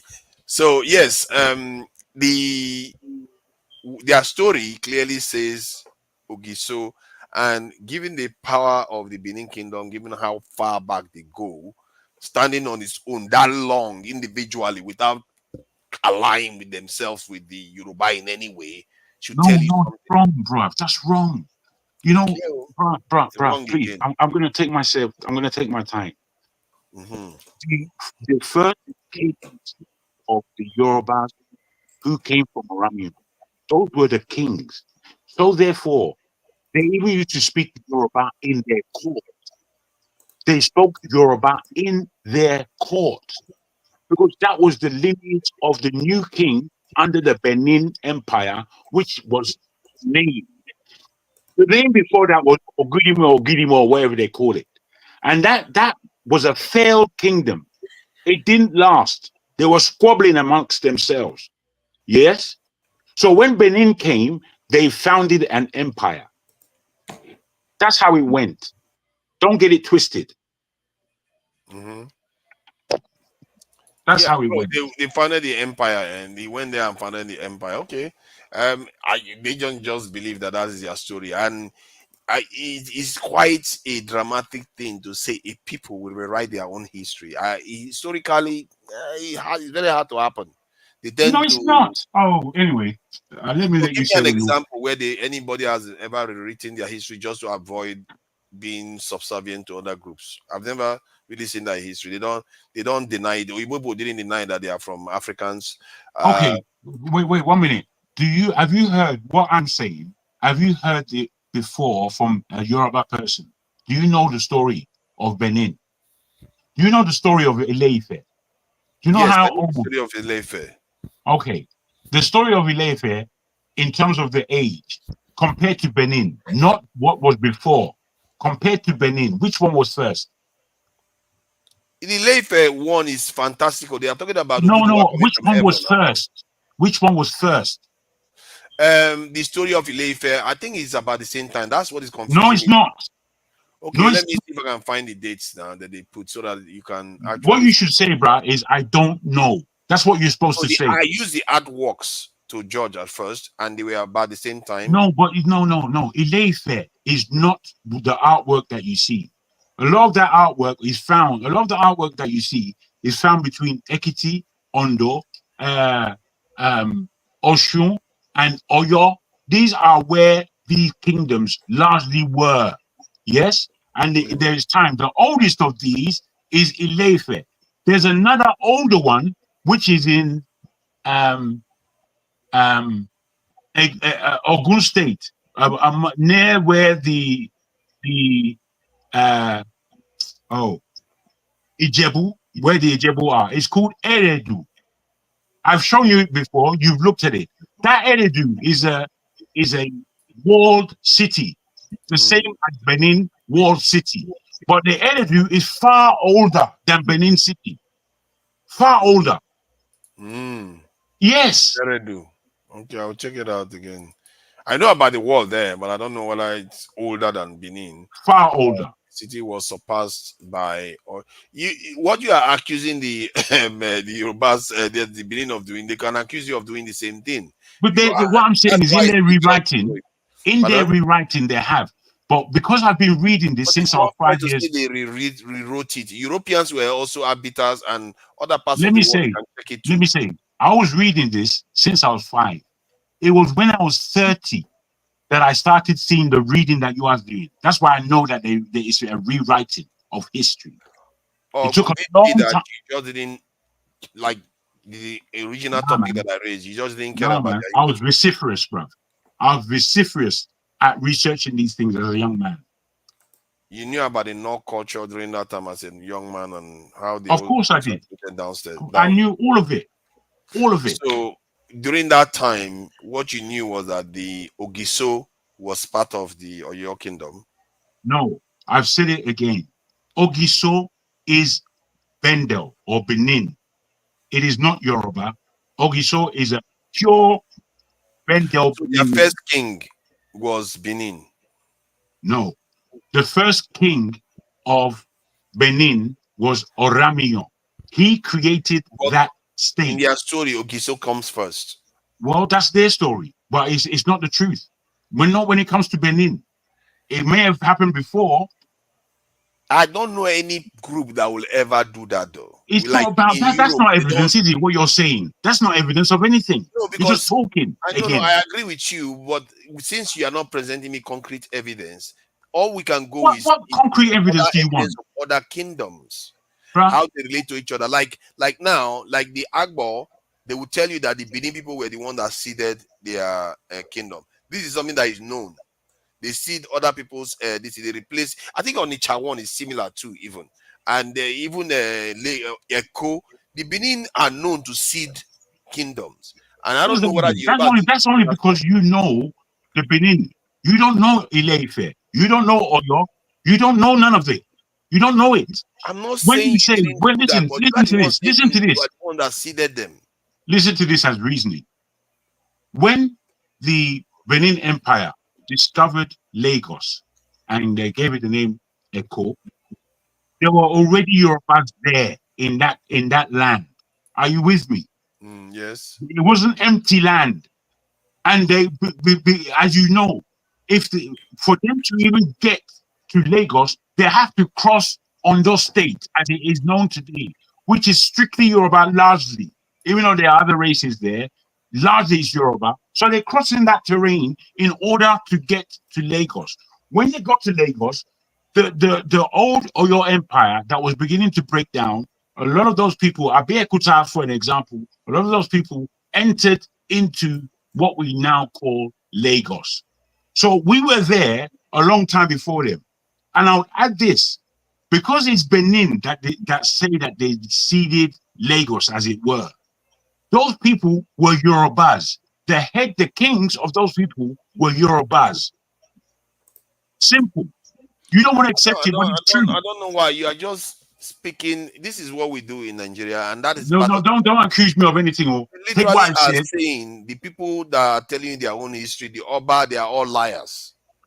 Oh, okay, let me stop there. The name Oba, is it Yoruba or is it Benin? You tell me. The name Yoruba, the name Oba, where did it come from? There are so many words. Oh God! Don't do that, forefather. You're making me upset. The name Oba. Who is the originator of that name? How do you know it's your people that originated it? For fuck's sake, man! You're not able to. Are you God? What is the matter with you? Are you God? My name Soji, Soji. Yeah, it has a meaning and it has a heritage. Where does it come from? Are you going to say I don't know what my name is? You damn fool! You're making me upset with your idiotic argument. People that let me ask these other two people. Jefferson, you tell me, my brother, the name Oba.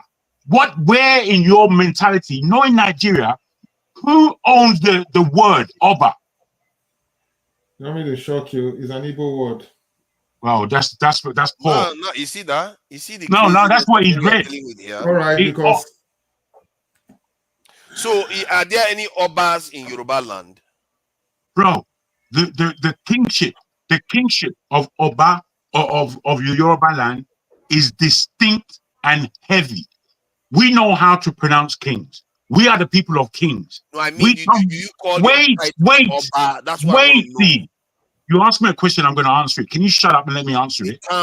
Oba, that's all I need to know. I know you have kingships. I'm saying. No, wait. Please let me answer your question fully. Allow me to answer your question fully so you understand. Because I know it. I'm not guessing like you. You're just here guessing. I'm just trying to. I don't tell me the whole history of Yoruba. I'm not going to tell you. I'm going to give you the understanding of what the kings mean. Use that title. Oba is the lowest of the kingship in Yoruba land. The lowest. So they use the title Oba. Of course we do. That's all I needed to hear. If you are saying the highest is Alaafin. That's the highest. King of kings. Okay, can you give me an example of an Oba in the Yoruba land? You come to my village, bro. There are Obas there. We have an Oba of my own village.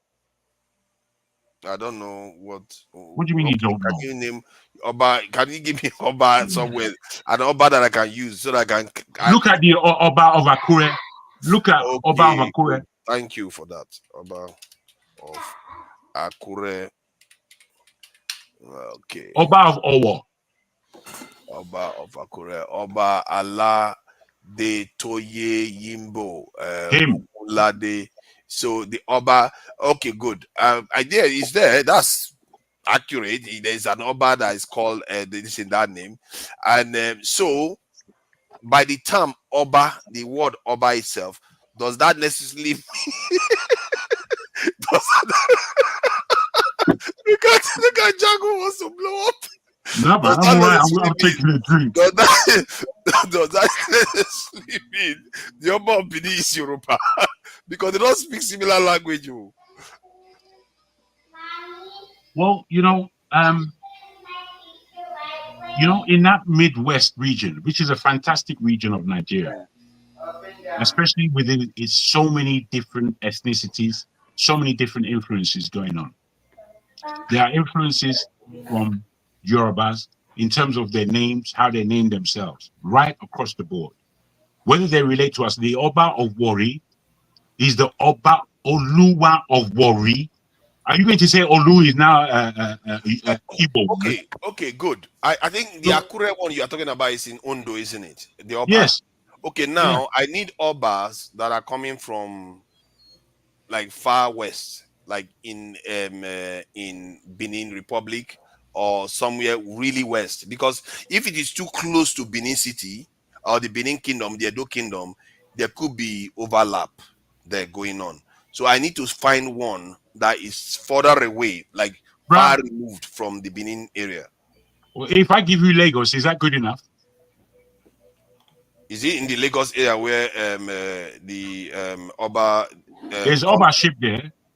Oh no, that area that's contaminated. That's why exactly what I mean. Enough. I want to avoid any area that could be contaminated by the Benin Kingdom. You look at Abeokuta. Abeokuta. That's Ogun State. Okay, let me check Ogun State. How close it is. At least let me check Nigeria. That way, Nigeria map. That way, I will know precisely the area that is best to use, so that you can now say, okay, that area, Benin people were never there. The kingdom were never there. They never really defeated anybody, and people are being called Oba in that region. That is the kind of stuff you want to see. You want to, oh my God, these maps are so tiny. What is wrong with them? Let me give me a big map, Jerry. Yeah, that's a bigger map. Let's see. So I want to find a bigger map that I'm going to use to be able to select. What am I doing? All right. Open a new tab. That's it. All right. So now, okay, that's Edo there, Ondo, Akure, Ogun. Okay, Ogun is, Yoruba was in Ogun, man. Let's go in Benin Republic or somewhere on the far. Bruh, you're just looking for things where you know. You're just the there. area you mentioned was too contaminated. I don't know. I can't see the towns. Let me just do the map. Really, it's not at all. Let me see. Let me get the map. So I will get the areas, because if it's all over the place in Yoruba areas, it should be available in those areas. Aha! Now I'm getting this thing. Like there's somewhere that they call Shaki, Iseyin, Okeho, Abeokuta. There, the Yoruba has this thing. Okay, Akuta. You see, somewhere around Ilorin area, all those deeper Ogbono, Ogboho, Igboho. Even look next door in Benin. There's a place called Ketu, which is a very old Yoruba. Look at there. It's in Benin. Look at what's this place called in Togo? Sugar. What's it called? You know, they are all Volta languages. They are related, so they wait. I'm not saying that we're not related. I'm not saying that. I'm saying who are the progenitors of this kingship title. A lot of you people are ignorant. That's what I want Nigeria, to if you look at the comment section, you can see the amount of ignorant people that don't know anything commenting. You understand? But me, I know. That's the difference. I'm not pretending here. You understand? I'm an old boy. You are quite studied in this, but you know, there's a risk that sometimes there are these days you may miss. Is there an Oba in Benin Republic? You see, this one is a good way to try to find out whether there's an Oba in Benin Republic, because chances are that if it's not in the coastal region, yes, there's, you see, that's, I've helped you to find information. There's an Oba in Benin Republic. It says that yes, the Benin Republic, formerly Dahomey, has traditional kings known as Obas, especially amongst the Yoruba community in the southern part of the southern part of the country. Title, okay, let's see, Oba of K2. Let's see. Didn't I mention K2 before? Yeah. You mentioned. I don't know. I didn't catch that. Sorry. I mentioned it just now. Where is K2? Where is K2 actually? K2 is, if you look where Oyo is, up. It's up, and then near our border with Benin. Adjacent, I would say adjacent to Kwara, between Kwara and Oyo. That's where Ketu is. Yeah, I think that is reasonable to say that they have a kind of relationship. Bruh, I'm telling you, we have too many names for. We have Yorubas have two.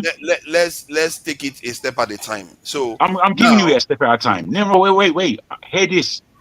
Yorubas have many names for kingships, and these kingships are on different levels. We don't only have kingship, we have a government parliamentary system, which is what we call I can't call for. You understand? I can't call for. That is the government. You see, that's below the kingship level. Let me say this to you. Are you hearing me at all? Or king, but I don't believe you're hearing. Go ahead. I can hear you. Go ahead. I can hear you. I'm speaking about the Akankafo of Yoruba land. The Akankafo is the government, the prime minister, the president. That is where we have the checks and balances in the old kingdoms. The highest king is the Alafi of Yoruba land. Then we have about 2 or 3 before you get to the Obaship.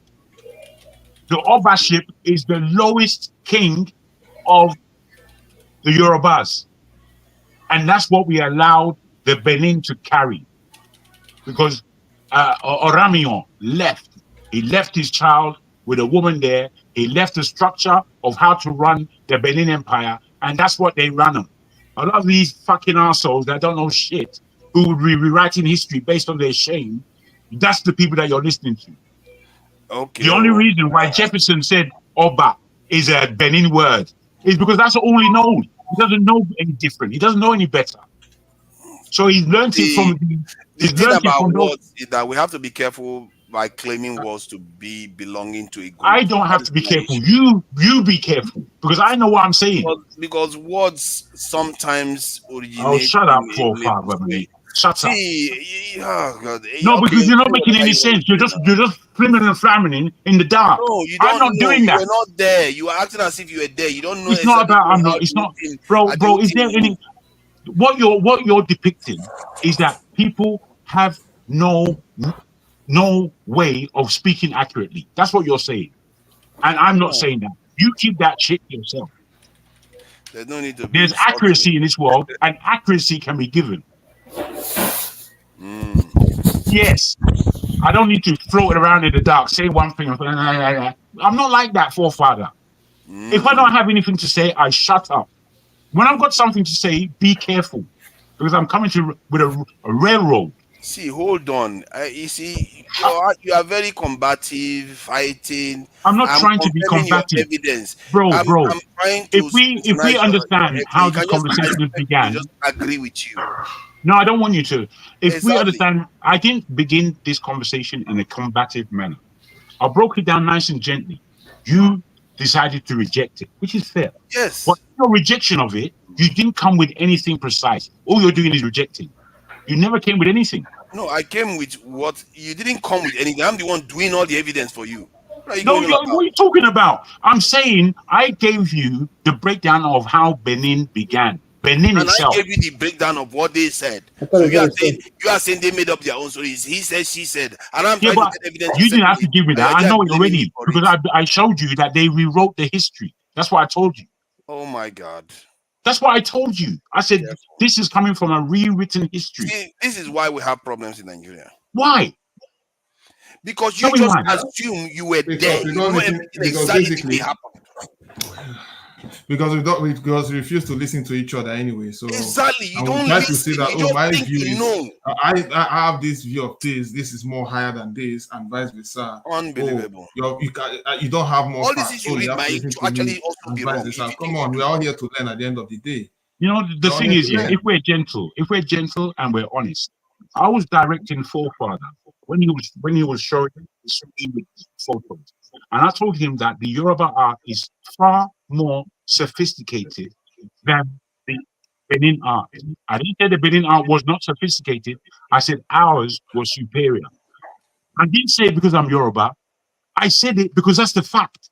Now, when he looked at it, he could see clearly that there is a difference. Then I told him that the technique used between the Yoruba and the Benin are similar because they come from the same heritage. These are real things I'm talking about. But I even told him about what the one he showed of the Eastern, of the one from okay, let me ask you. Wait. Sorry. What he showed from the one from the Igbo art. Did you know any of those arts yourself, Mr. Jefferson? You didn't know any of them. You knew none of them. How are you sure I'm not conversant with the artwork? Sorry? How are you sure I'm not conversant with the artwork? Well, I'm asking you. Did you know them? If you want to know, the oldest iron smelting in the world is in Leja in Enugu State. I know that. But it's not in the world. And that is a very confidential information if you don't know. In fact, no, the whole world doesn't know brother, that, but we know. I'm asking you if you know. You're telling me that. Wait. And you're here talking as if your people were always the first. I don't know why. No, I didn't say I knew. You're coming across that like your people see that. Why you shout me down? What Jefferson is talking about? What Jefferson is talking about? I know. That art, the face that I showed you to show, that art is actually 8th century. No, it's not. In my not knowing, you are going to look it up. You go and look it up. In my knowledge, they did it there. What 8th century? Let me check it again. I didn't say 8th century. Let me confirm before I go and talk out of thought. This one with if not now, you say that it's 8th century. Let me see. Yoruba. This thing, you just need to get it right. What you're saying, I know very clearly. And I look at it and look at it and look at it again. Archaeology is not an easy subject. You understand? Because carbon dating is not as accurate as saying. You may not be. The reason why I said what I said is because obviously for some reason. Which one are you saying? This one is 8th century. Hold on, let's confirm it. Which one they are saying is 8th century? Is this one? No, the Igbo one. The Igbo one. Oh, the Igbo one is the 8th century. That's the earliest then, if it's the 8th century. That's what I said. But you don't know how to listen. That's your problem. Hold on. Calm down. Let's go down here. Let's go down. So, are you saying the Igbo one is older than the Yoruba one? Yes. And there is some. Okay, let me check the Igbo one again. Oh dear God! You see, yeah. Hold on. Let me fix the Igbo culture is the. I'm just trying to confirm things, please. It's fair. You know, bro. I could have given you guys this whole history if you allowed me to talk, but because you were combating, I don't even know why forefathers.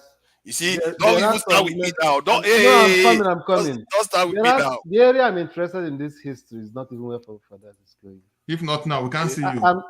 I'm just taking my mind. I'm just taking my mind back to the setting of the environment when all those arts was made, and when the white people came. For instance, those Ibuku arts. the circumstances surrounding those things being buried under the ground. What was going on? How scared were they of losing their heritage? Do you understand? The thing is, my brother, what are the stories surrounding? Because those arts has more stories surrounding it than the art itself that was preserved. Steph, a lot of these arts that were buried, they are so old. When you talk about 9th century, we must try and understand how long ago that was and how much has transpired between then and, let's say, the day of slavery and when slavery began. That's a good 500, 600 years, if not more. These things, that's why they were buried, because they were forgotten. A lot of these stuff they weren't using anymore. We didn't even speaking those languages then. The way languages evolved these days, even just about 500-600 years ago, the English language sounded very different than what you hear today. Yeah. Of course, English language is a recent language. It didn't start. It's a recent language anyway. We don't want to go into that. We want to talk about that. Linguistics are very, very fickle. They can be very fickle. You know, look at the way we speak pidgin English. It barely existed that many centuries ago. So like I was, man, this Southeastern one is quite interesting actually, because. But do you take it back now?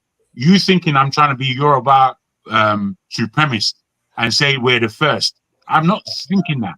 I think in as much as most of what Jago is saying is irritating to forefathers, I think Jago has his facts. Jago is not just talking about this, is something that he have had time to I've been with this subject for so long, research and read about. You understand, before now, for his own personal consumption. So he's not just coming. I'm not seeing him as being biased in what he's saying.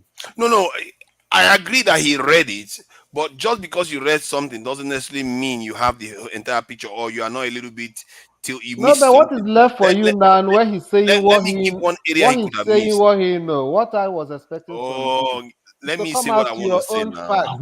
Listen, I'm coming up. I'm trying to listen. See, what I was trying to get. See, my original chronology was the one that came out in the end. But the way Jagu was saying, he seems to be breaking the chronology. That's why I brought out the Igbo Uku. This Igbo Uku is not necessarily the Igbo you know today. It's slightly different from the Igbo Uku because they say it's the one that came before. And the point they were trying to make was that when the Nok culture was lost, I use the term, it kept moving south. At least that's the trajectory it seems to have done. Because the Nok culture was the first one that has been registered, at least that we know, in Nigeria. Then it started coming down. And they said from the Woku, from there it spread to the other areas. So when you are saying those things, you could argue that some of the artwork, the smelting of iron and all those things came from there and flowed towards the other areas of Nigeria. This is why I said the Yoruba, the Igbo people, Edo people, if you look at them, they look more like the Igbo than the other way around, than the Yorubas. As far as you're concerned, I don't believe that. Photographic evidence seems photographic evidence, and even doesn't mean anything. Seems to indicate that too. Fathers, are you not being your argument now? Are you? I don't even know which side you are. Why not just say that Benin people? I'm coming. Why not just say that Benin people look like Benin people? Absolutely. Okay. Why would you say that they look more like Igbo? No. I think it's a. Why not just say Benin people look like Benin people? Yeah, language is bad. Okay, I agree. I take that. I take that point. I'm saying, okay, it's a good point to say. I would just say they look similar. Thank you for that. I was going to say that a long time ago, but thank you for that. The language is bad. You see, this is why we're having this conversation. We are learning how to talk about these things. The language I use is not accurate. That they look like Igbo. I would say they are more similar. Similarity between them and the Igbos in terms of appearance, phenotypical appearance, is more similar than the Yorubas. Let me ask you this, forefather. Anyway, in summary, all these things we are talking about, in summary, the truth is that if we are sincere with ourselves, the southern Nigeria has more in common. This is what I keep saying, but a lot of people reject it. As far as I'm concerned, we have more in common that we care to understand. Correct. You understand? I believe so. You know, forefather, let me ask you this. Do you know what is the IFA? Mm-hmm. You know what it is, yeah? Yes, I know, definitely know. Now, who are the progenitors of that IFA? I don't know. Oh God. I will tell you my truth now. But there's something I'm seeing here though that I think I Except should if you highlight. prove me otherwise, but before now, I used to think it's Yorubas. Oh no. Okay. Well, okay. See, the point Wait, please wait. Go Please ahead, wait. Go ahead. Now, the IFA is a Yoruba spiritual system. The people that the Igbos have their own style, but the people that follow the Yoruba style are where? I tell you where they are. They're in Benin and the Midwest region. Culturally. Okay, now You see the similarity between these cultures. Ifa reminds me in Igbo land, that's what they call Afa. Afa or Ofa. Yeah, exactly, yes. Afa, yes. Yes, They have the Afa so I told you that the southern the Nigeria, voter language the I was earlier warning you about. we recognize that we have we have serious bond. Yes. You know. But everybody likes to think that they are special. That's the thing. Let me see. And our culture was not just for show of aesthetics. The culture was highly scientific. Now let me draw a part. All those artworks you are seeing there, they are scientific artworks that depict the galaxy, the what do you call it, the solar system. Majority of them, but you know, you just think it's just artwork. It's not just ordinary artwork. So you can see. I don't know if you go to the Igbo this thing, there's one like that. He has to talk. He was talking about the Taurus. Yeah, I want to use the Nigerian map to demonstrate something because now I want to give my own theory, and I know Dagun, you're not going to like this theory. Mine is not a theory. That's the difference. That's the difference. Bring your theory, man. Yeah, I like to do because I said I had a chronology in my head that you seem to have broken. That's why I was pushing back against it. And now, when that chronology seems to have been reestablished, so if you look at Nigeria, the North culture was somewhere around here, and you can see that later on they were vastly older. Then there's another metallic work that we have evidence for somewhere in Anambra. I think this is the area pops up here. Older than anywhere else in the southern region of Nigeria. And where else would he go to? Would he jump here first or would he go through here? That's the question you have to ask yourself, because we don't know where this one came from. Maybe it could have come from the top and landed there, but it landed here far later than it landed here. That's the question you have to ask yourself. Could he have come from here, got to Benin first before he ended up here? Because if you look at the images, let me go to the the actual stuff. If you look at, let's say, which one that is very similar to this? Okay, let's say it's something like this one that pops up like this, and you look at this one. This one could be a cruder version of what the other one represents, the refined one that has made it all this way to the west. So we have to be careful, because that chronology seems to be stuck in my head, and the Benin people are telling you their own story, and we are saying that they rewrote their history. That is sacrilegious to a culture. You can't rewrite your history like that just because you don't want to be associated. Okay, Jago, I have a question for you. The pyramid. Do you have any pyramid in the southwest of Nigeria? Do you have any pictorial? No, we after we built the one in Egypt, we didn't do one back in Ile-Ife. How about that? Because I know what you're gonna say. You're gonna speak about the one in Ego. Just say it. Just come out with your knowledge. Don't come okay, and no. Okay, that's fine. It's fine because, well, the pyramid knowledge, at least we have traces in the southeast as well. I've seen them and I know them. You have seen them, right? Okay. Of course. Why not? So the question is, why do you think they were destroyed then? I think maybe I didn't destroy them. No, I didn't not destroy them. I'm talking of our white brothers? Why do you think they destroyed it? Well, you see, my brother, you see, what it is that these kinds of discussions that we're having now. No, ask forefathers that say you can't rewrite history. People One at a rewrite time. history, forefathers. Pardon? People rewrite history. Oh yeah, they do. Leave forefathers with his fantasy. Leave forefathers. Jagun. Now, fantasy, they talk all the time. You will be surprised. You see me inside your window, inside your room. Stop it. Stop with all this talk you are talking about. So, you know, if you come here now dogs, you go meet to hardcore dogs.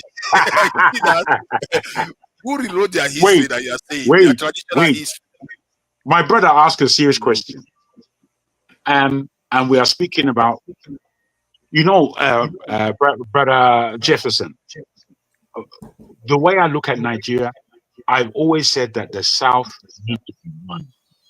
The South needs to be won in so many arenas, but because we argue and fuss so much, and we bring all kinds of conditions that aren't real, and we stand on untruth a lot, we haven't been able to perform togetherness amongst ourselves, which would have been the solvent of bringing Nigeria as a real nation, in my understanding. Now, because of the way we function, white people can play with us anyhow they want. White people would have never, ever been able to enter into Nigeria without us. They would have never got anywhere. The thickness of our forests at that time, do you know that we've lost 95% of our natural forest cover? 95%. Do you know what that is? They called it Niger Congo. You see the Congo there? There are still places in the Congo that nobody's ever been. And in terms of our Onyubo, they haven't been there because it's too thick for them to get through. But because of our mistrust, I don't know what happened to us, especially in that Nigeria. I think after slavery or through that time, I think there was a big change in who it is that we were. I think we went through our first corruption of the spirit at that time when we were selling our brothers. And I say selling our brothers because when I used to go to Nigeria back in the day, this is 1975, traveling from Lagos to my village, all the way, the kind of trees that we used to see, thick, you couldn't look into the forest. I used to pick up leopard in the forest and take them home. We had elephant in our garden in Ifon. We had all these things. Now, if I make the same journey, I can see all the forest is cut down. There's nothing there. We're just looking at land. This is what we've done. So when I was young and I saw the thickness of the forest, and I used to think, there's no way Oyinbo could come through hell. They can't exist. They will not exist. But they were taken there by us. They were given medicine to. We used to kidnap our brothers and sisters and bring them to the shore for them. This is how corrupt we were as a people. You're right, my dear. In Igbo land, there was a particular was the Arochukwu, right? Yeah, they are the one that perfected in slave trade. They are the one that sold. Wow, you mean the Arochukwu that is supposed to be the central authority? Yeah, they are the ones. Yeah. Oh my God. Hi. No, the history of slave trade in Igbo land is Arochukwu people. Hi. There you go. We just have to. The thing is, my brother, we don't like to tell ourselves any truth. And when the truth comes out, people like forefathers will come up and start rejecting. Again, you're coming for me. Hey, God. That's you. You're the rejector. You're the one rejecting. I'm going to give them dog trees and they're going to turn on you. If you keep talking to me like that, your dogs are going to turn on you. Bro, I'm being real. I'm being real, brother. Keep coming for me like that. Who told you I'm not against you or this thing? I just, to be fair, the order has been restored in my mind because you are trying to break it, that chronology that I studied. And I don't know the details, but I felt like the flow of technology in Nigeria from the central middle belt area, it flowed south. And in terms of the discoveries they made so far, it flowed south, then it flowed west. That's what I saw. And it's still... because you mentioned knock, I was glad you mentioned the knock. because the Nok are the oldest found peoples, evidence of peoples in the whole of West Africa.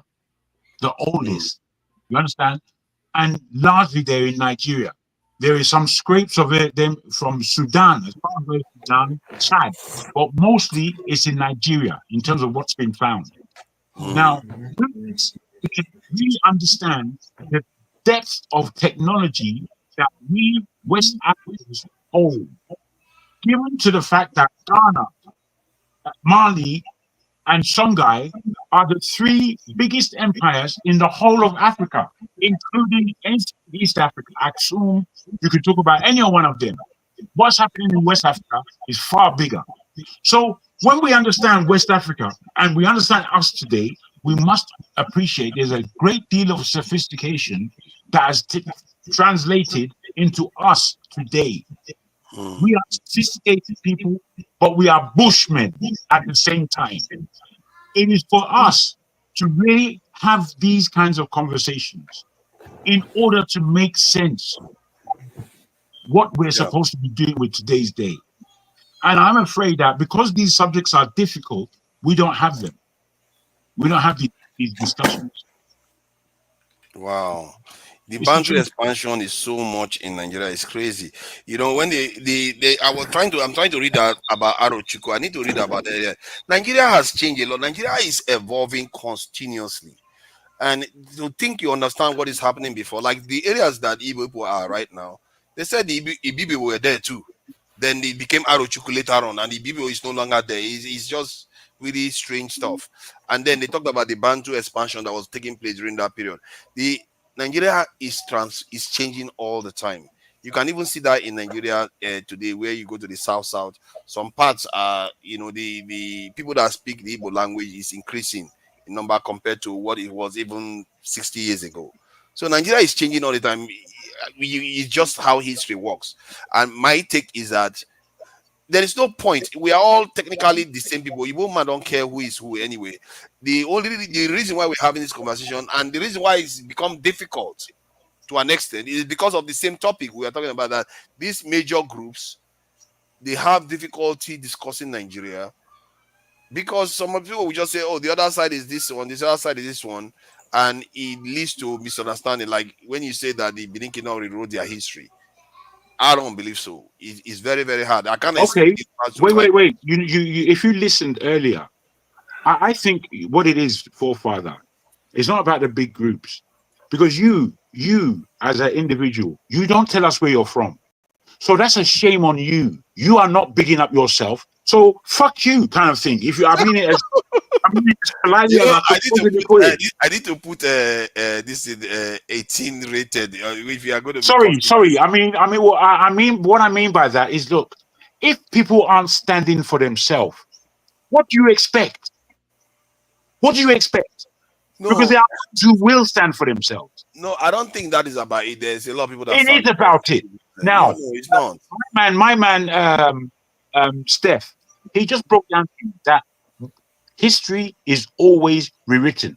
I didn't want to go down that road because if you, as somebody I find quite interesting, don't know that as far as interested, I find it flawed that you don't know that history is always rewritten. And largely, it's written by the so-called winners. You understand? Now, if you look at the Yoruba nation or the Yoruba people, a lot of the time, what happens is that a lot of people are jealous, I feel, about the depth of history that we have. So what they do, they try and cut us down all the time. But you don't see that as a minority. I see it. Who tried to cut you down? I see it all over the place. Who tried to cut you down? A lot of Benin people try and cut us down, even though we're brothers. They try and cut us down. Igbos, maybe they felt that you people are trying to cut them down. Wait. Igbos, they too have angst against us for all kinds of reasons that you can throw away because it's a pile of rubbish. You understand? Mm-hmm. We in ourselves, Yorubas, we will cut ourselves down on top of it. But the fact of the matter is, if you look at the Yoruba history and the depth that we have kept, in the whole of Africa, there is no one there's no ethnicity like the Yorubas in terms of. I'm not boasting. This is not a boast. It's just the fact. But people don't like to look at it as a fact. Like they want to what? say, oh, because There's they are no Yoruba, ethnicity like who? and talk shit. No, there's no But the facts ethnicity are like there. who? There's no ethnicity like who? I'm saying there is no ethnicity as prominent as the Yorubas in that whole Africa. None. There isn't. I don't know. There isn't, bruv. The You got richest to man accept it. in Africa is not Yoruba. Okay. The wisest man in Africa is probably not Yoruba. It's not about. I didn't say The tallest wisest. man then what is the prominent part? I think The what prominency. I tell you what the prominency is. Jaguar- Let me answer him. The prominency is that our history without folk tale, you know, there is the folk tale there that can be still have some intelligence in there, but without folk tale, most definitely we were in Egypt. Most definitely we were in Sumeria at the time of Babylon. Most definitely we were in what they call today Israel at the time of Syria. Most definitely we were in Spain during the Moors. Most definitely we were in Mali during the height of the Mali Empire. Most definitely we were in Merowe in our travels down. We stayed in Merowe. Wait, let me land. We stayed in Merowe for 200 years. Let me land. You asked me a question. We were in Merowe for over 200 years. Most definitely, we lived with the Kanuri before we reached the West. For a good 50 years, we were with the Kanuris and with them before we moved to the West. Most definitely, we traveled to Brazil, Cuba. Yes, and it's clear. There's no... What are you bulking about? You asked me a question. I'm answering your question. Shut up. Let me answer. See, you can't just be talking No, over bro. Shut up. Calm down. Talk after me. Talk after me. No. Let me have my talk after me so I don't raise my voice, please. Okay. Please. Don't go on too long. Take 1 minute to. No, don't go on too long. Listen, or else you remain an idiot. I'm listening. You see now, Good. you are doing it again. In Trinidad and Tobago, it's clear that we're there. In Haiti, it's clear that we are there. In Cuba, in Jamaica, in Louisiana, in Carolina. All this, there is no one African that can speak of, not one African that can speak backwards, medium, and forward in that way. None. If there is, you tell me. What are you talking about? The Igbos are equally in the same location that you just mentioned too. Well, very good. As well, yes. Very good. You see, this is the thing. This is exactly what I'm talking about. This is why I asked the question. This is exactly what I'm talking about. They are the ethnocentric aspects tend to override aspects of just scrutinizing information a little bit more closely. Why things are the way they are. As you see, so if I go to the Yoruba page, that you will find out when they actually took on that identity as a Yoruba people itself, and then you find out that okay, when people go to the diaspora, let's say all of us now, this thing Yoruba, Igbo, we end up in the diaspora, and then they say okay, let's try to tap back to our past.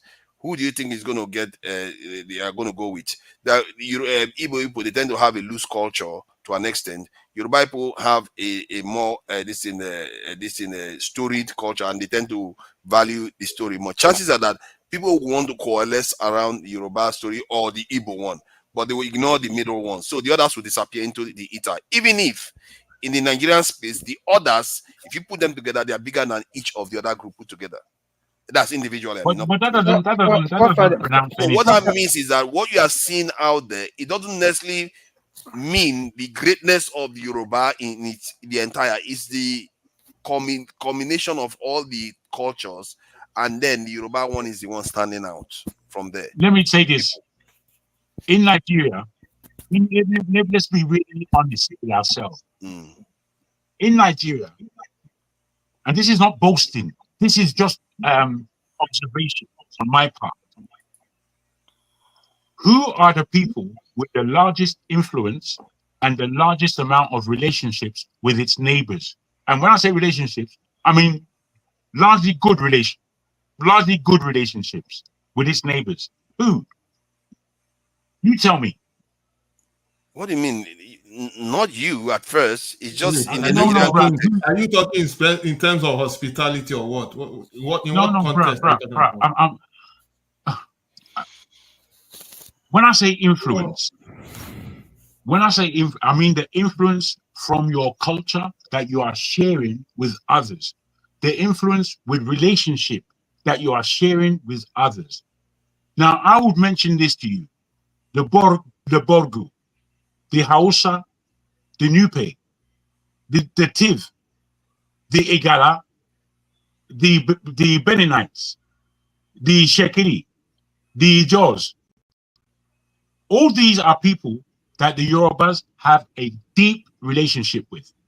And the relationship goes back far, far. Now, you tell me who else is like that? The Igbos every other Igbos group. have good relationship with most tribes, not just in Nigeria, not most in Africa, and most parts of the world. So I don't know. I think what he's describing, to be fair, what Jagun is describing in the current context of Nigeria. And it doesn't come from the current it comes from a long time ago. This is what I'm saying. It didn't start today.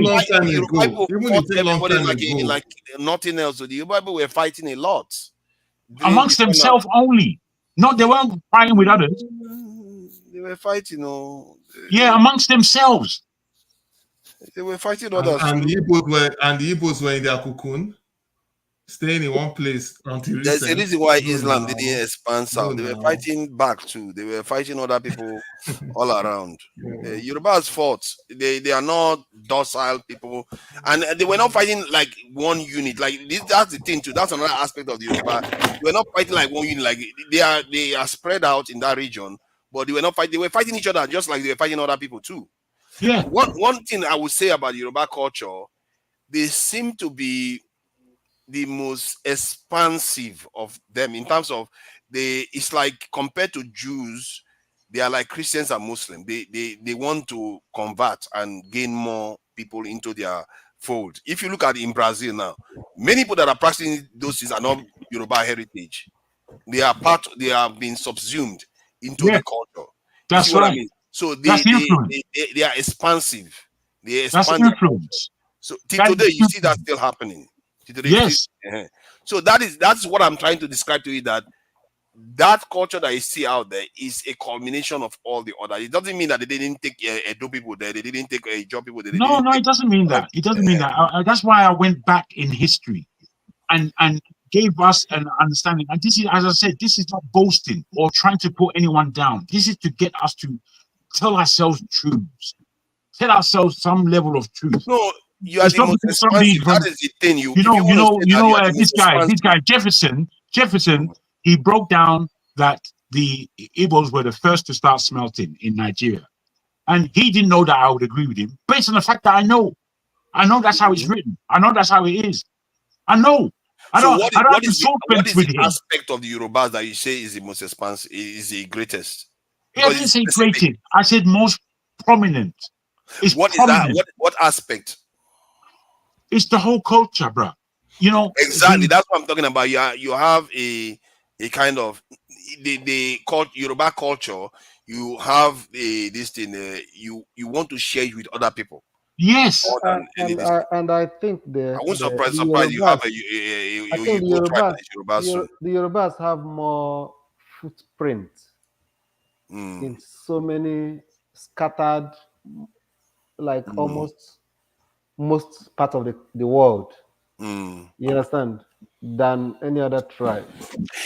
I think it's a danger. That term is why the thing is, there are few people. Wait, please. There are few. Wait, please. Just wait, please. I beg your pardon. I just want to underline something that I believe is important. Keep it brief, then, please. There are few people like Steph who would really analyze before he talks, because he's not just talking about emotion. Wow. of emotion because I'm having to fight. But somebody who can sit back and say, you know what, there's some truth to this, as opposed to just attacking. No, he's from one of the major groups too. He's going to sound like you. What are these others? The whole topic. They see things in binary. Forefathers, you are see making things in binary. Let me. Listen, See, you know your problem. I just started talking. You know your problem. You shouldn't have said what you said. Major groups. Everything you is won't let not somebody about. talk. You just want to hear your own voices. How do you know I'm from a major group? Have I ever told you me that? before. No, I've never said that. What you're saying is off key. Have I ever said that? No, you won't let me talk. And is that why you said something obtuse? Is it a no, crime I'm saying to that is the entire topic, no, and you can be a major. You can be a major group. You can be a small group. What makes you small group, by the way? No, in terms of population, that's what I'm talking about. So the point I'm making is that when you say Yorubas are, they have footprints all over the world, is a dangerous term to you. I wouldn't say it's a dangerous term, but one has to be more precise. Yoruba culture has footprint. If you say, because Christians, if you say Christians have footprint all over the world, it's one term you can use because we know Christians can be black, white, and all the rest. But it's not the same as saying Europeans have footprint all over the world, because then people will say specific to that Europeans. People that are practicing Yoruba culture, many of them that have those footprints are not Yorubas genetically or by lineage. Let me ask you. They are combats. No, let me ask you. You said they're not Yorubas genetically. Yes. Did you do ancestral DNA on them? And yes. You can't trace it to Yorubas. Let me ask you. For instance, you go to Brazil now. You see a group of people that speak Igbo language, have Igbo culture. In Brazil? No, I'm giving you an instance. Okay. Yes, in Brazil, they are there. Even in Haiti, they are there as well. I'm coming. No, I'm coming. I'm not using it. Okay. You go to Brazil, you see people that speak Ijaw language. And they have Ijaw culture. And you go to Portugal, you see the same thing. You go to Russia, you see the same thing. You go to China, you see the same thing. Then you are telling me that it's just Ijaw culture, not Ijaw people by DNA. Are you hearing yourself? Yes. Okay, let me give you an example. Like the Jewish people that you see today, are they genetically Jewish? Not necessarily. Vast majority of them are not. Most of them are. What is the language that they speak? Jewish Yiddish language. Yeah, the Yiddish language. The Jewish people you are talking about, what is the language that they speak? They don't speak clean Hebrew. They do not speak clean Hebrew. So, forefather, if you want to relate it to what I'm talking about, tell me you go to this country, you see people that speak Hebrew language and practice, and their culture is Hebrew culture. And you go to another country, Hebrew language, Hebrew culture, and their skin is also the same color, kind of color. And you see them like in 7, 8 countries, and you tell me that it's just culture, not the people. Are you hearing yourself? Now, let me explain to you what I'm saying here. I'm telling you that. Explain it very well. These countries where you see Yoruba people, you said it's not Yoruba people. That you see people speaking Yoruba language, have Yoruba culture, and there is Yoruba spiritualism or whatever among them too. In all these countries, they tell me that it's not Yoruba people, but it's just Yoruba culture. Okay. So, one, you can have a culture somewhere, but it's not the originators of those cultures that are practicing it. And they also have their language the same place. Yes, it can be, both can be present. Like we are speaking, we have some European culture amongst us. We speak their language. It doesn't mean we are Europeans. Can I help you, forefather? This is a fact of life. Now let me finish the point I'm making. If you want to do a kind of thought experiment, if you have 10 people from Nigeria shipped out, like I said, you have minorities amongst them. You could have Isoko, you could have this all those group in the middle, and they take them over. And those minorities, they want to establish something there. Which one do you think they will follow? They will group, because the idea is that when you are being lumped together as a race, you group and form an identity. But see, Even if there is the a argument have defeated itself. What you would have told me now is that not all of them may not be Yorubas. But you can't tell me there's no Yoruba among them. He says it's not Yoruba people. No. I'm saying there are Yorubas among them. No, he said it's not Yoruba people, it's just Yoruba culture. No, I said most of the people that are actually practicing Yoruba culture may not necessarily be Yorubas. Let me say it to you like this, Steph. When you talk about wait, please. When you talk about Brazil, one arena, the majority of black people that were brought to Brazil were brought from Angola. The majority, Angola and Congo. However, a great swathe of us came from West Africa. A great swathe came from Nigeria. A great swathe were Yorubas. The Yoruba influence within the slave fraternity was great in terms of the magic that was coming out, the juju, if you like, that we were doing, and the way we were able to mix our spirituality with Catholicism, which kept us covered. Then a lot of the things that we were doing, all the slaves or all the black people were copying till this day. So that was them over there. It was the same all over the Caribbean and wherever the Yorubas went, because basically we are influencers. Aha, you see, now that is the point I'm making, that you are influencers. In other words, go ye and preach. That is the Yoruba culture is the most similar to what you would describe as an expansive culture. Yeah, but where I came in and started arguing with is that you are trying to isolate Yoruba people from the culture. Oh yeah. You can't do that. When I talk about the footprints everywhere, you decided to separate Yoruba people from it. Just told me that's how he's doing it. You can. I don't know how that is. Okay, so if a Nigerian, if you know what it means to separate, it means that there's no trace. So how is the culture dominant if there's no trace of the people? No, I'm not saying they are not there. I'm saying most of the people practicing it. No. If you have used that most, it's language. I thought that's what I used to. Maybe no. He said it's the culture, not the people. Yeah, Jago is biased. He's never going to agree with me. I'm saying you're biased. See, but I did. Are you going to allow me? Allow me, because you can't just accuse me. Why is it that you interrupt me? You say allow me when you are the one because I was about to speak. You said I was biased. I was about to speak. But I'm saying when you interrupted me. All right, go on then. If it's that important. I use the term most, and I use a specific term to say that they are more proselytizing. They convert people into their this thing, and that's the term you went on to use again to say we convert people. And if you convert people to your culture, because it's such a kind of culture that is converting, it means that you are going to convert even Igbo people that are there. You're going to convert them to join your culture. Because Igbo people are not necessarily proselytizing, but they are more laid back in terms of. But again, I think you use the wrong words and the wrong language. Again, I know. I'm struggling with that one. You know, it's not proselytizing. It's simple influence. You know the Western influence that they have. You know that we buy into it. We buy into it. It's not that they come and knock us on the head. Now we buy into them now, and that's that's true. That's true. That's basically what influence is. What you were speaking about in terms of Judaism and the Jews have a particular story. And when I say the Jews, I mean the Jews of the West, the European Jews. And unless you enter that story, you won't understand them at all. You really have to go deep to know who these people are. Because they are not the Hebrew of the Bible. They are not. So yeah, I agree with you on that point.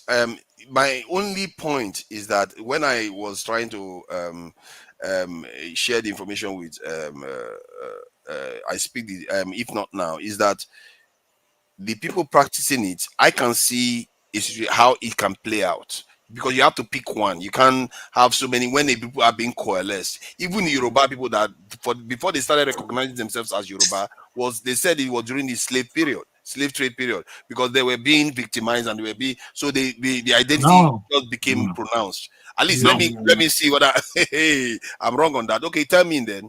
Well, the name Yoruba is a new name. The Odua or Oduduwa is more, and then there's Eku.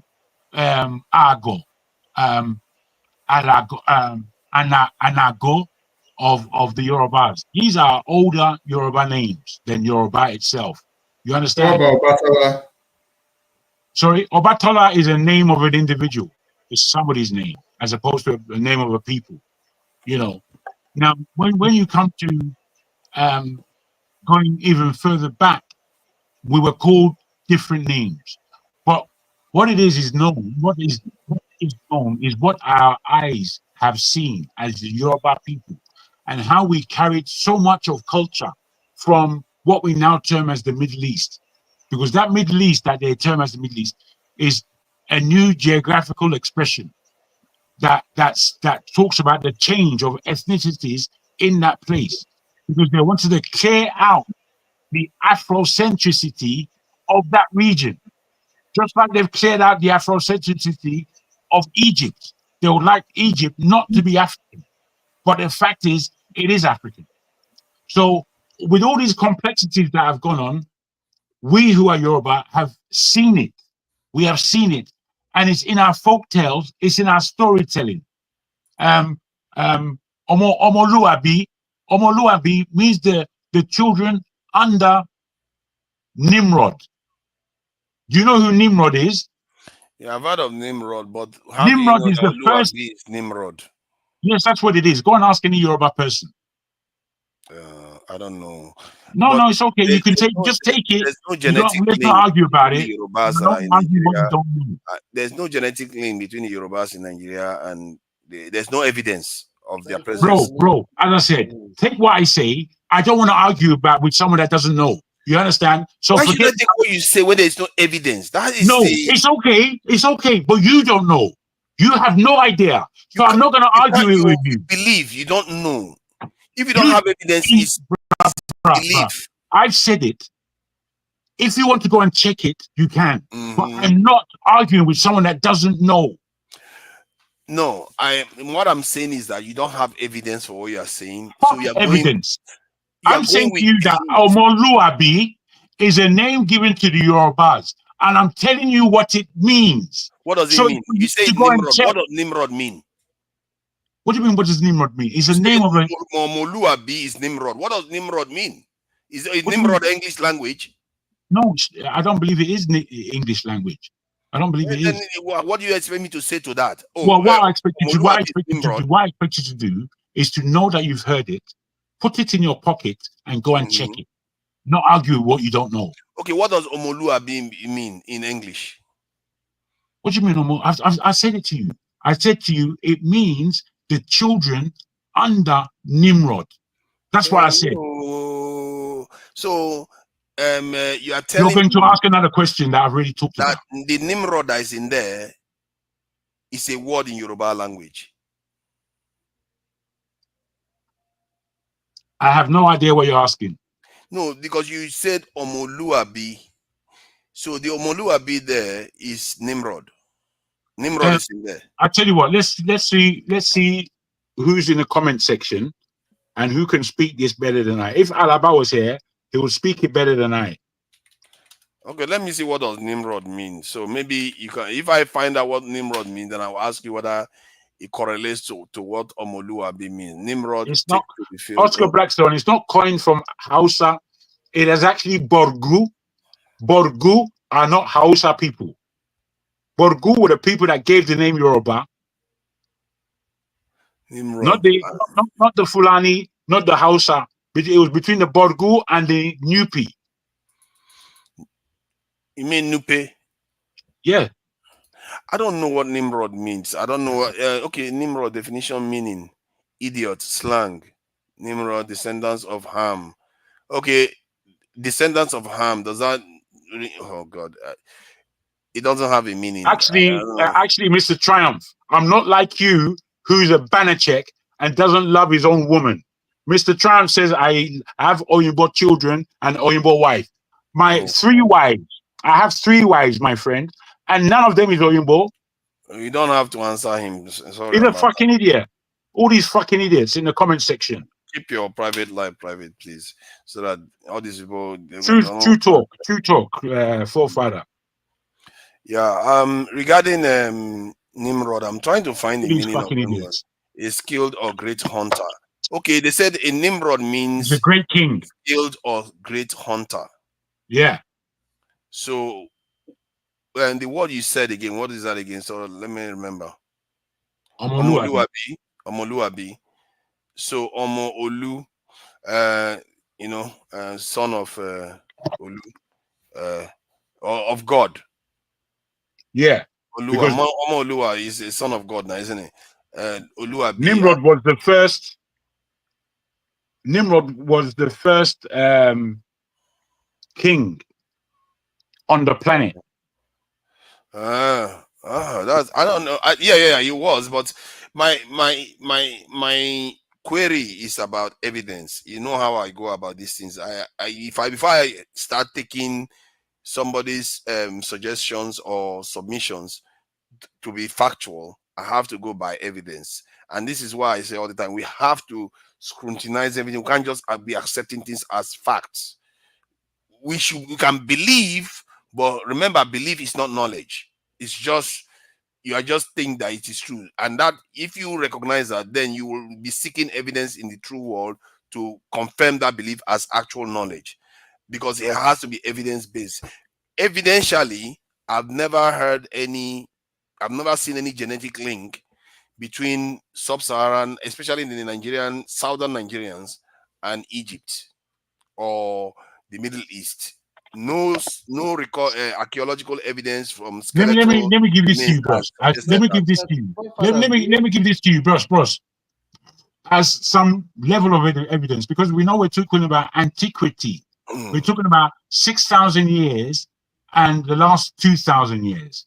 Now, if you look at language and you bring the Yoruba language, you bring the Igbo language, and then you bring ancient Hebrew, and then you bring the kinetic language of the Kemet, which is Egypt, you see all the similarities in what we say and how we say it.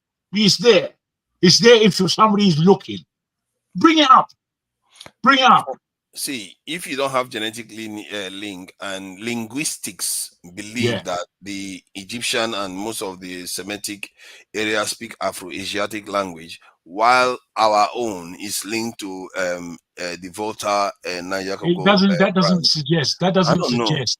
That doesn't suggest that all the linkage that is talking within about the language. genetics. Do you know how much? Do you know how you much? think- Do you know how much linkage in language there is between West Africa and Southern Europe? You know the way that Italians speak is quite different from the way that English people speak. That the Italians pronounce words more like West Africans than they do like Northern Europeans. I've actually said that about the Spanish, actually, and the Portuguese. Yes. They sound more like us than normal, they do. like Germanic Europeans. Yes. Like even Indians have tonations that you could say, okay, sound a little bit like African, but it doesn't necessarily mean, because sometimes people sound a little bit similar. But the words, see, you can't have it always, forefather. You know, we know that sometimes it seems to me that you're looking for evidence that has not been founded as yet, or may not be even there. However, because we are scrimping with the evidences that we do have, if it is not physical evidence, then let it be written. If it is not written, then let it be a way of storytelling, that there is an homogeny between these two areas. When you start deconstructing this now, you find where there is a relationship. But sometimes it's like you're looking for a television documentary so you can look at it and say, oh, that's right. No, bro, that's not how it goes. And they will never tell you the real history. That's just the truth of the matter. It's dangerous not to actually see documentary evidence based on research and all that No, stuff. Forefathers, this is my first time disagreeing with you. I want to be honest with you that the mainstream media history. How dare you disagree? You seem to be agreeing with everybody today. How Jefferson, you want to start disagreeing with me? Jefferson agrees with everybody. Let me explain. You see, whatever we are learning from history, it's just we should. What you need to understand is that the 1% powerful elites. Don't forget, it's not just the fact they are not just controlling our money. our wealth, they are also controlling information. Our minds. And yes, our minds. And that's huge. So most times when you see all these division classes and all of that, we need to look beyond what is actually is. I'll put it that way. In terms of where people originate from and all that, I think there was a Chinese man. I wish I could share the link. If I have the link, I know what you're gonna say. I know this. There was a Chinese man. He was so proud of his Chinese culture. Well He was said. like, he wants to show how we started.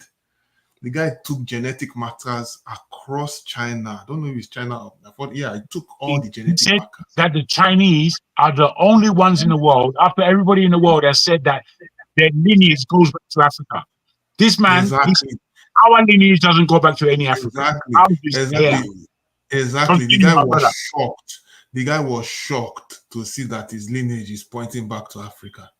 On Nicha Gongo, that's where he ended up. Exactly. So what does that tell you? And guess what? Have you seen that news on the mainstream media before? You can only see maybe on YouTube or something. They hid that thing, man. For real. Mainstream media were the first to admit that Africans originated from East Africa, and they went on to admit that all the genetic records indicate that. But that is the point I'm making, that there is no reason for them to hide that Black people were present in Europe. No. There was a reason for them to hide. They didn't hide. Hiding is because they wanted. What do you mean there's no reason for them to hide?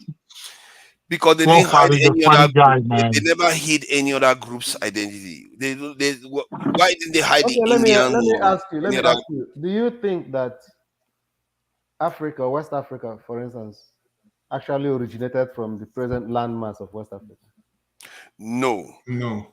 But I can tell you what could have happened. There were people here, and there is no. I cannot rule out that a group of people migrated from this in Egypt, Sumeria, and came down. Group of people, or maybe almost the whole original inhabitants of Egypt.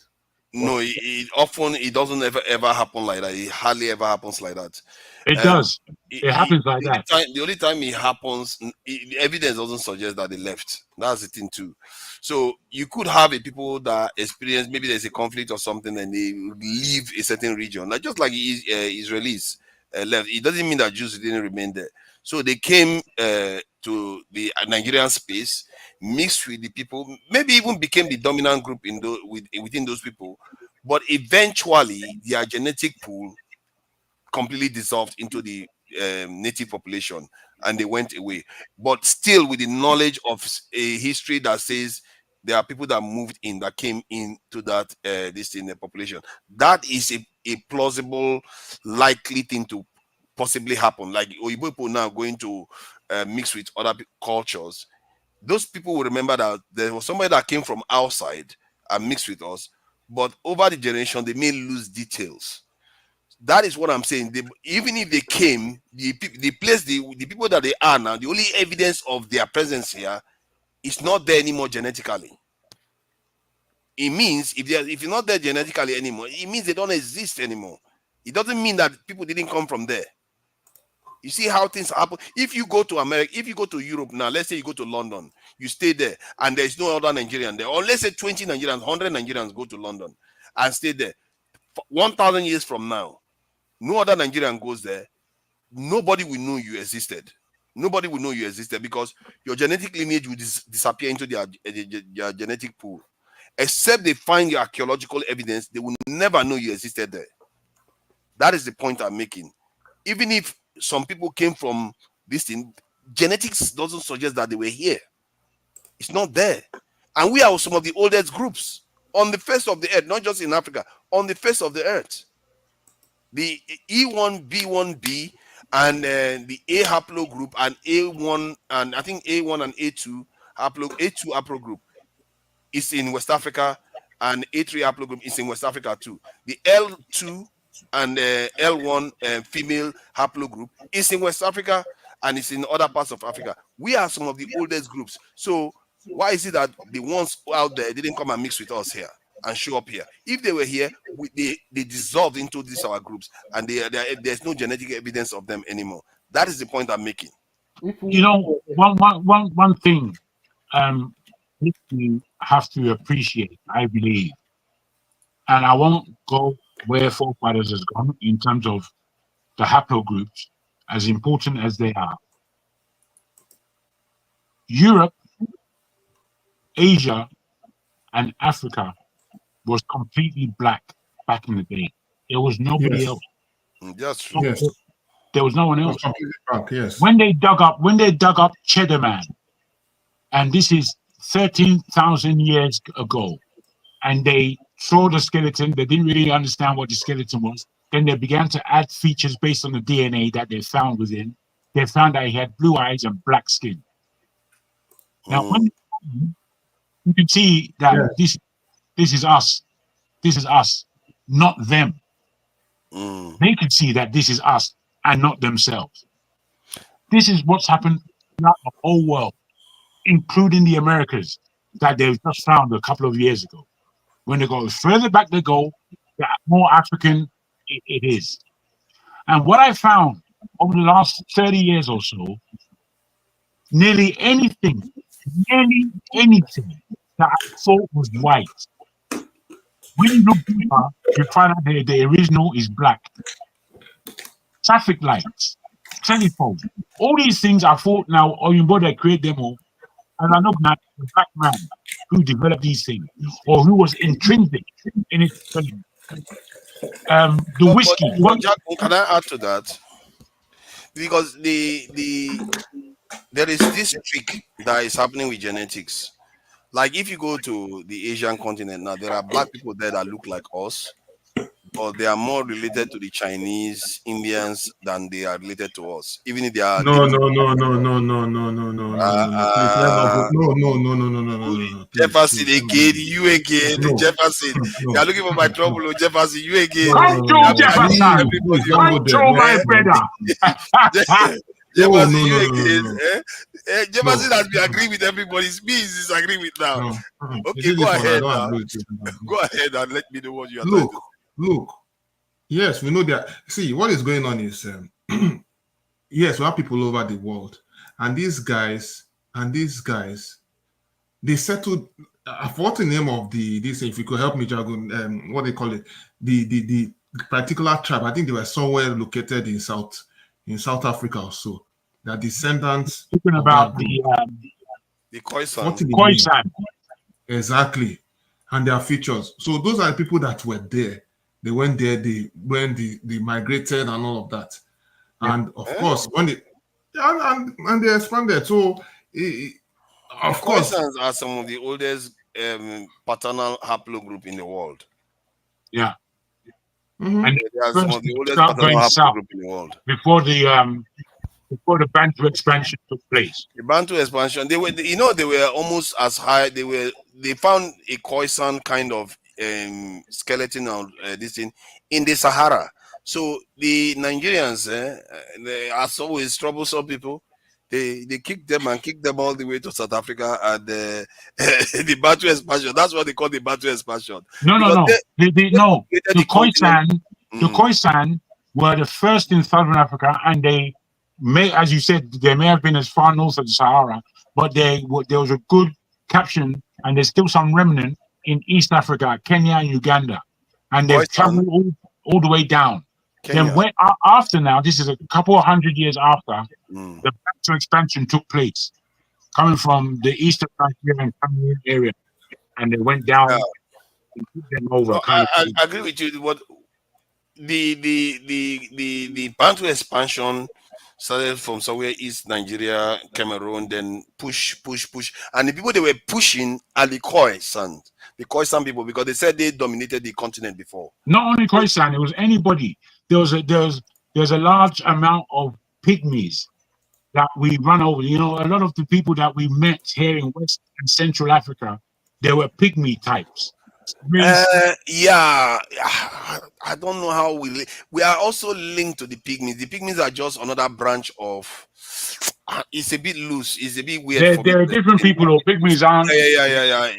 But we still have some of the genes that the pygmies have too. Yes, so it's a bit confusing to explain really how it works. But the E1B1, E1B1B, E1B1A gene is the one that the Bantus carried, and they carried it all the way from West Africa, boom, into South Africa. But the original point I was making was that the Asians, like that are black like us, their genetics is more linked to other groups, the other Asians, than to Africans. Even if they are black like us, some of them, they said they actually reacquired their African look, the look that we consider African. They reacquired it even when they were like Chinese at first. They may have looked like Chinese or Indians with straight hair, but they went on to reacquire their African look, just like the black people that left Africa acquired those Asian looks. So we are all changing all the time. So that's what they said happened. However, what that tells you is that the point I was trying to make was that that Oyibo man that you are seeing, that is Cheddar man, may be more linked to Europeans than us genetically, even if he's dark skinned, even if the white mutation hadn't taken effect. But his genes, if you test it, it's not likely to be E1B1B or E1B1A. We don't know that. I hear what you're saying, but we don't really know that. That they haven't come out with that information. But my feelings are that because if those are the first people that were there, they would have a relationship. Because remember that these Europeans, they weren't originally our type of human being. They were Neanderthal, and the Neanderthal is a different species of human being that has now died out. You understand? Yep. So those people would be more. They were human beings, which is not Neanderthal, which is not what's the other one? Denisovian. Denisovans, yeah. So the assumption you're making isn't necessarily accurate. No, it doesn't have to be accurate. That's a conjecture, really, because of what happened with the Asian black people there, not be linked to us. So it could be that even the black people that you see in Asia, it doesn't necessarily mean they are like us. They are dark. You can say, okay, the first white people showed up later. I'm not sure if you are aware of the first Chinese empire and how it was created and who, again, created it. The first Chinese empire was brought together by the Qi, and the original Qi were African. The original Qi. And the people that they met there were probably Denisovian and Neanderthal. And war took place, and the Qi took over the whole place. And as the Qi took over, and they progressed before it became, the name Chinese comes from Qi. C-H-I. Now, a lot of my man there was talking about Chinese. The Igbo thing where they call Qi is power. They have something in Nigeria called Qi again, which is they do it in Kung Fu, and it's the power they assume before they bring their Kung Fu in. When they did the history and they came and saw what the Igbo's Qi was, they knew the lineage of Qi. These are things that we don't even fathom. Exactly. Yes. We just throw it away like it doesn't belong to us. Everything in this world is ours. For goodness sake. Be careful, be careful. This is not the view of Dr. No. What Jagun is saying is that what Jagun goes against us. The martial arts and Kung Fu, all these things you're talking about, is Africans are the originators of all these things. Yes, hey, God. Martial arts. Again, I have to give you more information. Are you aware of what the Indus Valley history is? The Indus Valley is like Pakistan, India. Pakistan, India today in terms of race. And that's where I told you that the whole of that region is African. Now, the Indus Valley, it rose up just after Egypt and is so sophisticated in terms of them. Now, when what they call the Aryan race came down, the Aryan is how they pronounce Iran. Iran is Aryan, that's what it means. And it's the people that came from the Caucasus Mountains. And that civilization came, entertained the sophistication of the culture of the Indus Valley, and then began to enslave them and push them out. So all that area now became the Aryan race. Those Denisovians or those people from the Indus Valley, they went down to further and further down in India. That's why you see the darkest people in India are in the south of India, and the fairest are in the north. Okay. That's Let what me happened. give you a breakdown of what I learned. And funny you talked about that because I learned it recently. You know, me, I like to share knowledge. You know, I'm very generous like that. So I'm very generous like My that. man. So the Indians, what happened was that their original people that left Africa settled in that Indus Valley area, and they triggered the initial stage of the civilization, the initial Indus civilization. Today they are known as the Dravidians in the south. That's right. Then you had a group of people from outside that region. I'm not sure the first one that came in were not the Aryans. They were the ones that they said they come from the Caucasus and Ukrainian, where the Ukrainians were. They came from there and came in. So those people, they mixed with, because they came in from the north, they mixed with the people in the northern part of India, and they are mixing. And they said it wasn't like a conflict, but I doubt it. The guy that was explaining it, like, how do you end up at the top of a society without it being some form of conflict? I don't believe that. So they said they mixed with the ones in the north, and then they gradually mixed with the ones in the south. And the information I want you to take away with here is that the ones that left Africa to that Indus Valley, they lived there for about 60-something thousand years before these ones even arrived at all. So the vast majority of them were like that. And then they mixed with this population from the north. It's like you have half and half. You have the Ukrainians. Let me just use Ukrainians as the name. The Ukrainians versus the Dravidians, and further south you get lesser percentage of the Ukrainians. The same thing happened when the Aryans arrived too. The Aryans diluted the Ukrainian genes and the Dravidians gene among the northerners as they are going south, because when they go south they are reducing in number. So that's how the pattern you see in India. That's the way they explain it to me, that there is no one abrupt change that happened where you just replace one whole class completely. When it's an India that is explaining this, and a geneticist, but I'm saying that evidence, you need to check it again, because I've never seen any society where another group come from outside, they end up at the top of the food chain. They went, the last ones that came are the ones that created the caste system that lasted for going to 2,000 years now. And that caste system was designed to keep the darkest one down, which are the Dravidians. And these Dravidians and Indians, they may not like it. Their genes, most of their genes are made up of the Dravidian gene. That is the interesting thing. That's what I discovered. Before, I didn't know that. You will say, oh, even the ones that look very light skinned, they have a significant amount of that Dravidian gene within them. Those ones that came from Africa to the Indus Valley area. So that was the narrative. I don't know whether it's true, because I don't believe that any group can come from outside, end up in the top of the food chain peacefully. And I've never seen that happen. Okay. Well, yeah, I don't. I mean, peacefully, I think that's an optive word, because we know that the Europeans have done it all over the world. And Fulanis didn't come in peacefully when they took over the north of Nigeria and put themselves at the top of the food chain of Islam. It didn't happen peacefully. So I've never seen it where you just come, oh, we love you so much, you look so good, be our king, please. That's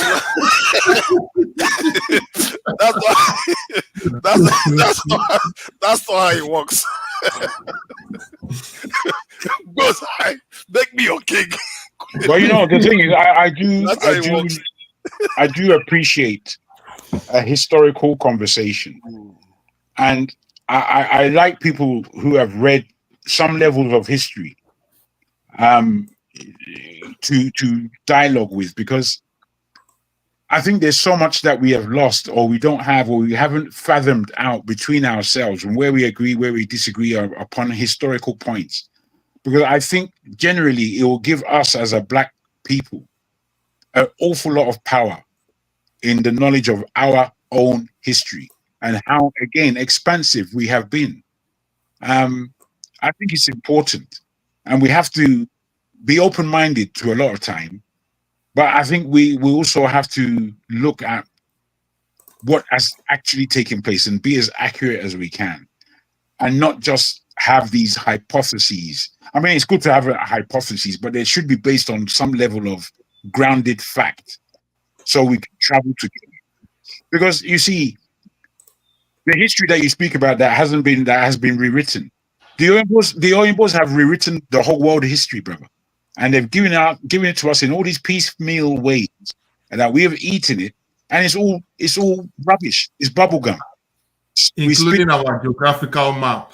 To shock you guys, the geographical map that you are seeing today is not accurate. It will shock you. Yeah, the we know that. map, But why would they Africa hide is far things? bigger Sorry, than. why would they hide things when they don't hide all the grisly stuff they've done? They do hide. It's done in plain sight. It's actually done in plain sight. Absolutely. It's done in plain sight. Don't you get? They'll make you look like everything is so free. This is why I tell people. Make things subliminal. This is why you see. It's been a long time I've been on this thing, and I keep using this example when people don't realize that this thing that we call visa, that we use to travel up and down, that we use to get access to cash, to get access to travel, visa, VISA. In plain sight, it's actually 666. In plain sight, it's in front of us all time, but none of us know what it says. But VI in Roman numerals is 6. VI in Babylonian is S. VI in Greek is A. 666 right in front of us, and we're carrying in our pocket, telling ourselves that we're Christian. You understand? That's a lot of. Well, I don't have That's much that's what you call that, hidden. but all I know that the issue of hidden in plain visa. sight. No. But of course, me and you should understand one thing, that the issue of visa and all that is just a tool to manipulate who passes each other's boundary.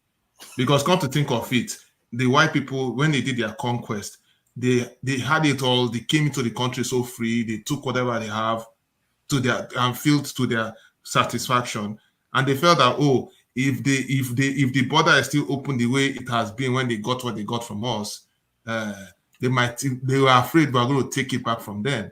So hence they did their planning from beginning to make sure that we have this visa system so that they will reduce the amount of people that enter their country. Yes, so me, that's how I see. That's how I see. No, you're right. You are correct. But what is more fundamental is that they wrote it in this way, knowing that this is 666. So what we have to understand is that there is a bigger agenda than simply not getting from here to there. There's a bigger agenda. Are you with me? So they will stop cash around the world. We didn't give it 10 years. Within 10 years, they're going to really pursue stopping cash. We know in England that they're already making so many moves towards, a cashless society. Oh yeah. They've even tested it in Nigeria. It's almost cashless already. Even in Nigeria, Nigeria is going cashless crazy. Yeah. So we have to understand why. Why are they doing that? They're doing that so that they can control your movements in terms of cash you can spend. If they can close down your bank account. They can just close it down. You can starve. They can take you out. Yeah, but a king can do such too. The point what my worry with that conversation, now we are moving to somewhere else. My worry with that conversation sometimes when we talk about what these leaders are doing, we are saying that they are doing these things in terms of like it's a conspiracy to control us. They already control us by and large. At the same time, we should be thinking about how to take the power away from them, from the point of view that, one, if this world is to survive, there has to be a form of a world government sooner or later, where you have something like the UN, but a lot stronger. It has to be in place. Otherwise, we are not going to make it one way or the other. And if that is going to happen, if we keep, like the vast majority of people keep talking about this as if it's some kind of conspiracy, world government is a conspiracy, it's how systems work. Once people become aware of themselves, they start organizing bigger groups. And that's how it's going to be. We have become too aware of each other. We are talking to each other in different countries now. Sooner or later, you will want to form a coherent entity, because look at all the tax dodging nonsense that is going on. Sooner or later, somebody want to do something about it and make it international and have a common rule that applies all over the world. If they start doing that, who is going to control it? Should be may I worry about that? Because if all these elites start controlling it, a lot of people will become wage slaves. So we are already wage slaves, but it's going to be the worst state where if they don't need us, they will do away with us. Because that's right. The class system will become, almost like they become a totally different breed from us as human beings. Can I put something to you guys? You earlier when you were having your political discussion about immigration, I was going to push it and say at that time, but I was interested in just listening to the discourse. Right now, across the Western world, immigration is an issue, a big issue. They're all speaking about the same thing. In England, they're speaking about it in the same way they're speaking about it in America. There are so many people being bussed into England, UK, and staying in hotels at the cost of the taxpayer. A lot of the people are worried in that they're seeing that they are being sidelined in order to cater for the immigrant population that's coming in. But there's a reason that this is happening not just that people are running away economically from their lands coming into the West where all their goodies are. No, there's actually a reason. Do you know when you are born with a birth certificate, that birth certificate is actually like an insurance bond.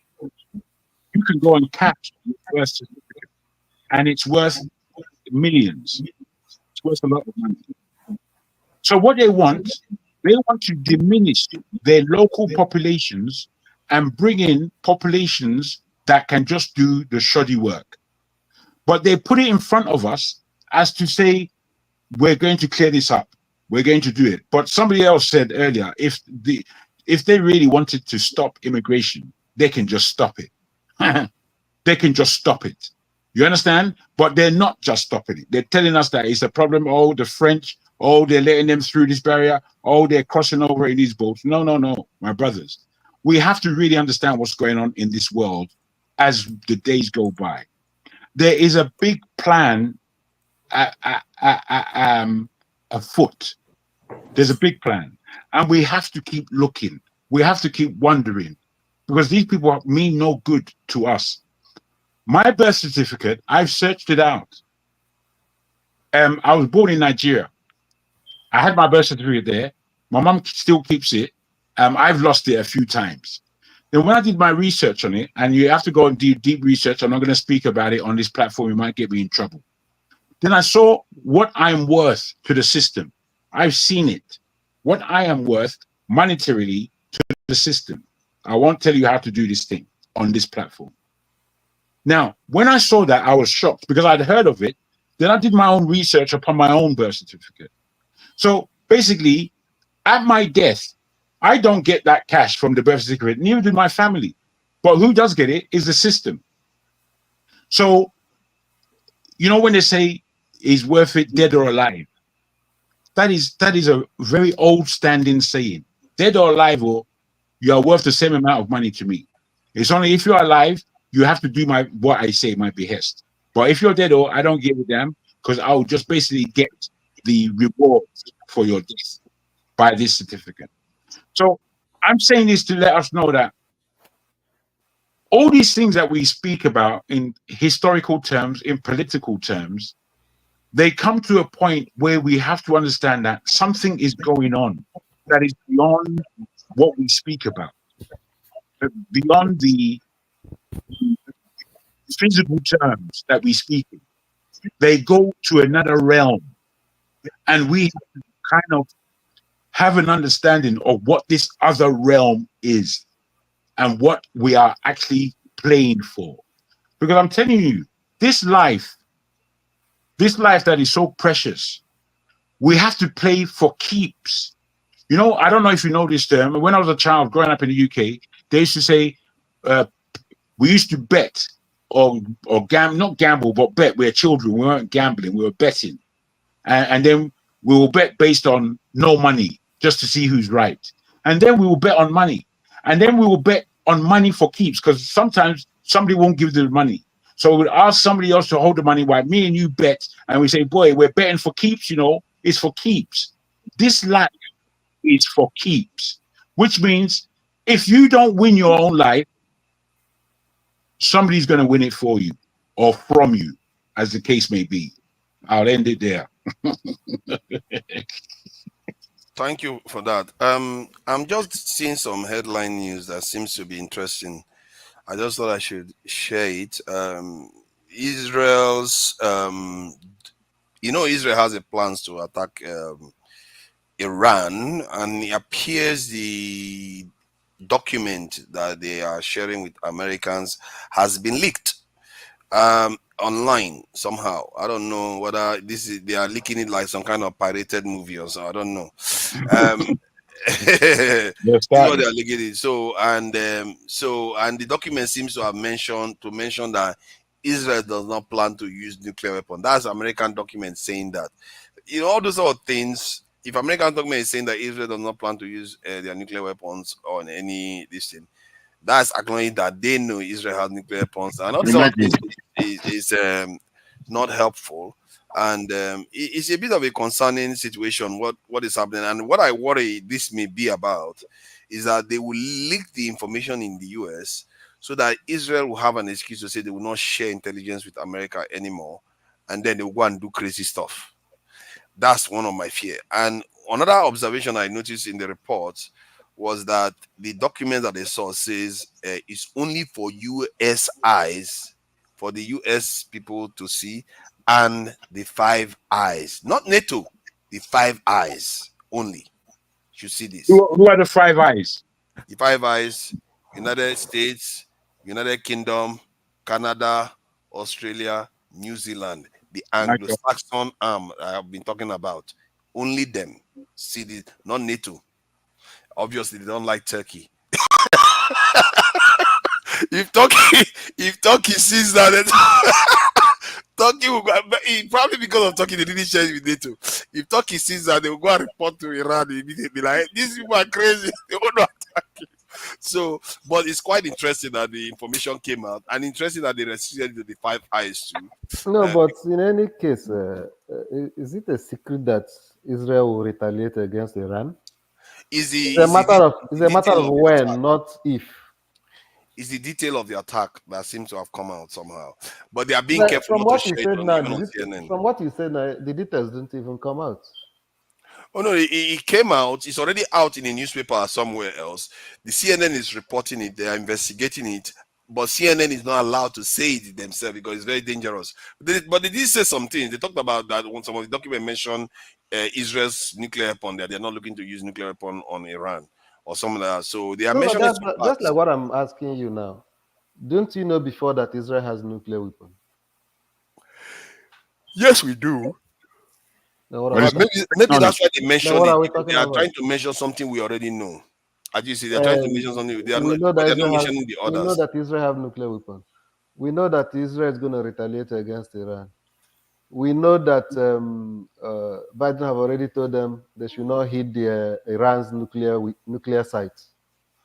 And they should not hit their oil installations.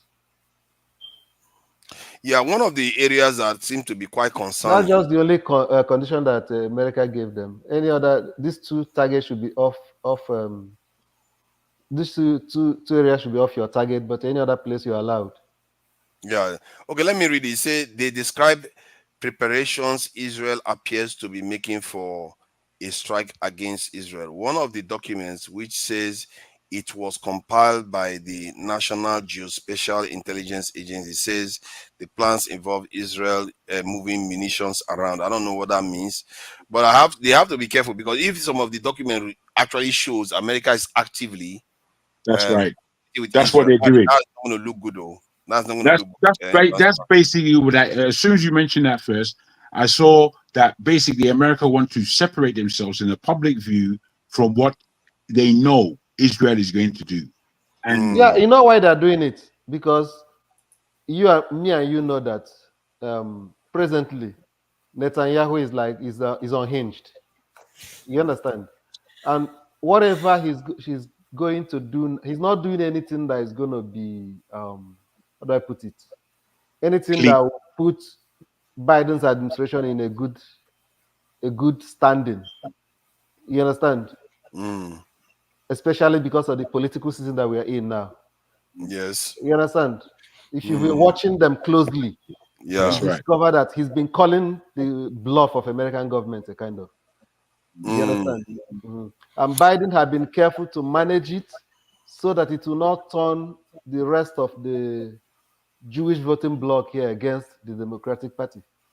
So they are not in good terms at all. If you ask me though, most of the Jews, I think in America, if I'm not mistaken, most of the Jews don't support what Netanyahu is doing in America. And Biden, if one is a Zionist, and secondly, it seems like for me, I feel like that guy wants to sabotage Kamala Harris. Really?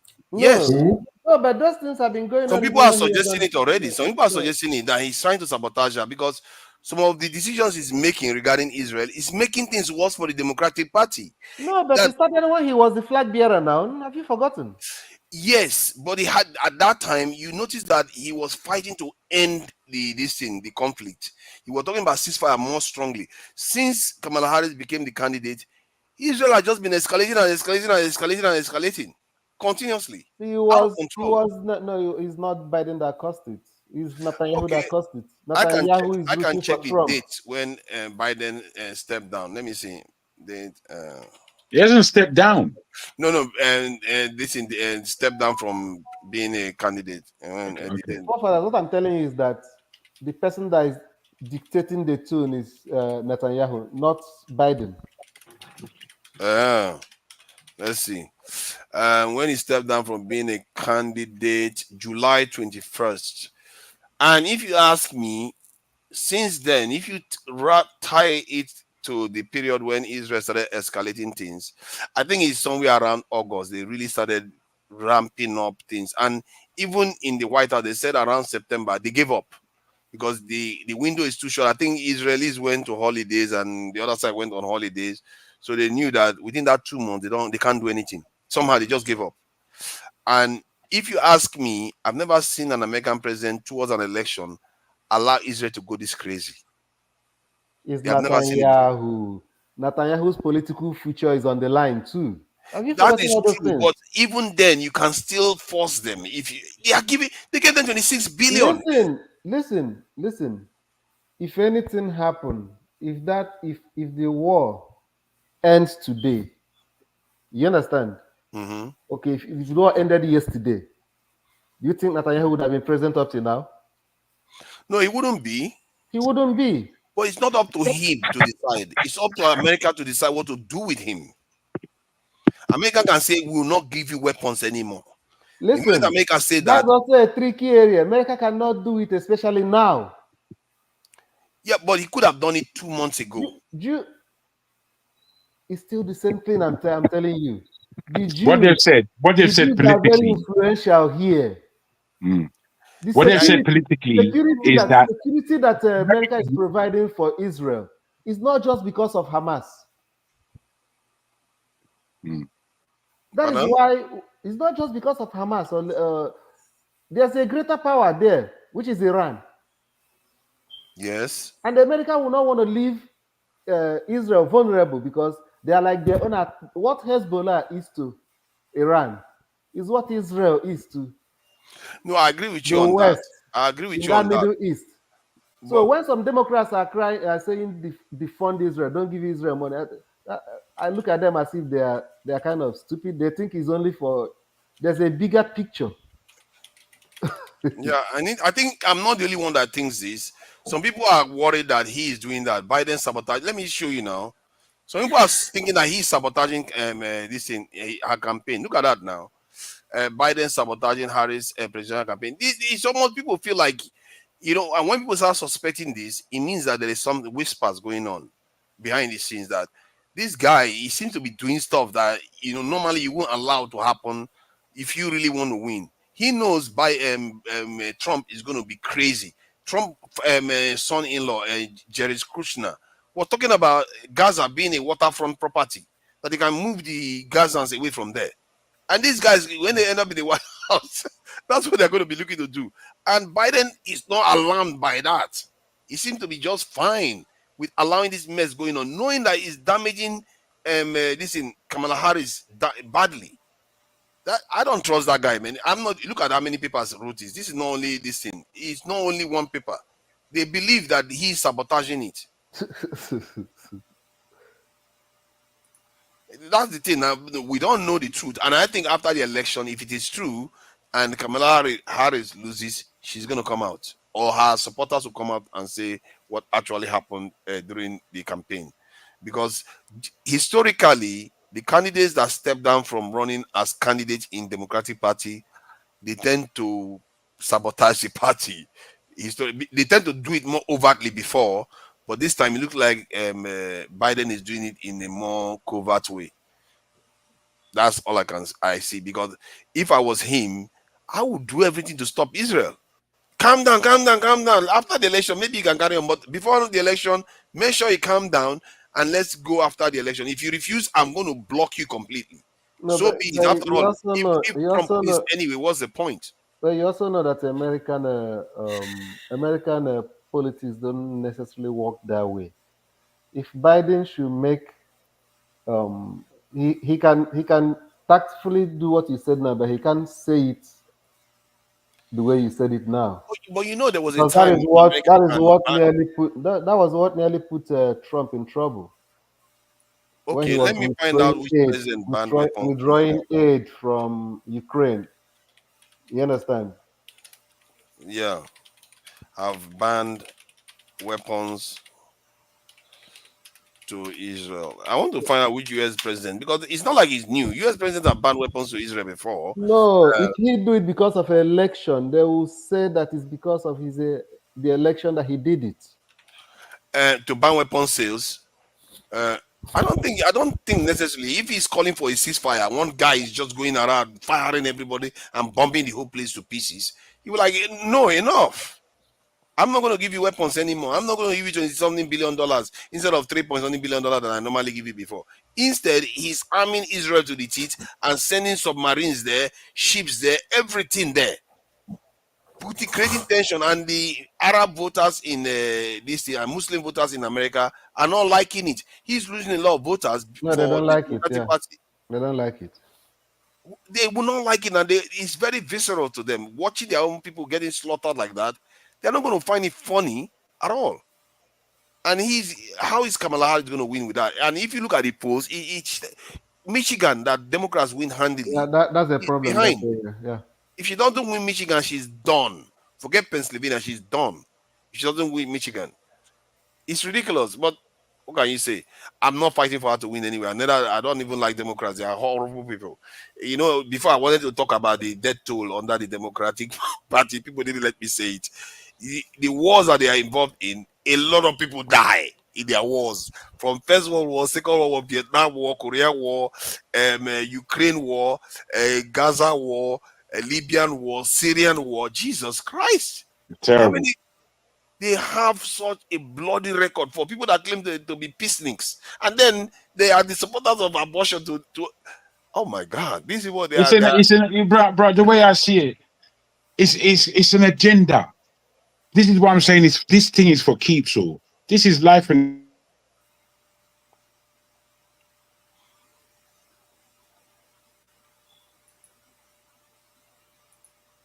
I can't hear you. Is it me? I think it's probably me. It's me. I just went away. Okay. The death toll that these people have, we have to realize that they are mowing people. They are farming people. It's like farming us, and I don't think we're paying enough attention of the level of weakness. We as human beings on this earth, we are operating from a position of weakness to what's going on above us, and I'm afraid of that scenario. Don't like it. You're afraid of the scenario? Yeah, of not being able to really do nothing because we're not organized. Most of us don't know what's going on. We can't function in a way that would impact our our objection to what's going on in the world. They're killing thousands upon thousands of people in the Middle East. We may be shocked in our own homes, but there's nothing we can do about it. Yeah. Terrible. I asked the question on this thing now, on this ChatGPT, man, the numbers are staggering. You know, and I think this one is for if not now. If not now, was one of the people. I will use this to let's so I'm gonna round up the show. I think we've gone for 12 hours already. Sure. Let me just use This this is to round up longest the show show. ever. Yeah, yo, this is longest show. Jefferson, you've not seen anything then. You've not seen anything. This is the log for you. Oh God. Let's see. Okay, so I think which one did I ask about? This one is comparative. Oh, which one?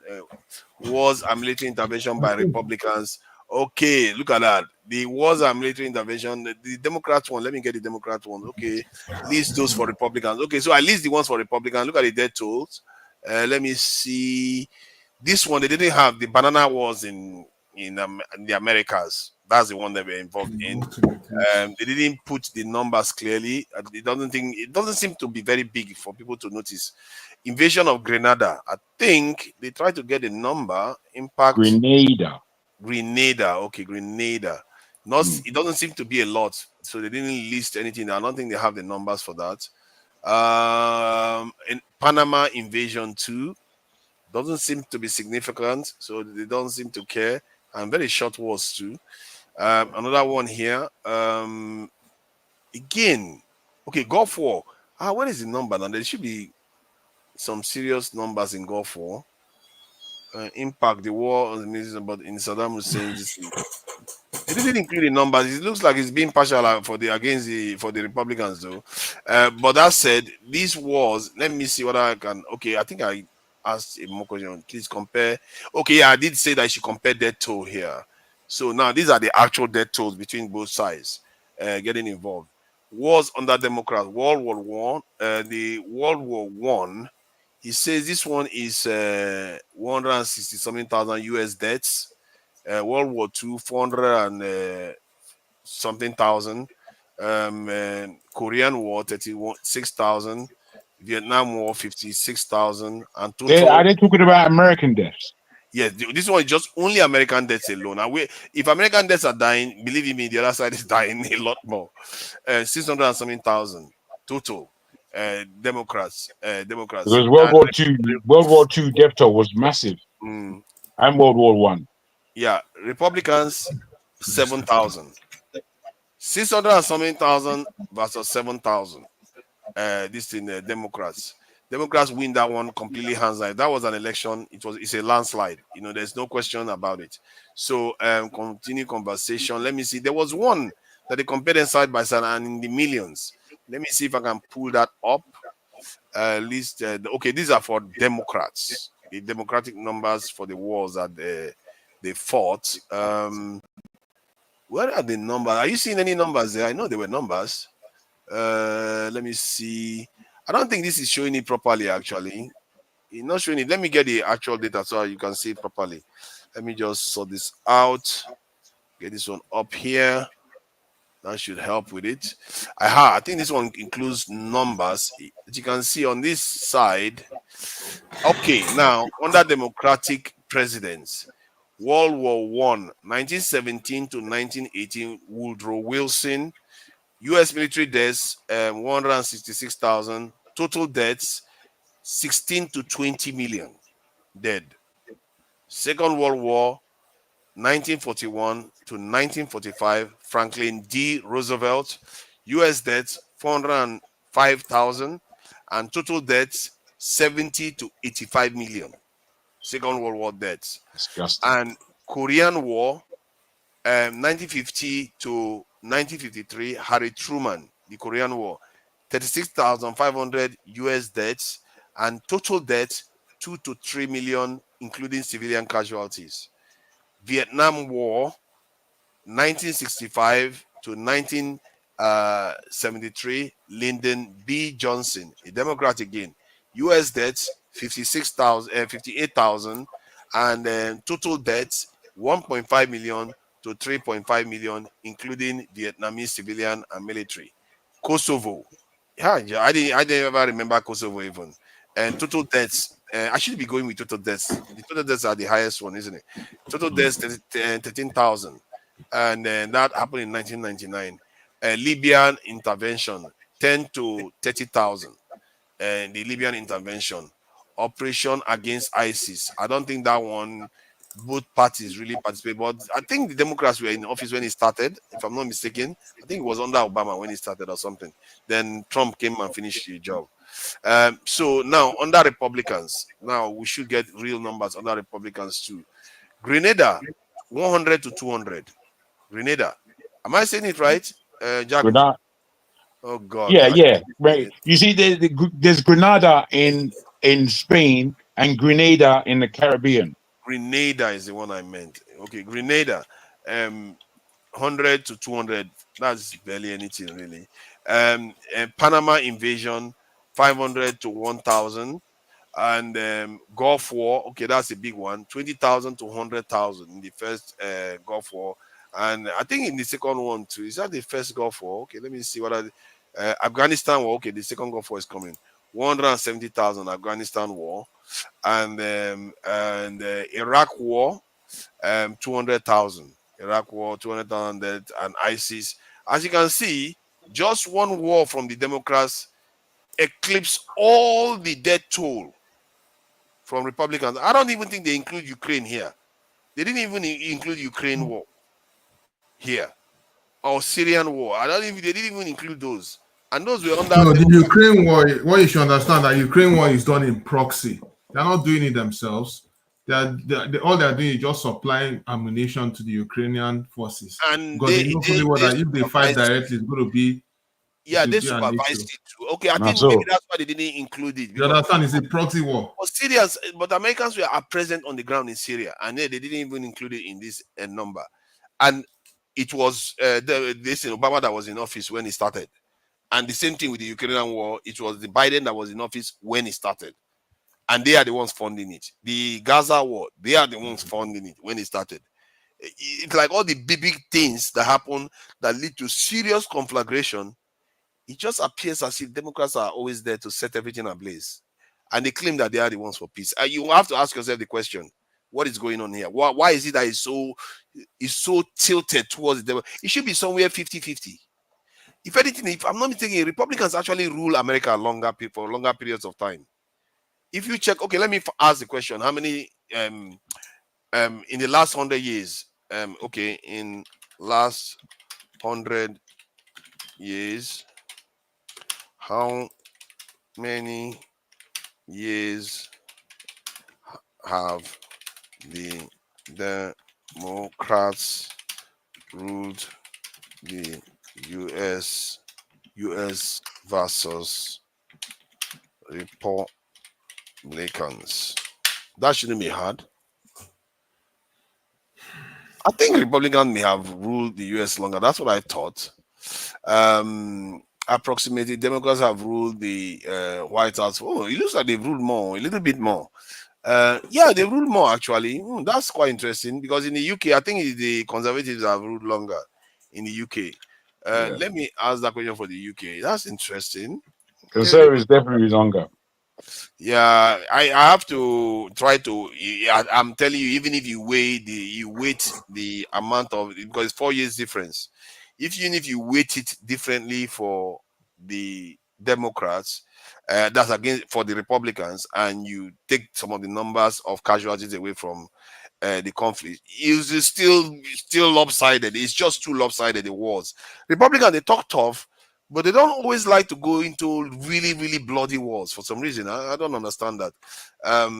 They don't seem to want to do that. As I said before, I don't think necessarily it's the full decision of either party.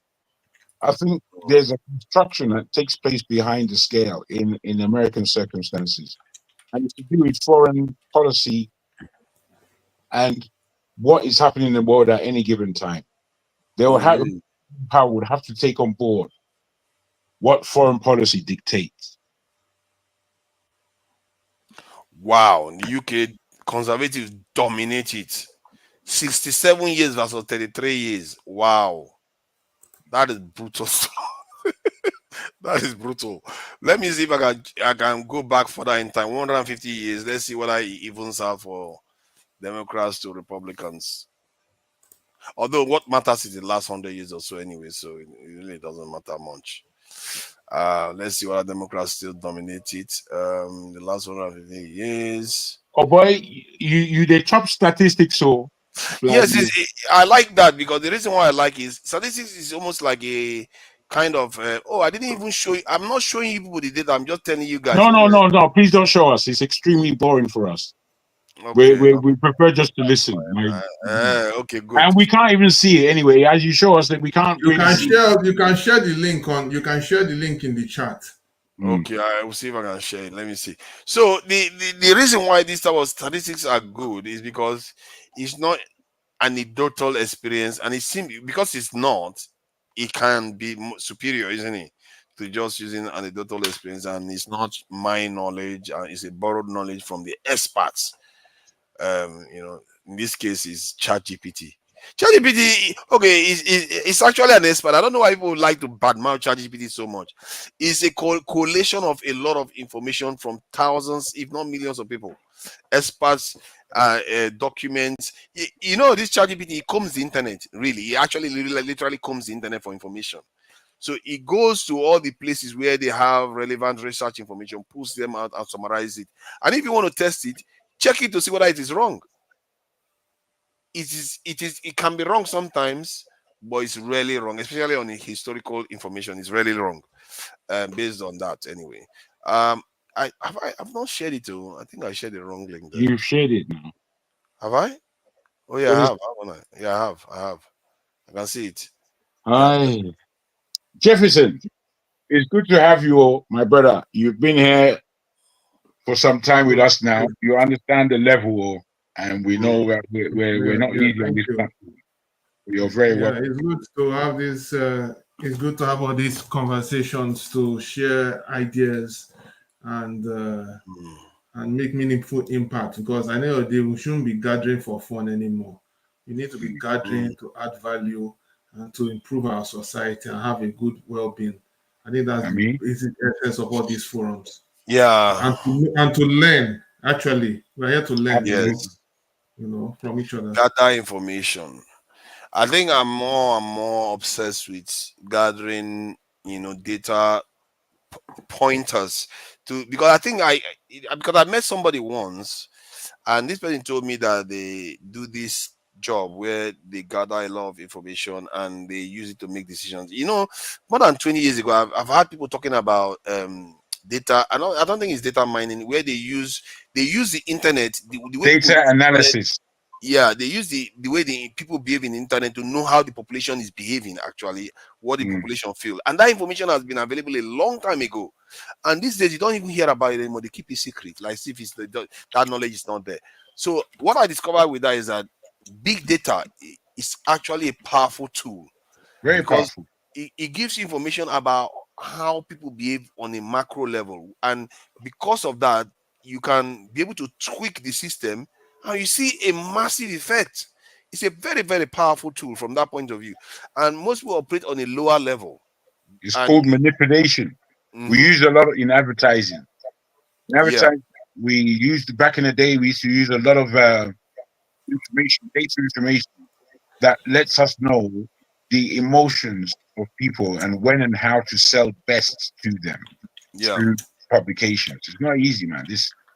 The world of manipulation is not easy, man. Man, it's crazy now, though. You're having conversation about something in your house. You go online, you start seeing it being advertised to you. It's like, Siri, are you spying on me now? They're spying on you everywhere you go now. They are watching you oh my God. It's really scary, man. That day when Israel did that pager, this thing, even newspaper reporters or news reporters are concerned about their phones. Of course. I hope my phone doesn't blow up my face. It's just like what killed this guy was a drone now. Yeah. A drone in the air, knowing where he is, it just took him out. Unbelievable stuff. Technology. One thing you can say about the Israelis, I don't know what you call it, Israelis or the Americans, they are ruthless. If they want to, they would think about the most diabolical something you would think, okay, this is taboo, we are not going to go there. No, they will go there.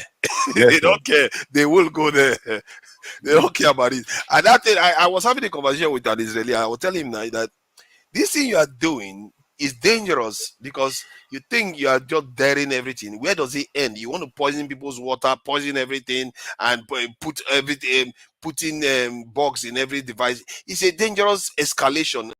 Where would we be? Everybody will not trust each other, and they don't have any answer for that. But all they keep saying that we have to do what we need to do to defend ourselves. We have to do what we need.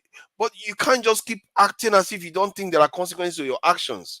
That people are canceling orders to American products now because they are worried that they could be compromised. Do you think, with all that's going on and with the power that is at the hands of the individuals, do you think that what's going on in the Middle East and in Russia, Ukraine, that really and truly we're looking at the beginnings of a third world war? I mean, I know it's scary to talk about, but I think, I don't know, my feeling is that we're coming to it. We're really coming to it. We are coming to it. That's true. Yeah. And America wants to do. I've even before, when I was thinking about it, I think somebody even said it. I checked it online, and maybe it was them that came up with it, or I came up with it first. I said it makes sense for America to want it now, because if they wait too long, the rest of the world is advancing too fast. Absolutely. Absolutely, they want it now. China doesn't want it now. China wants to wait until they get so strong that America, all they have to do is look at America like this. America will say, "Please, sorry." I think China is simply ready for it, but they don't want it at all. Yes, they are ready for it, but they don't want it. Not now. They know they can go a completely different way. Do you know what I mean? The Chinese are smart. They don't fight when they don't need to fight. Nah, they actually historically. They're not good at war. Historically, they've lost so because they don't bother fighting. They beat India. The last time they fought with India, they didn't beat India, for what I gather. So, and it wasn't a big war. Let's face it. They are not very invading. They don't like invading other people. They don't do that. But this China that you see today, it will be a danger to think that they can't invade anybody. They have too many weapons, too many technology around. So that's what America doesn't like. I think they want Taiwan. I also think that when they want to take Taiwan, it will be a fait accompli. That they will be so strong and powerful then that even America, everybody will know America will not intervene. And the Taiwanese probably will find a way to talk peace about it, if they can get away with it. But America is trying to drag them into a fight as much as possible. But the Chinese are too smart. They will refuse. Even one British official said the Chinese are very good students of history, that they hardly put a foot wrong internationally. No matter what noise is going, no matter how much they support Russia, they will not let Russia drag them into a mess that they are not interested in. And they are not interested in almost anything. All of that doing trade. They are not interested in anything. They just want to keep building and building until they become so big, it will be hard to challenge them on anything or disrupt whatever they want. And they want Taiwan. Definitely, they want Taiwan back. And I don't know what else they want, whether they want to rule the world. You can't predict that with the Chinese. They will be terrible at ruling the world, though. Can you imagine Chinese people coming around to rule? They will not understand anybody. They speak other languages. Even when they try to speak English, they have a massive accent. It will be a serious problem. And they can't. The British... Go ahead. I'm not sure if I agree. I'm not sure if you need all those things necessarily to be the foremost power or culture in the world. Because the British, as much as they can learn languages, they generally don't. They don't even learn European languages.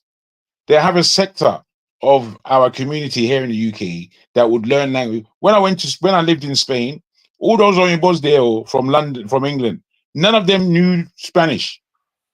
However, anyone else in Europe who is living in Spain, they knew how to speak Spanish. all the Africans So, that were. I'm sorry. I think you are right. You are right. I don't know what I was thinking. I think I'm getting a little bit tired. That was completely upside down, really. Because what was I thinking? Expecting Chinese to speak English or anything. We are the ones that are going to learn Chinese, like the way we learn English. Yeah, it's true. You're right. You're right. It's obvious. That's what's going to happen. So, if I was to ask you, out of 100%, what are the chances that the Chinese will look to invade and conquer nations? Again, they will do it using soft power. Their soft power is very strong. Never military. Militarily is always there, and they know how to use it.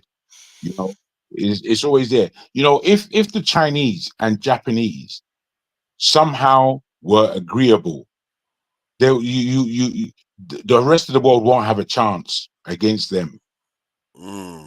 Because the Japanese, after the Second World War, they come join the West hardcore. They're too tied to America, and I'm not very happy with that. When I was in Japan, you know, I could see, as much as I wanted them as partners, I didn't like their association with the Americans. Do you know what I mean? Especially where Africa is concerned. So, you know, in knowing I wanted to bring them into Africa, I was always concerned about what the Americans would say about what they're doing in Africa, and how the Americans would disrupt what we are doing as partners, Africans and Japanese. But Do you know what I mean? when you look at it, though, Americans have been quite, if for want of a better word, gracious with the Chinese, given everything they've been through with the Americans, you know, nuking them twice and everything. And yet, America went in there, helped them build back, assist, you know, at least didn't get in their way when they were becoming technologically advanced. As a matter of fact, they actually became more advanced than America in terms of technology and the way they apply it, apart from strategic technology. They tend to be more advanced in technology. And America enabled them. So you can see why they might think, they are our friends now. They didn't treat us like dirt when they actually beat No, the living they're out of us. deeply engrossed with each other, America and Japan, for such a long time. And I'm saying that, given the way the world is now, if it was a scenario whereby the Chinese and Japanese had a friendship, as opposed to their history gives them a lot of enmity between each other. Yeah. But if they were friends, you won't be able to stop the East. It will be too much. The Chinese and Japanese together is too much for the rest of the world. I think that will happen. I think the Japanese, the Chinese, even the Taiwan people, and who else? South Koreans. Most of the Asian continent, not the Indian ones, the Asian ones, they will be more and more coming. They will be coming and more together. If the Chinese don't set a foot wrong, all they need to do is get stronger and stronger. Because the stronger they get, and I think America knows that, the more the other countries are more likely to defy America.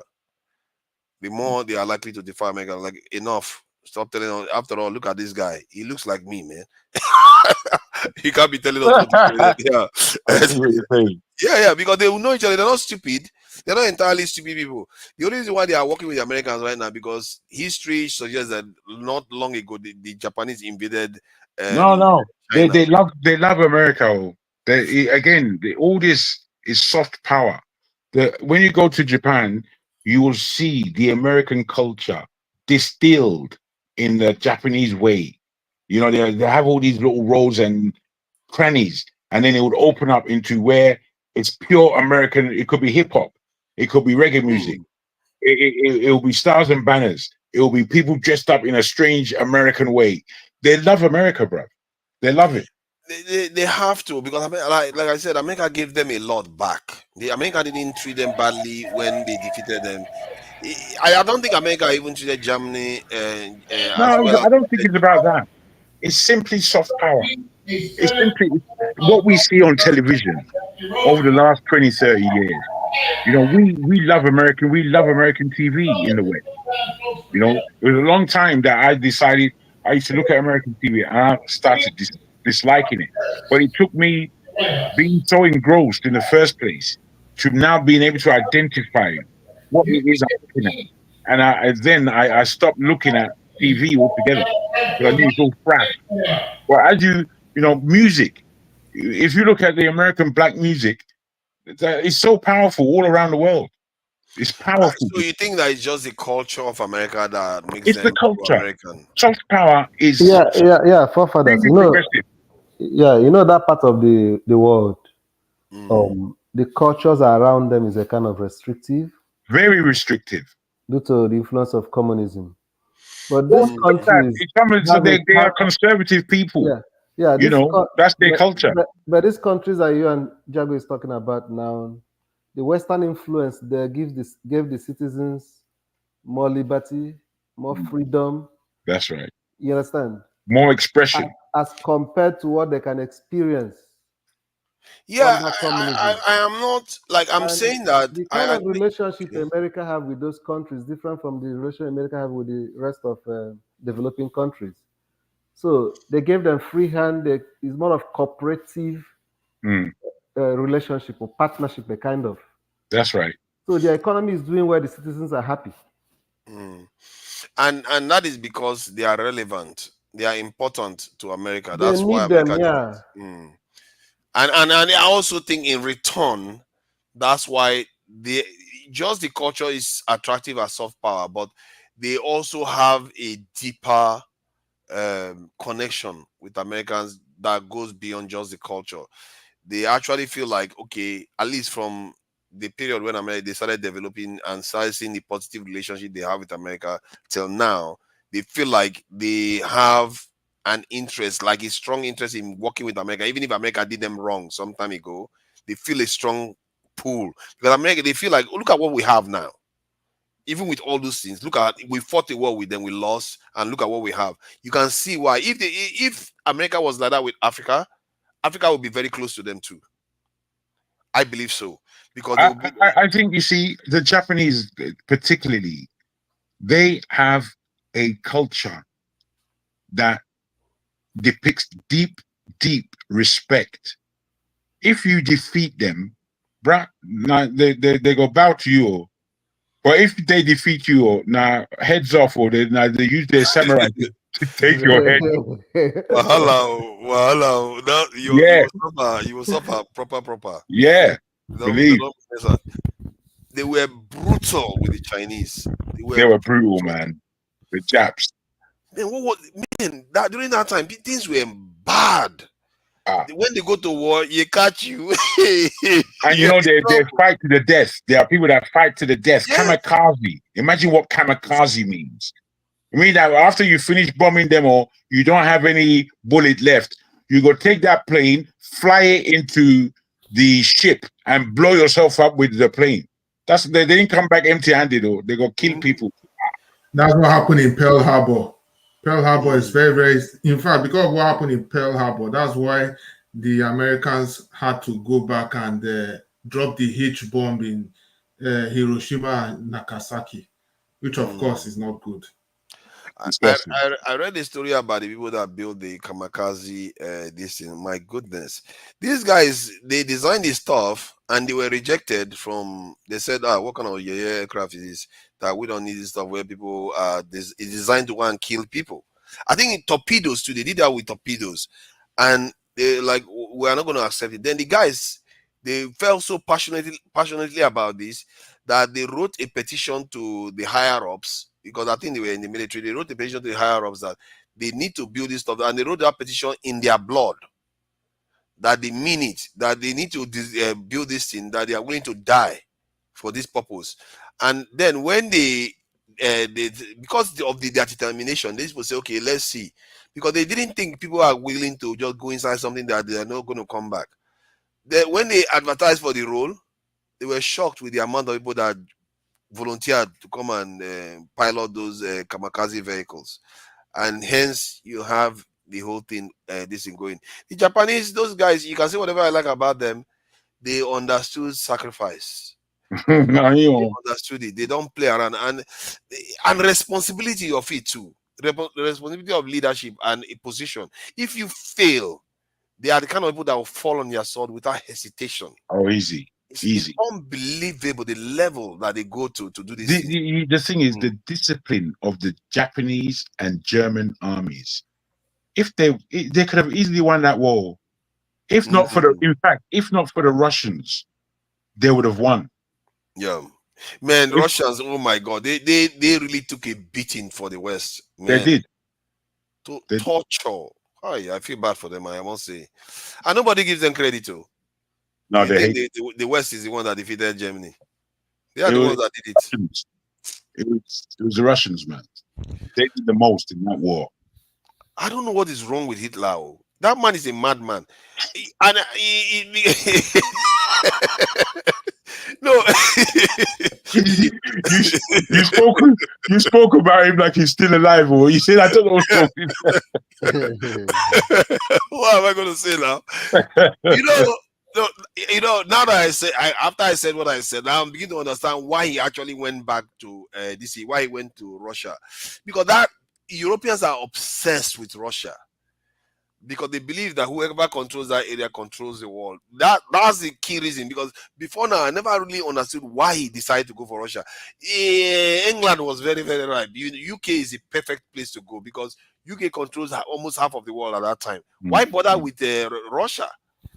I'm beginning to understand why. If you look at the Mackinder thesis, you can see why he chose Russia first. But technically, that was a terrible idea. But Germany and England, for the UK first. Germany and England, as much as they have this love-hate relationship, there's a deep connection between the two of them. I mean, the English, they have a lot of Germanic within themselves. You're in London, forefather. If you come to Southeast London, you will see the English, and you will see how their physique and their face is completely different from the Oyimbos in West London. When you see the Oyimbos in West London, they're Germans. You can see clearly that these are German people, not English.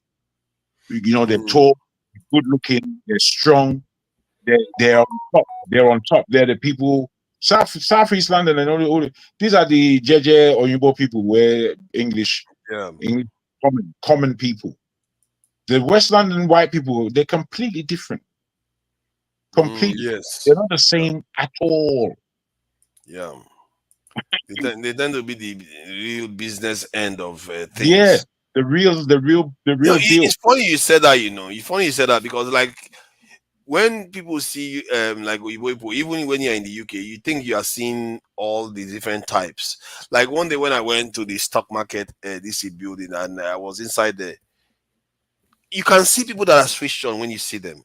The moment you switch them, they are switched on like light bulb. You can almost literally see the light bulb in their head. The people that I saw there, you can just tell these people they know what they are talking about. They know exactly.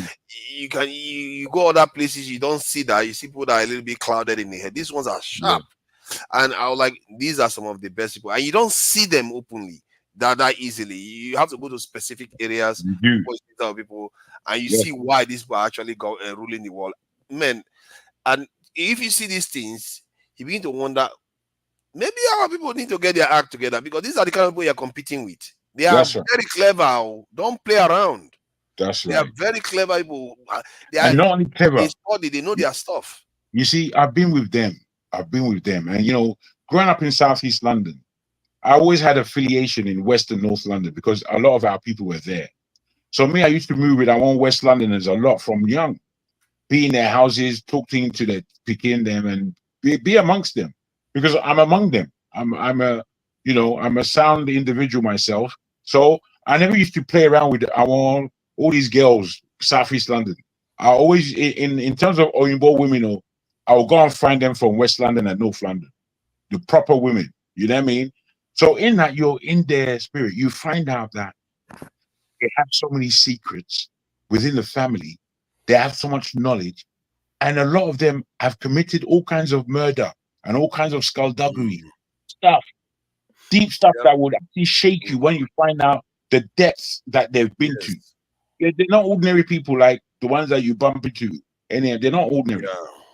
And they get away with anything. Most of them, they get away with shit, bro. Nothing touches them. When the Western society, when you hear it from Africa, they think everything is just egalitarian and everything is all good. Imagine my shock when I found out that even in Sweden, like so-called communist Europe or socialist Europe, the top 1% owns more wealth than the bottom 90%. That's how they set it up, man. That is You know scary. what? These are the people I've seen. I've seen Lady Diana before she died in a club. I've seen the youngest. His name is Edward. The youngest of the Queen's sons. So yeah, when I saw the youngest of Edward. I saw him first. He came out for a dinner party near where I used to work, and I looked. There was a crowd of people, bruh. The way this guy stood out, he just stood out. It's like there was something shining. I'm not starstruck individual, but when I saw him, I thought, fudge. That's what royalty looks like. The way he stood, his mannerisms, you can just see him. He was different than everybody else that was around him. Omar, you can see he's different clearly. When I saw Lady Diana in the club, bruh, her beauty nearly broke my head. And I never really liked her growing up. I thought, who is this bloody woman or whatever? When I saw her in a club, her beauty was so evident. It was undeniable. I don't know where these I think the word you're looking for, I think they look extremely polished.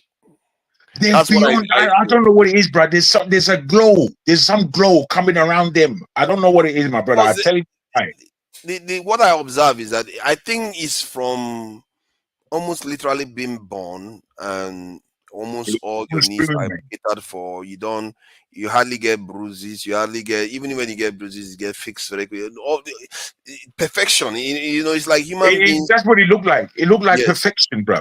That's what it came across like perfection. I see that in Central London all the time. If you go to like the core of the London, best of foods, the best of everything. That's right. Yes. Yeah. You know, the health care, your skin, everything. Everything. If you see the way this woman's hair was flowing, you understand? Diet, everything is different. They've never had any need for anything now. They've never had any need for anything. Even what they use, their kitchen utensils, their what they call it, toiletries and all of that. Just think away from it. It's not the usual one you get from the same market too. No, everything is distinct. No, now the real deal that ain't there to deal with. Best of life. Yes, sir. They tend to look a certain way too. It's funny because I used to know somebody in the UK that tell me that, you know, these people are aristocrats. One of the ways you notice them, the aristocrats, they tend to be tall and they have the thin heads. This is it, bro. This is where that you know that they're not English. This is where you know that they are not English. Could it just be inbreeding though? No, well, there is all of that, but they're German. They are German. Germans and Germanic people are tall, straight, and good physique.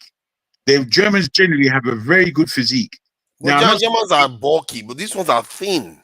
No, when you see the Germans, bruh, they're not bulky, or again, there are levels, but there is a way that Germans are. Germans and Dutch, if you see them, they're tall, blonde, and physically fit. Dutch, that's interesting you mentioned Dutch, because Dutch are known to be tall, isn't it? Yeah.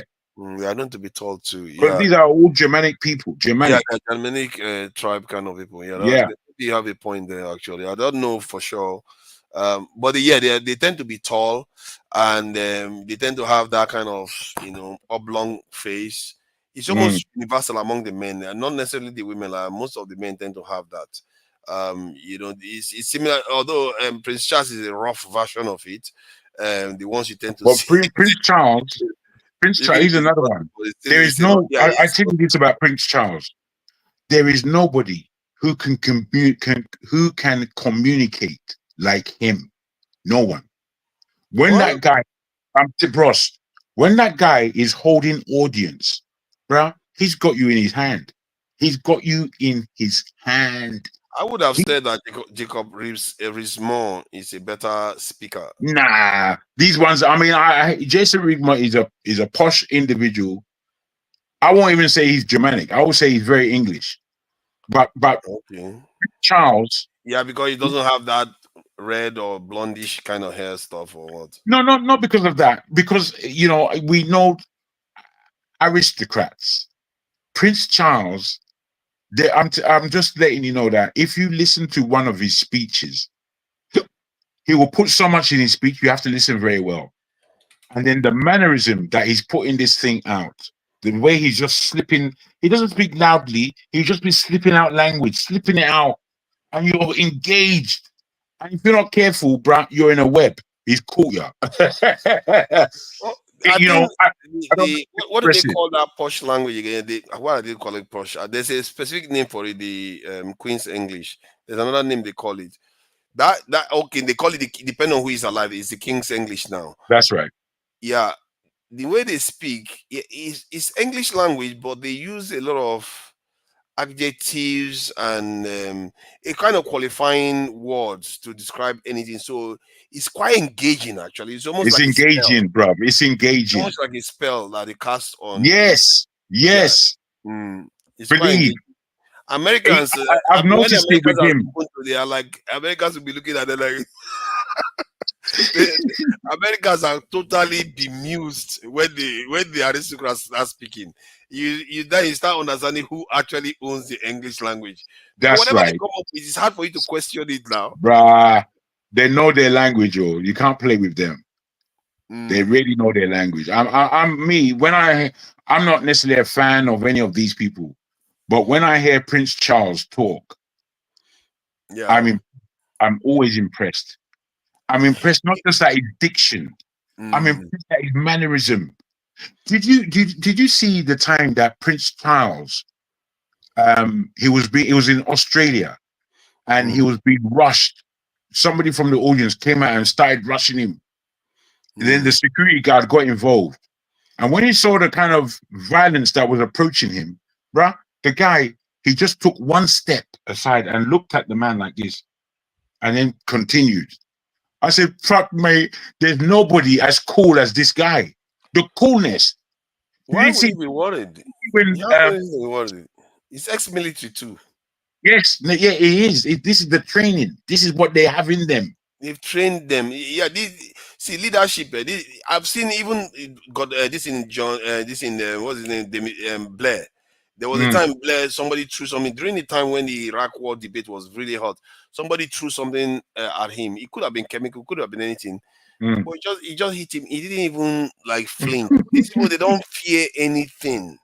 It's not. They are not the kind of. Although Bush did duck when they threw shoes at him. You have to duck, and he took it as a joke. He thought it was a joke. But did you see when Trump when he was first?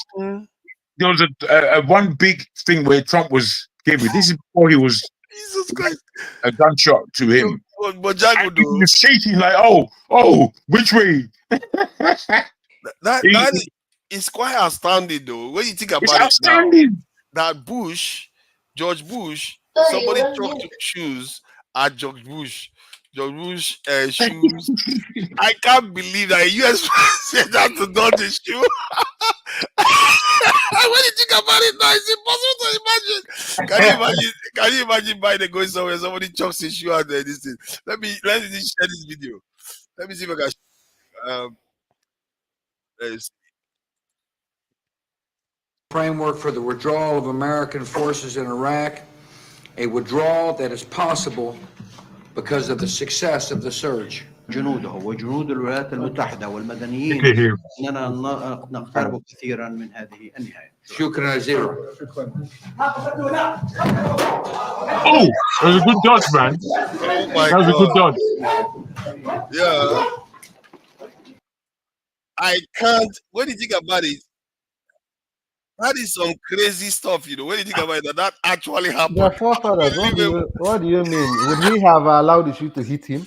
No, my point is that you are right, but he could have like ducked it like sideways, but he just like dodged, and he dodged the second time. But the fact that it happened is quite interesting. Since then, nothing like that has ever come close other than the fact that no, these things happen, bro. Internationally, these things definitely happen. You know, there are a lot of people that aim. They will plan 2 days. They will not say you're going to be at this place at this time, and they're going to take a shot. Not a bullet shot, but you know, they are so upset that they're going to show their upsetness. Forefathers. Yes. What do you make of these guys from North Korea sending military to Russia to fight in Ukraine?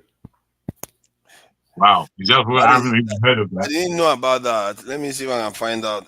North Korea, you know, they don't need permission from anybody. They are like looking for trouble wherever they can find it. North Korea, they've been trying to get America's attention.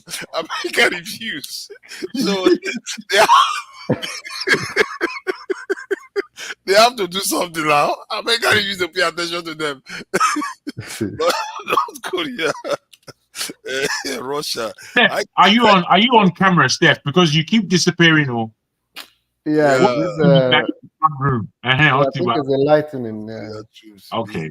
Equipped in Russia ahead of. I can't believe this, man. You know, first things first. You know, North Korea has been trying to get America's attention. We are testing a nuclear bomb. Are you not going to give us money? No, we don't care about you. We care about the Middle East and Ukraine. North Korea will test nuclear submarine. America still don't pay attention. Now they are going to Iraq. This is Ukraine, Russia. This is a problem. This is the world, a kind of coming together. Now, this is the world war we are talking about. The sides are beginning to form. This is a problem. Because when you start seeing North Korean troops physically showing up in Russia, in thousands, that is not a good sign. It's becoming alarming. Bro, we have to be understanding that we are close to that big one. We are close. We have to understand, because these is too strategically placed. Ukraine, Russia, Israel. These two areas in the world, they're too volatile for there to be war at this level going on, where there are big powers in. I think it's. I don't know how long it will take. 2 years, but I think we are seeing the beginnings of the Third World War. Yes, you know, you can say whatever I like. You know, the North Korean is not for lack of trying. They've been trying to get America's attention. Now, America's will pay attention. You know, Americans are calling it a massive escalation. When they are busy sending troops, submarine, nuclear submarine into Iran, they keep intimidating people. They think they are the only one that can play the game. And not Russia now is not playing the game. I even gathered that Russia, let me see whether it's true, that Russia sent nuclear submarine to that region too. Let's see, Russia submarine marine. Let's see what is Iran. But I think they said something about Russia sent kilo attack submarine towards Irish Sea. That's not Iran. What are you going on about? Let me see what is Iran. Oh, I should put Iran on RA. Nothing like that. Iran should freak Israel Dolphin submarine. Okay, they have their submarine.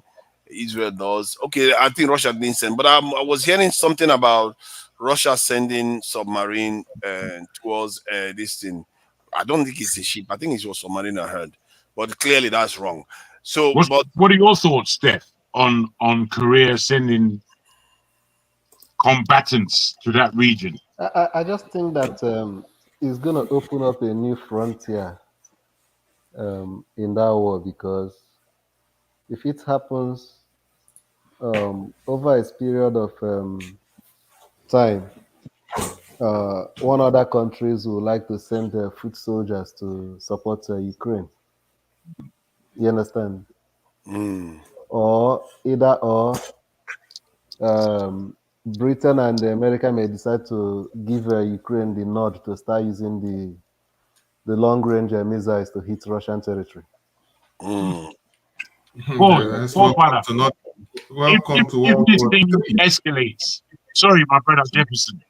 Go ahead. Yeah, because that would be a very big boost to Russia. So the West will look for a way to counter it, and the only way they can counter it, They will not. They're not going to send their own boots, but they may give. Ukraine have been seeking that permission to use those long-range missiles from the West. But If they refuse, forefathers, they are the they one may allow. controlling the They map, may right? allow them. Let me show you guys something. Forefathers, can you navigate towards the left of the map? No. From the Russia side, just yeah. Wait, sorry. Can you go up a bit? Can you just like go up? No. Go down. Sorry, go down. Keep on going down. Okay, yeah. I think go towards your left. No, not left. Sorry, right. I think keep on going right. I don't know if it's here. Is it What this is it you one? seek? What were you looking for? Okay. Let me just make it specific. Sometimes America and Russia, the way they talk is as if they are far away from each other, but they're not far. So if you look towards you mean the left? You're talking about Alaska. Yeah. It's not even Alaska. If you go towards the other side, okay, you just keep on. Closest to Russia. Yeah.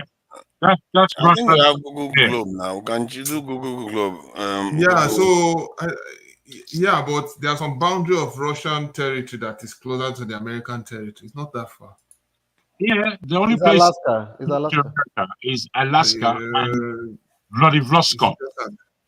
Vladivostok, east of Russia. Yeah. Because by the way, Alaska used to be Russian territory before. That's right.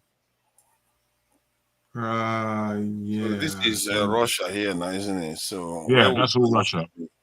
Alaska should be here somewhere. Okay, I think it should be okay. It's Alaska. Sorry, it's Alaska. So if you look where you can see. So even if anything happens, the Russians they're not far from each other. Wow, they are really close. So I told you, they are not far. Do you see that? When you see from the other side of the map, it just seems like they are far away. But they're not that far at all. But because most of us are so knowledgeable,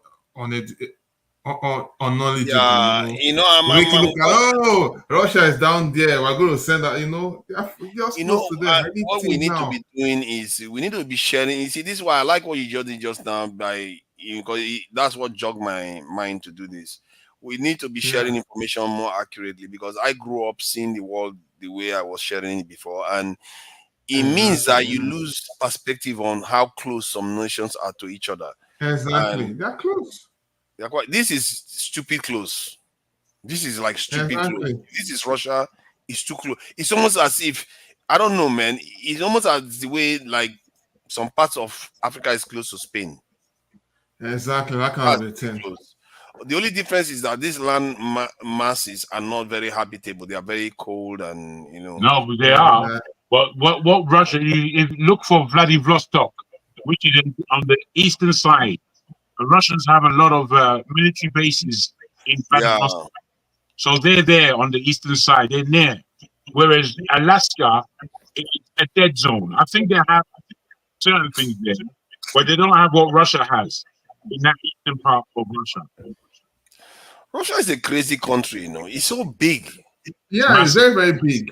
If I was them, I would be having more population, because this is Wahala. How are you supposed to defend all this territory with all these few people that you have? Although it's 140,000 is only 40 million. I mean, it's not very small, but still, the land mass is too much. How are you going to defend all these areas? No, they have a big population. They have a big population. They're about 230 million or something like that. The Russians. No, 130 actually, not up to 200. Yeah, surprise. Their population, their population not up to 200 million. I think that's 130,000, a million or so. And I think one of their saving grace is that because the nation is very big, but according to what they said, I think you saw it in that Mackinder thesis where they said Russia has a natural fortress around it. The nations around it are like a fortress. It's hard to invade because of the land, where the land is. Even when the Germans went there, Germany that's already cold. When they enter Russia, they understood what's cold. They just started dying like of frost. Almost. Russians are wicked, man. They are wicked. They are some of the most strategic. I wouldn't say wicked. They are some of the most strategic people. Like what they did to Napoleon too. It's like they destroyed their own city just because you can't play with Russia. You can't tame them. It's very hard to tame them. Another place that is undefeatable No, is but Afghanistan. again, according to historical Russians were not involved in slave trade, though.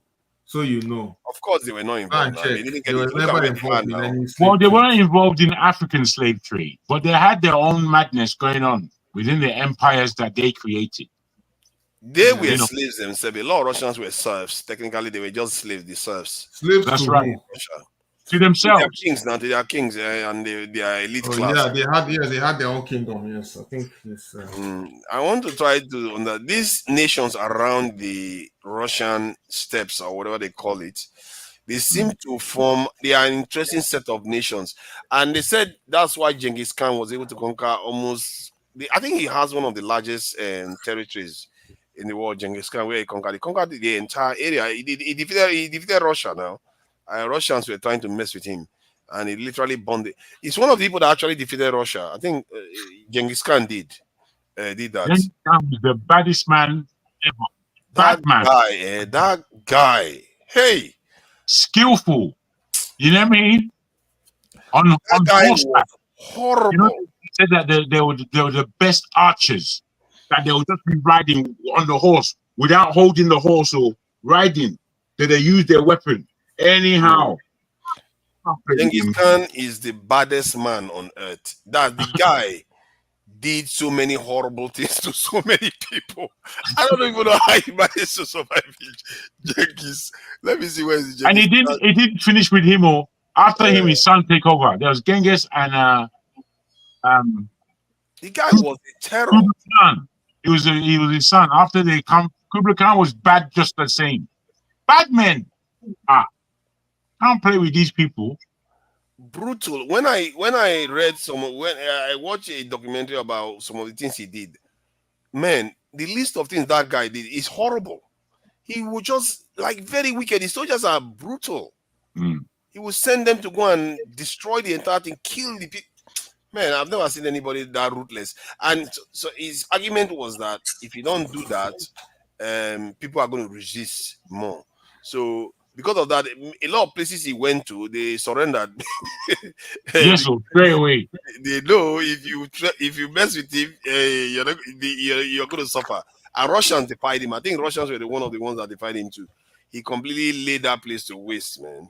The guy kills like crazy. I wish I can find it. Maybe someday when we are discussing something else, I will we'll look into that Genghis Khan business. What a man! What a man! I think they said he sired so many children. Yes, that they don't fuck the whole place down. Daily crazy stuff. Wonderful man. One man did all that from the steps. It's unbelievable. Those guys, he probably helps reshape the world for some of the things he reshaped the world. And you wouldn't think that Mongols on horses would be the ones to conquer such a large space. But then again, it's up to you to underestimate them and it's up to them to... First, before he even left that part, he first beat up China. He beat them up before he left and continued. Yeah. You know, yeah, he beat China too. Jeez, man, that guy, man. That was the first domination. Genghis.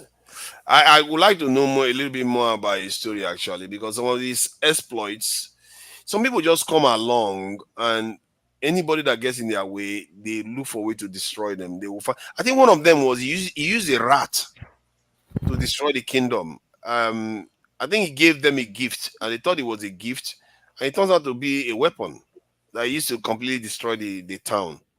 Yeah, this guy is a tactician, man. But it's okay. His time is over, and nobody knows where he's buried. And till today, for somebody that lived relatively recently, they don't know where he's buried. Even Alexander the Great, they don't know where he's buried. What is wrong with that? Recent? Would you call that recent? It's not recent, though. That's quite ancient history. Genghis Khan, is it that? Yeah, it's not in our age, but in his historical time, I think he existed well after Christ now. It's well after Christ he existed. The Yoruba kingdom, Ife was already there when he existed. You see what I mean? Let's see. If you look at the time of Genghis Khan, Look at that 12 something now. If it was Yeah, already around. that's quite old. Oh yeah, it depends how you look at it. It's old. When you are going back 5,000, 6,000 years to the Egyptian kingdom. But the Egyptians, though, Egyptians, you know, typical Africans, they have to bling a lot. They have to make sure everybody knows they are there. And they build so much. If from 6,000 years ago, you still have to see what they've done. You know, I think, was it not one of the pharaohs of Egypt that wrote, I think it was Imandias, he says something about, look upon my work, ye mighty, and despair. Something like that. It's like, let me see what I can find it. Ozymandias. I don't know what it's Ozymandias. I don't know the spelling. Oh, the Mandias. I think it's a look on my works and despair. Look upon my works, ye mighty, and despair. And that is Egyptians for you, typical. They are the guys that like to buy. That's the leg of there's the feet of that pharaoh alone is massive. He probably never thought that statue was going to come down. Maybe the weight of the statue is what killed it, what destroyed the statue. It was huge. And he thought, man, this is the greatest of them all. Egyptian statues. Remarkable work.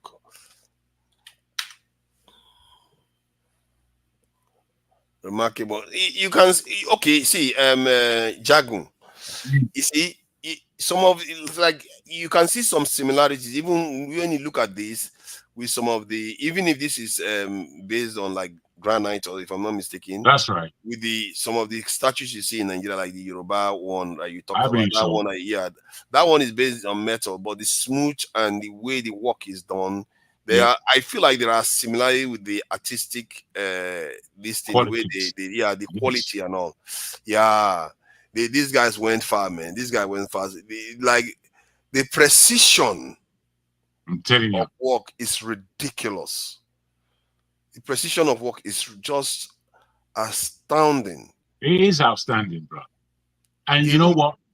When you live, it's even more. If you, bro, I bid you go and take a trip to the British Museum where all these things are. You know, when I was very young, my dad took me to see that Tutankhamun. And when I saw the gleam of the gold, I couldn't believe it. Exactly. I couldn't believe what I was looking at. And my dad was telling me that this is us. This is, you know, I got a lot of information from my dad. I thought, what do you mean this is us? This ain't us. This is someone else. It took me a long time to gel everything together. Yeah. Man, when you look at the Marvel, these guys were able to pull off. You have to give it to them. They had style. They had style. You say whatever you like, they had style. Even in the Louvre in Paris, they have similar artworks too. Yes. A lot of them that will shock the living daylight out of you. Very deep. And one of the other mystery that emerged from the Egyptian work that today is still baffling a lot of people is that one of the pyramids, they found artifacts that appear to be more advanced than the later artifacts that came on the scene. Scene. I think it's Khafre pyramid they found it. Let me see. I think it might be Khafre pyramid. All this, look, let me just tell you the truth. All the science and technology and engineering you can think of in this world today, they are all from Egyptology, you know, even down to battery. Like when they say Michael Faraday was the first person to discover electricity, it's all fallacy. We're just playing along with the fiddle.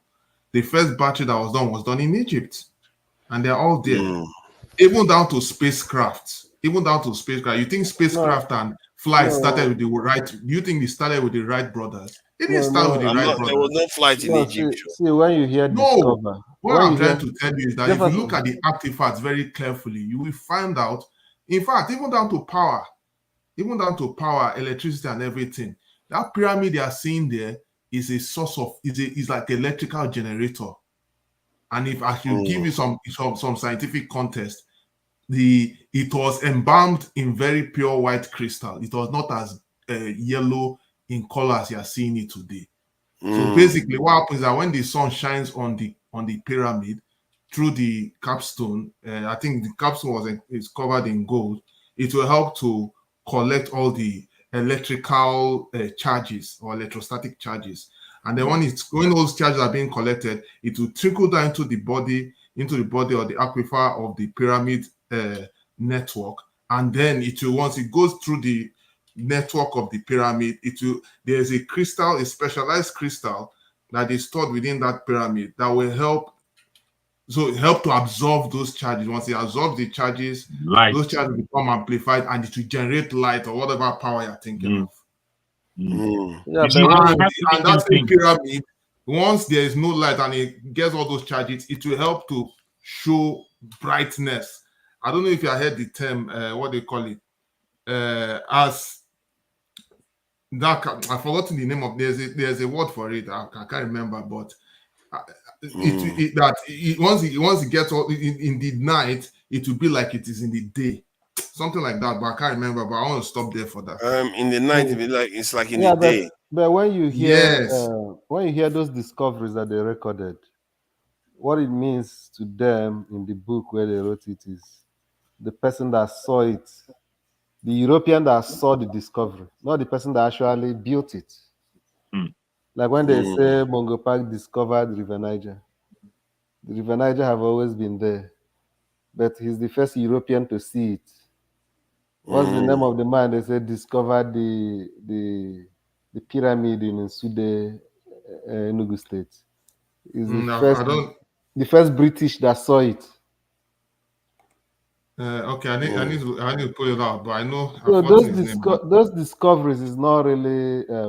I'm just supporting what you said. It's not them that invented it.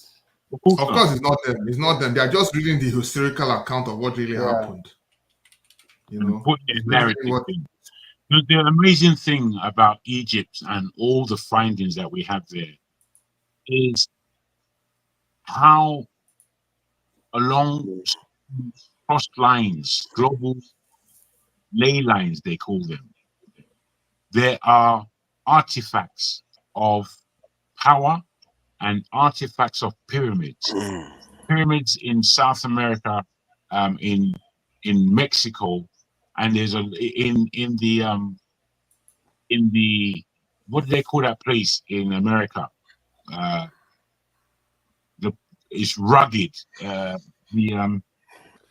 Grand Canyon. Grand Canyon, okay. It's almost similar to where this guy, The Rock, is from. I don't know. It's they one found of a lot of artifacts of Egyptian writing and Egyptian artifacts. You think, how did that get there? And you have to, when my guy was talking about flying, there's supposed to be a way that these people traveled that was not in any way that we know how to travel. You understand? It wasn't documented, yeah. They flew. Not with machines. They flew and they had higher spirituality at the time. Yes. They went into different levels. There's so much about this world that still remains mysterious for the likes of me and you. Yeah, I believe that we've lost a lot of things. That's why I was saying that time that there is more to those artifacts than the mere what is left of them. There is more to it. And again, when we look at our own African artifacts, we know that it's not art for art's sake. Exactly, that's the point I'm trying to make. It has meaning and it has some value. Deep meaning, yeah. Yeah, these guys, man, they are some nutters. Can you imagine where people, we are talking about, like, when we're talking about kingdoms, other than the Nok culture that can compare with these people, these guys were like BC. We're talking about like 2,000, 3,000, 4,000 BC. And look at some of the things they are doing during that period. This kind of disc was not found again in Egypt after this period. Nothing this sophisticated. This stuff was cut from some kind of stone. Who does that from this? From stone. That was earlier than you know, most of the other artifacts that you find in Egypt. I'm trying to get where is that this thing, the sable. This one is the sable disc, and there is these other ones too from stone. And how is it that like they have things that are older? This one was found in the Saqqara pyramid, but later on the kind of stuff that they find in like and to look. Let me see if I can find the one in Tut's this thing tomb. So you will see the difference. Tut's tomb artifacts. Let's see artifacts. I hope I get it right. Yeah, that should give us quite a lot.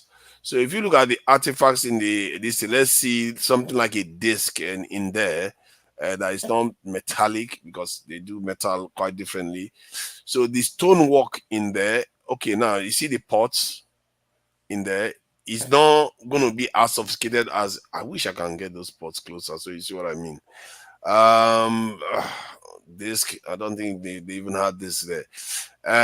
Man, people have shared this stuff with me. I wish I can get the image. I don't have the right names for these names of these discs or whatever they call them. This one is not bad though. This one looks good. This one is a good job there. These are headdresses all that's over. where you can see it's African, because we still use all these things. Yeah, we still do that. We still use that actually all over. You know, Sudan, South Sudan, even Kenya. Whole of West Africa. I don't know what I've seen it before in West Africa. I've seen it too. Headrest we use. You know, this is when by the time I was around, they were using pillows. You know, we started using proper pillow now. Dunlop. It has to be Dunlop pillows and all the rest. So yeah, this sable disc and this maybe later on one can look into all this again. Some of the works that's at this point they didn't gather a lot of proper artifact. Like these ones now are not compared. These ones are older. These are not new pyramid. This in the pots. These were some of the first found in the oldest pyramids. Then the later ones are rougher. Even the artwork. What material is that? Those vases? Some of them are. Let me see. This alabaster. This one is based on alabaster. Okay. Alabaster, and this one I think is granite. Let me see. Is it granite? What did they say? Precision. Why it is that the highest precision versus the oldest one? Oh yeah, they're asking the same question here. So they say, why is it that the oldest this in vases have the highest precision attached? That's the point they are making there too. The newer ones don't have it. I think maybe these are the ones that are talking about. Can you see now, my brother, what I was saying between? These are the newer ones. Can you see what I was saying between the artifacts of Ile-Ife in comparison to Benin? We are older and more sophisticated. You see that this guy started again. Okay, you accept it there. You don't accept it there. Did I just walk into it? Did I just walk into that one like it? You walked into it because it's a reality. The fact is that we somehow, because of our state of being, we have kind of lost the intelligence to actually replicate this, and I think it's actually by design. And that's why if you look at our current day Africa now, most of us don't have this intelligence to do most of all these things. I'm not saying that we cannot replicate. Because think of it, even it is, my brother. There is something in this world that the original is always going to be better than the copy. It's just like that. And when you look at the fact that the older is more sophisticated, it means that the original teacher of these things was the person or the personality, wherever they got this wisdom from. That was the original. You're not going to get better than that. You're just not. To be fair, most of the time, you like the pyramids now, they got better and better over time. But I get what you're saying.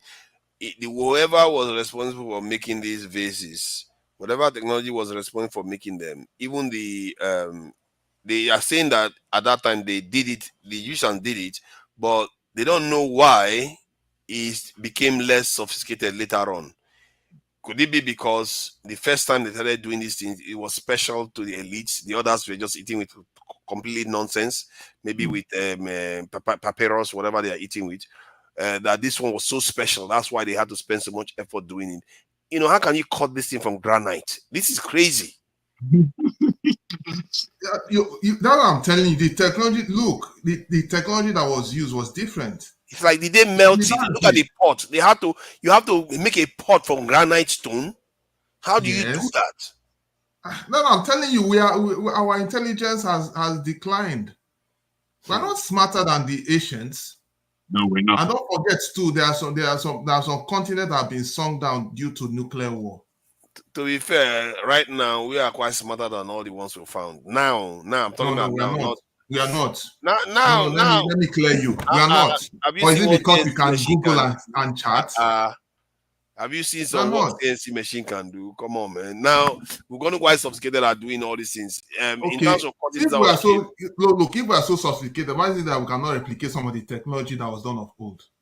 Think about what it is. I think we are not motivated. I tell you, forefather, please. I think in depth that, you see, if we take the world of spirituality away from what we're looking at, I don't think we have any understanding.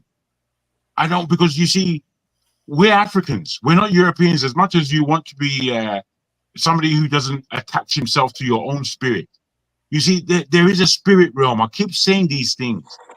Unless you understand that there is a spirit realm, you can't understand what you're looking at. That's why you're flabbergasted. You're bringing spirit realm. Wait, hold on. What is the use of my eye if I start imagining stuff? No, wait, forefather. But the fact you have eye doesn't mean you can see everything. No, that's right. Your eyes can be open. You can be as blind as a bat. Don't even go there.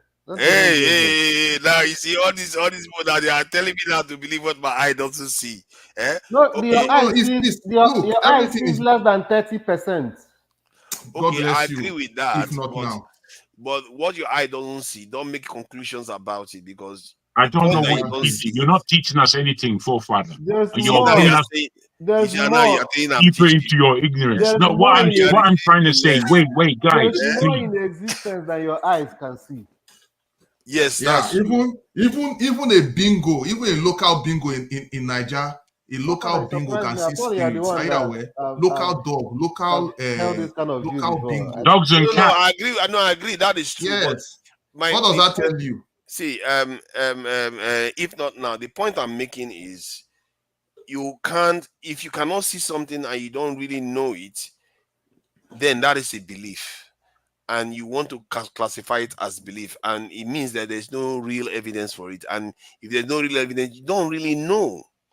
And I think we have to demarcate between what is known and what is unknown. That's a wrong concept. And very wait, guys, please, one at a time, guys. I know it's late. One at a time. Forefather, a human being is made of physical, mental, and spiritual. We, as human beings, are forgetting all about our spiritual realm. And you are underlining that, like the rest of the white people, that the spiritual realm doesn't exist. Now, all I'm saying is that if we are looking at these artifacts and understand, it may exist, but let me land so you understand. If we're looking at these artifacts, being flabbergasted that we don't know how things are done, and then we don't attach it to the unknown, as it were, which is in the spirit world. We don't know if these people receive this knowledge and technology from a different realm, which is what I'm saying. That is why the original is better than the artifacts that follow, because they got that knowledge from outside this system called planet Earth. They got it from somewhere else. Okay. Let me ask you now. But we don't want to go to that. Let me say a native tribe that hasn't seen civilization encounters a Mercedes car next to their bush, wherever they are, and when they see it, they will think, this stuff is outside our understanding. It's outside anything we know. It's astounding them. The creator must be responsible for this. But does that mean it's the creator that is responsible for doing it?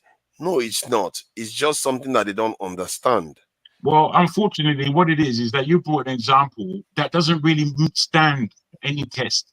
That example doesn't mean anything to me. Okay, how is it not related to when I say that if it is unknown, it doesn't necessarily mean it's spiritual, except you want to define spiritual as unknown? No. You can keep that. You that's all right if that's what you think.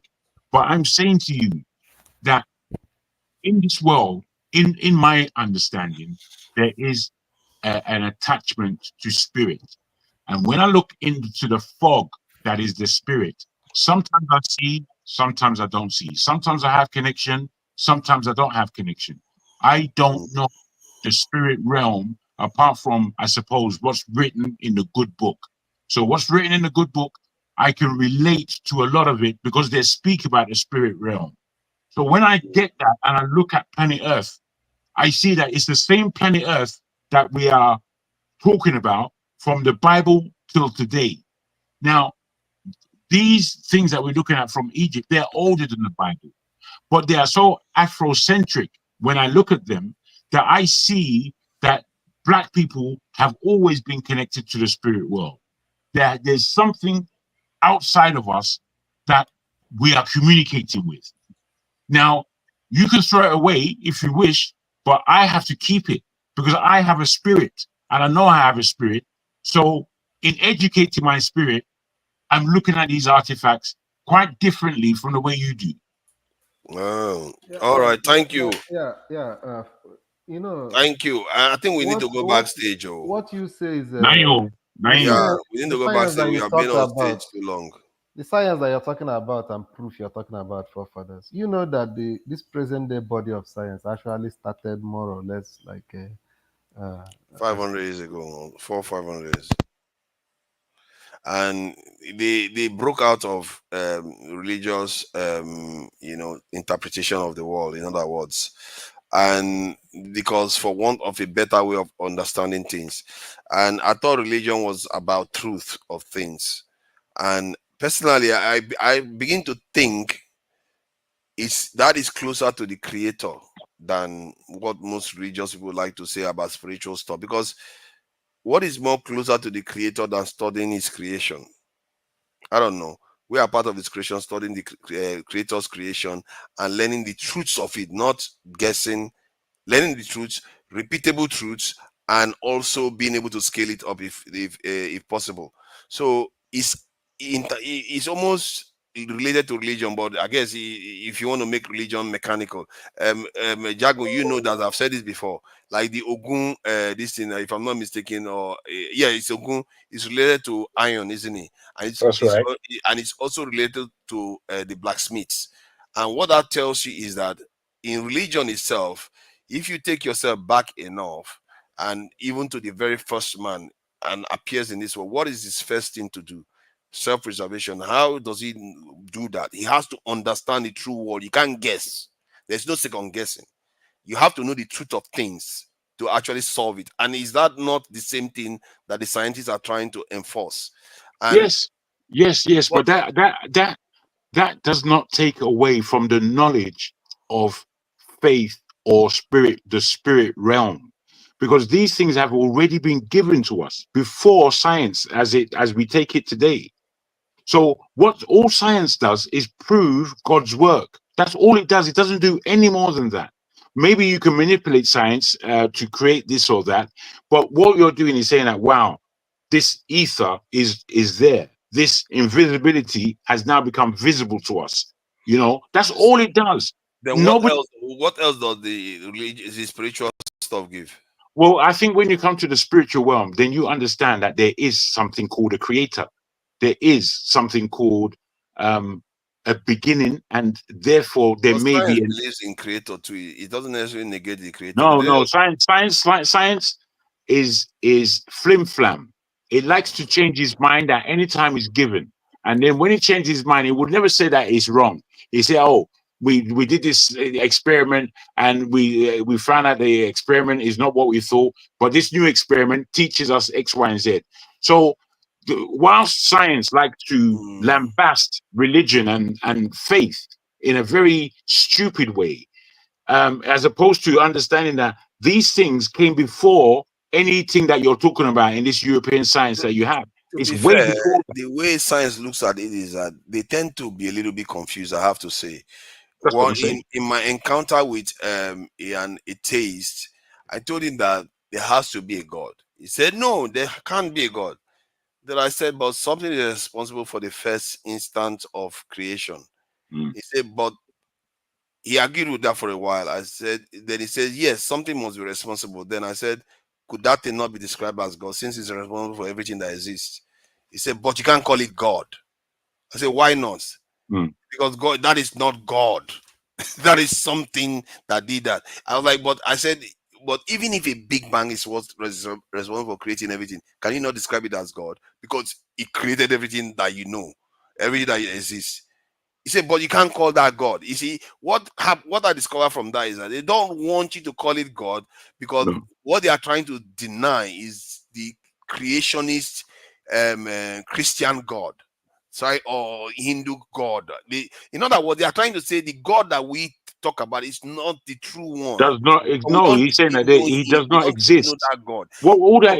They You are see, saying when sorry, try to understand what I'm saying. They are saying that what he told me, he kept saying, don't call it God. Why do you and think he kept saying don't call it God? He's I tell saying you, that because he's saying that if you call it God, then it looks like you're agreeing to all the other religions description of God. In other words, I told him then what you have an issue with is the qualities people ascribe to God. That they don't, he believes that nobody knows all those things. And I see the argument in it. Because nobody truly knows. I don't know why we believe we know anything about God. no, it's All not we know is about you. ourselves. What I believe, bruh. What I believe is that there are secrets in this world. There are secrets, spiritual secrets in this world. And bros, let me put it to you this way, forefather. If you go to sleep tonight and you have a spiritual connection, nobody else witnesses it apart from you. And audibly, you can hear a voice telling you, forefather, get up. Well, I've got to communicate these things to you. And you are now being broken down and a message is sent to you. And now you are asked to share this message with X, Y, and Z. You're going to have a big challenge showing everybody what took place with you. You're going to have a big challenge because as soon as you go to the next person, they're going to look at you like a madman unless you can convince them that this thing truly happened. True. This is a challenge. Then I will ask the God, why are you sending me? You are God. Do you why am need I? to send me? The God, you won't even dare say that. You can You tell won't them dare. yourself. Because the truth is that all these people that are telling you that God told them to come and tell you. I don't know. Bruh, I can don't know where guarantee God you. is going to corner them in one alley and say, hey, and often it's on the mountain that God corners them to do I this. can guarantee you that you won't say that. The kind of dirty slap that you will get here. That is because you believe there's a God cornering people in the mountain somewhere or in the desert to talk to them. God often doesn't like to talk to them in a crowded spaces where everybody's going to hear. That's right. It's a very, very confusing situation. Bro, that's the mystery we live in. This.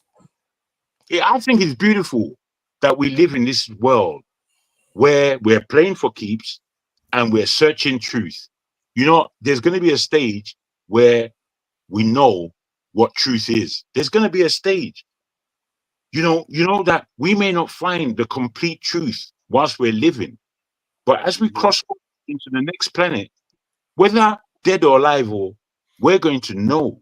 I believe that we are going to know, and those that have some faith that this planet that we exist in happened through the grace of some benevolent father, as it were.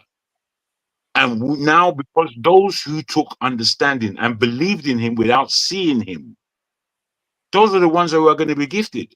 Those who doubted and worried and decided that God is not real, bruh, they will find out that he's real, and then they will entertain hell for themselves. That one, you are going too far now. We don't, when we start giving real estate, we That's start how you creating see real it. estate in the spiritual world like hell. Create another real estate Real heaven. estate. Yeah, all this other stuff, and then there's a fantastical war going on in heaven. It's just too much. Where do people Fair get enough. all this stuff from? Where the The only thing is, Bros. The only thing is, nobody has a better story. No one on the planet. Doesn't matter what you're talking about. Come on, somebody wants to story. UFO. What the fuck are you talking about, UFO? What are you talking about? Exactly. Yeah? Somebody will talking about, oh, it's a scientific world and there's no God, and when you die, that's it. What kind of rubbish is that? What's that for? Why did you live for all these years and have all these worries just to die and go into the dirt? No way, Star. It's not like that is it, but it's different. That's what you are depicting. No, I'm not depicting that. I'm saying that whatever is going to be after we are done, I don't think it's going to be like a shock to us or whatever we represent then. I think the world is so mysterious that the consciousness that we have now is probably blinding us to the real truth of the universe itself. Because the consciousness may actually be the noise aspect of it. And this is why you can imagine what I just said just now, how crazy it sounds. Because the world is that mysterious. And that's what bugs me when people just say, we know there's hell somewhere, there is heaven somewhere. Jesus Christ, if it was designed for you to know, you would have known a long time. Everybody would see it. The idea that you know. This is why I always put it to everybody. I put it to everybody. Knowledge and belief. Which one is stronger? And I always put it to anyone that belief is stronger than knowledge. Actually, knowledge wins over belief all the time. Yes, I understand, but it should anyway. It should. If you're to prosper, I understand what you're saying. Please let me land. When it comes to knowledge, in my life, I have seen facts change in my lifetime. Yes. I've seen facts become non-fact and a new fact will come. Yes.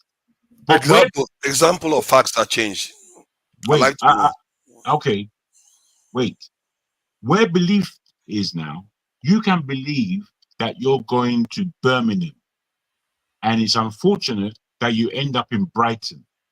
You understand? Which means that you're on the wrong train. Now, you can also believe from your heart what you might be able to develop anew. It is not visible. And when you speak about people, when you speak about it to people, they don't believe it's possible. And then from your mind and from your belief and understanding, you conjure it out of yourself and you make it plain for people to see. That is belief. And everyone can see that what you said yesterday, you've been able to create today. It's far more powerful than knowledge. Far more.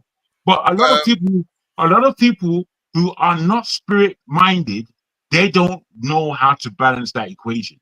And that's fair enough. Me, I want my belief system within me.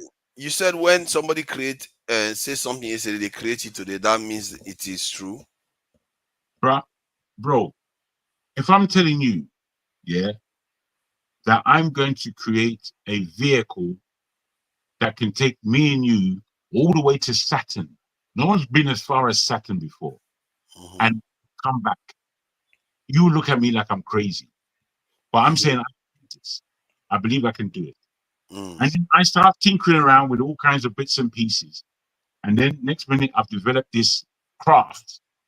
And I bring it to you, forefather. I say, forefather, come on, let's go. Where are we going, forefather? We're going to Saturn. Which Saturn? The one with the rings or that big one? Yes. Once I've developed that and taken it there and come back, my belief is tangible now. Because it's now become reality. Yes. And this is what you can do with belief is like imagination.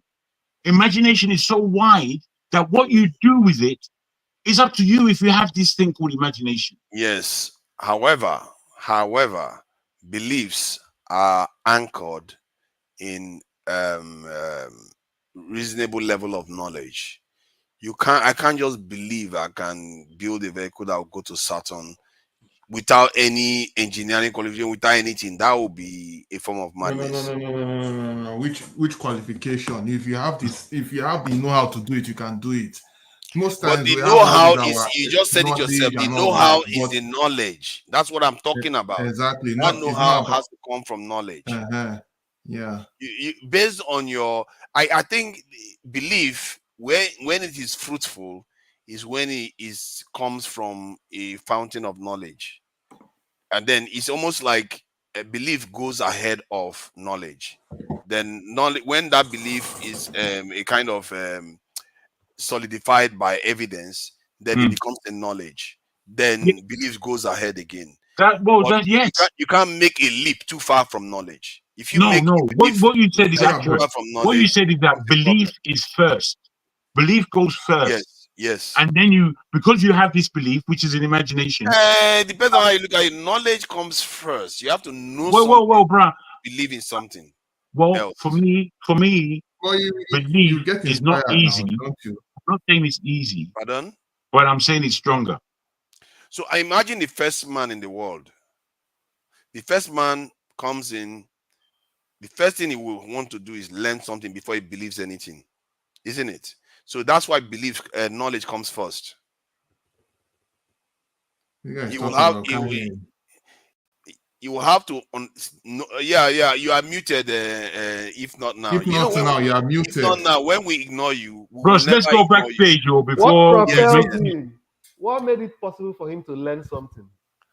Is the belief that made it possible for him to know that there is something to know. No, not necessarily. No, the primary thing is belief. Okay, who taught him? Hunger taught him. He's self-taught. No. Based on belief. Hold on. Ideology.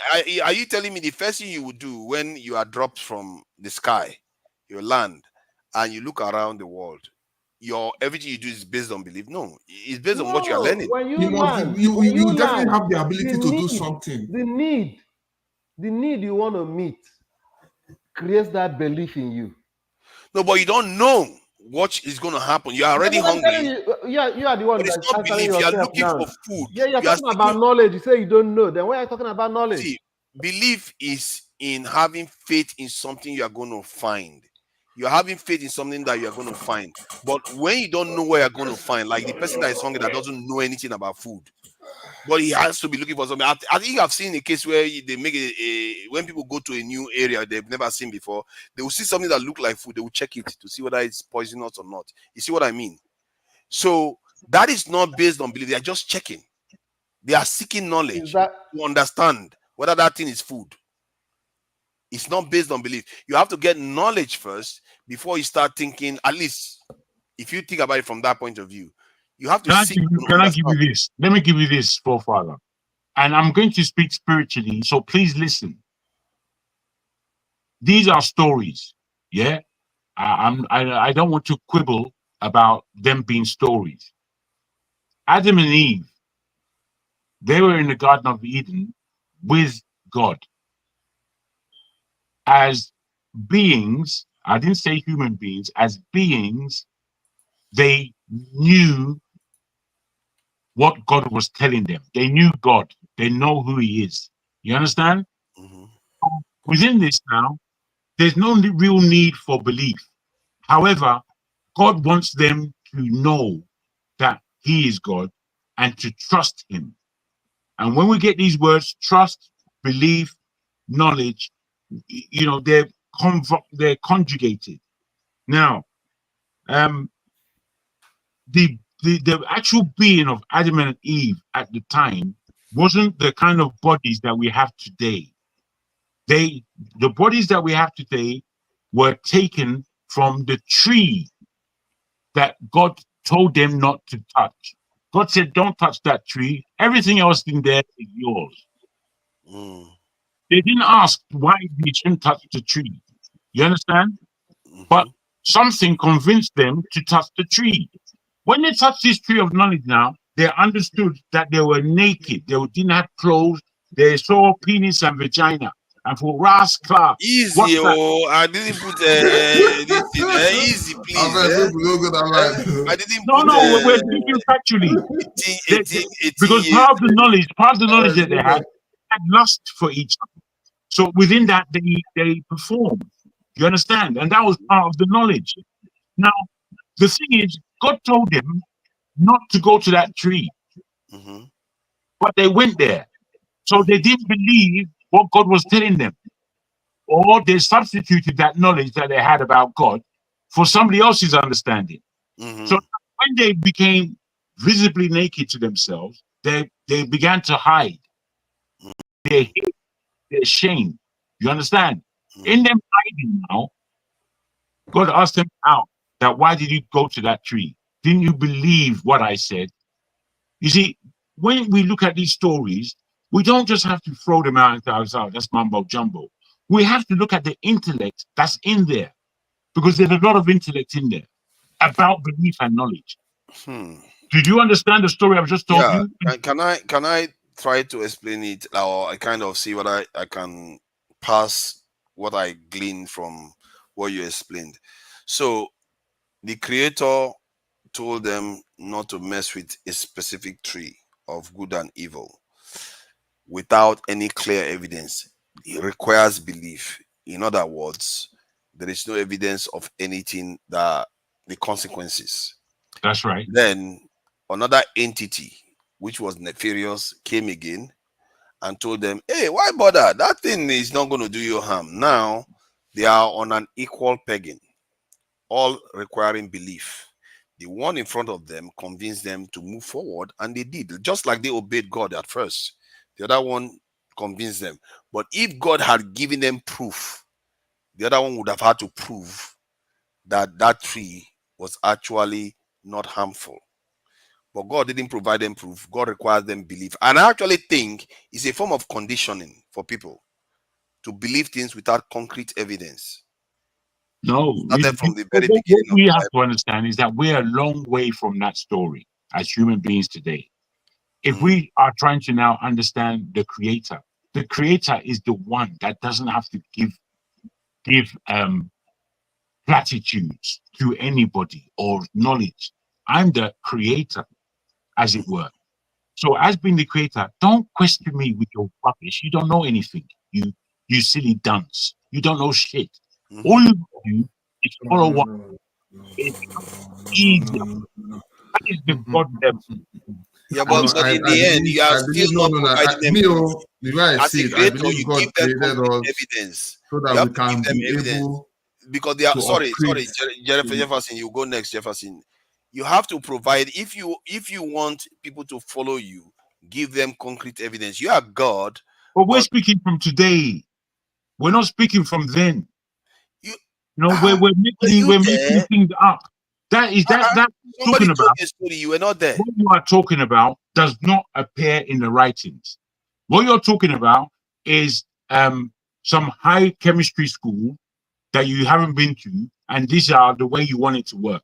There's no preference. You are saying did God provide them proof that tree is bad? What proof? Like what they knew about God, what they knew about what they knew about God is that everything in their eyesight was created by him. That's what they knew. Yes. When God said that tree, don't go to it, they don't need to question anything. They just don't need to go there. Exactly. They don't need to question anything, but it still doesn't have proof to it. And they obeyed God. Remember, they did obey God not to go there until some other entity came and told them, go and do it. And that entity has the power to defy the creator. So they're like, these guys seem to have claimed that let's obey this one too. They're like children. They don't know. They don't have any proof of anything. What is right? It's like this is why I love the story. You have a child, a forefather, and you're bringing up your child in a righteous way according to you. You know that this is a wicked world, and you tell your child, don't do this, don't do that, don't do this. Your child may be asking why. You may explain up to the point you can, but you're not going to explain the depth. You just want your child to be a good child whilst it does and follow your instructions. Yes. When you send that child out now, you know that child is going to be influenced differently from your influence. That is what we believe in. Now, if your child really is a good child to his father, he will listen to your instruction. He won't listen to some outsider who he doesn't know, who would influence him badly. Because that's why what do it is. you think they will listen to the dad? I didn't say.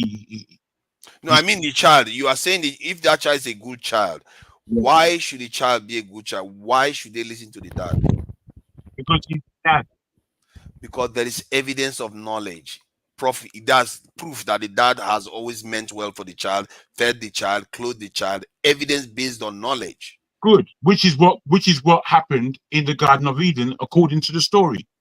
You are right. It was based on knowledge, but what God demanded from the child this time was based on this in belief, telling them, "Don't go there," but because I said so. Then the Satan came and said, "Oh, eat it because it doesn't do you any harm anyway." You can argue that they are not being good children. You should have lent more weight to what their dad said, because clearly there's evidence that the dad is more truthful. That is where their sin came in. But you can also understand that based on the weight of their individual one-on-one evidence, that they can say, okay, the dad told me not to do this, but he didn't provide me evidence that this is bad. At least the other time when he tells me this cough medicine is sweet, when I tasted the cough medicine is sweet, so that is true. But this one, he didn't give me any proof that this one is bad. So now this guy is telling me that it's okay. I'm going to do it. I agree with you. You can say, based on what they know, if you go back to knowledge, what they know about the creator, they should have listened to him, because they should have listened to the creator compared to a stranger that just came to their face. But what they should have listened to is still based on evidence. You see, that's the thing. The real anchor is based on knowledge, not based on the belief. The belief is reinforced by knowledge. Well, there's a reason why. Sorry, Jefferson, please come in straight after me. There's a reason why I like these stories. The stories of, and I mean, I sometimes I look at them just as stories and see the wisdom I can pick out of it, as opposed to my belief level, which I would still imbibe in there. But sometimes I just say, let me just read this as a story. And the level of life wisdom I pick out from it is fundamental to me, because it's like, this is what I experience in my day-to-day. I experience these things on an everyday basis. When I look back in my own little history, when I listened to my parents and I went correctly, when I didn't listen to my parents and I went wrong. These are fundamentals in all of our lives. And we all know our parents aren't always correct. You understand? As I said, I'm a person. You interpreted it correctly in terms of that book, like you said, it was wisdom. You interpreted it correctly in terms of what the message was, listen to your parents. But in terms of the context of our discussion, where we are talking about belief versus knowledge, you misinterpreted it there too, by thinking that the Adam and Eve, the reason why they are condemned was because they just didn't believe God. But the reason why is because they had knowledge to an extent of God. If they just appeared from nowhere and not God tell them don't do this, and the other Satan said do this. That was confusing. Now you are not going to blame them, because both sides weight the same. But based on the knowledge they have for God, they don't have knowledge of Satan, and yet they went and listened to Satan. That's where the fault comes in. But we disagree. Let somebody else speak. If Jefferson, the first, is he the first president or second president or third president of America? Jefferson, you were going to say something. My man Pansad, how are you feeling? The Constitution. Pansad, welcome. We're going to be going backstage soon. Well, sorry, Jefferson. It took some time to get around that one. It's okay. Everybody's getting weary too. It's almost 8 hours. So basically, as very you can late. see, no, it's okay, of course. So as you can see, of course, the Adam and Eve story, whether we like it or not, at that time they were in their high estate. So think of it as this way: God empowered them, and when God empowered them, because at the end of the day, God wanted them to exist as just like a father-son relationship. He wanted people he can commune with. You understand? Communicate with. And besides, if you read the holy books, you find out in the book of Genesis, you find out that God gave Adam and Eve dominion over the heavens and the earth. Dominion. And it's not just obviously the way we are doing it now. Proper dominion to be able to speak things into existence, to be able to do things. In fact, to reign supreme the way God is. That's what was God's design plan. So the case of the fall, the Adam and Eve thing, no matter what, in fact, even if Adam and Eve, they wanted to obey the whole law, do everything, there's no way they will escape it, because it was still part of God's plan for them to be in that estate, to have disobeyed God, so that God can be able to make them to understand the essence of why we have to obey Him and be in the restful, be at His restful place. So, because if you look at it now, it's not as if they were trying to question God. They need to know things for themselves. And do they have knowledge? Yes, they believe everything. But because of believing and feeling that, if they do what God told them not to do, they'll be as wise as God. Of course, they checked it and they saw things for themselves. And they didn't want to be, they didn't fear to be, they wanted to know why God told them not to do what they needed to do. And of course, the consequence is what we're all facing today. That's right. From the biblical standpoint. You understand? But, so how does that relate to belief and knowledge? Look at it now. The belief part of it is they know that if it's in terms of the fall, they know that if they do, they check, they did things they wanted to see, because they weren't too sure of what will happen if they committed So that their act. belief was shaken. Yes. They needed to be sure. But you see, that's the thing. You see what you said now? They needed to be sure. In other words, they needed to have the knowledge to be sure. Yeah, they needed to have the knowledge. Exactly. That is exactly the point of the discussion earlier on, because we were discussing about which one comes first. But no. But again, that doesn't mean that it cannot be inspired too. Because come to think of it, look at it even within our own journey. Before you do something, before you carry a hammer and say you want to nail to hit a nail into a wall, there's a thought process, an inspiration that you can use your hand, carry the hammer and hit the nail into a wall. I don't know if you understand what I'm saying, because that knowledge is yes, you can have the ability, but you have to also believe that if you do something, it's going to happen. I agree with you, but it's coming from a well of knowledge. The knowledge is the base foundation. Otherwise, everything else is false. Your knowledge is forming why you consider a door. Everything you create concepts of every single thing. If you don't have it, everything makes no sense. You are reacting momentarily to everything. You have to have a base of knowledge, and that base of knowledge is where you build your beliefs. And in a way, you can call belief a form of you don't want to talk. You go back to him. You talk. I've been here. You have no respect. No, this is a philosophical conversation. It's not a minority conversation, Pastor. News somewhere. I think that maybe we should also go backstage, because let's go backstage so that we can take it easy. Maybe knowledge they are talking of. You speak and then you go back to him. You go back to you. If we are talking about, but that's not the way you do knowledge, right? If you want knowledge to be something that's modular, the knowledge all of us have here. You're talking about philosophy, right? So go backstage. I'm not going backstage. When you want to close it, we'll close it. But the point is that if you have a short time, then you share the time, right? And then if you want to go backstage after talking for 8 hours, then you go backstage. But let me get a word in. Okay, get a word in. It's only fair. We have been here for you know, except the person wants to. Anybody like wants to No, say it's anything? me that have not. I just want to make my Okay, submission. Pastor, wait. Then you have the no last. problem. But he's gonna sit there. He's not gonna say anything.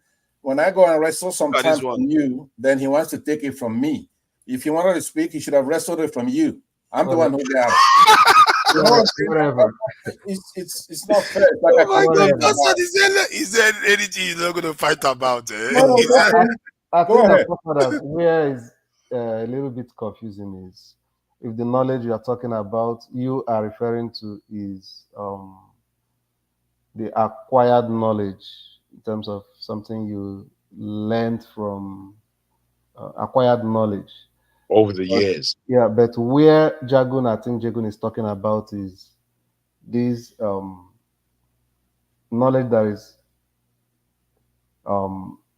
there are kind of this knowledge that is spiritually acquired as a result of what you believe, as a result of maybe the communication. That's why I said you could close your eyes now and God will communicate something to you, which forms your belief that you're going to make this thing possible. So you're getting a kind of instructions or let's call it inspirations. You understand? Which you now begin to experiment on. No, everything is not proof like you keep saying it. Just take, for instance, there are some great physicians that didn't go to school. They didn't learn from anything. They were just taught by God. It was imparted on them spiritually. You don't know? This No, it's deeper than you. Listen. There is a man in my village. There's a man in my village when I was little. He's an orthopedic doctor. He didn't go to school. Maybe he went to. No, I'm not making it up. Accident cases that were not able to be treated in orthopedic hospital in my state, when they've given up, legs that were supposed to be cut, this man heals those things. Yeah. Let's say those I'm things. not making it up. How often does those things happen? It happens. No, man have never had in fact, there's a practical example. Doesn't have 1%. So we have many rate. There is a man called Dr. Sebi. We have many doctors with that certificate. Oh my God. Listen. If not now, it's correct. Yeah, there's a man called Dr. Sebi. No, I'm not arguing with it. I'm saying hold on. There's a man called Dr. Listen, there's a man called Dr. Sebi. You need to go and research on based on knowledge. This man, he went against the medical institutions in the United States in his alternative medicine care. In fact, the guy even cured some stars like Michael Jackson and so many of them. AIDS twice. AIDS. Cured it. Read on him. From nothing. If you read what the work that guy has done, you know that even most of the things that we're eating, we're not supposed to even the chopper. So that's how serious it is. I am telling you. Just go. This guy is not a medical doctor. Yeah, he doesn't have to be a medical doctor, though. You don't have to be a medical doctor to rely on concrete knowledge. I don't have to be an accountant to rely on the knowledge of an accountant to do anything. What do you mean? That's what I'm saying. You mean concrete knowledge as in who taught you? I'm telling you, this thing is acquired spiritually. You don't have to be taught, though, do you? To learn anything yourself. Then what are we talking about? No, you can learn it yourself. You think this person just came out of the womb knowing how to operate on people? I am telling you that this is spiritual endowment. Are you afraid to make use of that word? He may be gifted. Are you scared? No. How about this? How about this, forefather?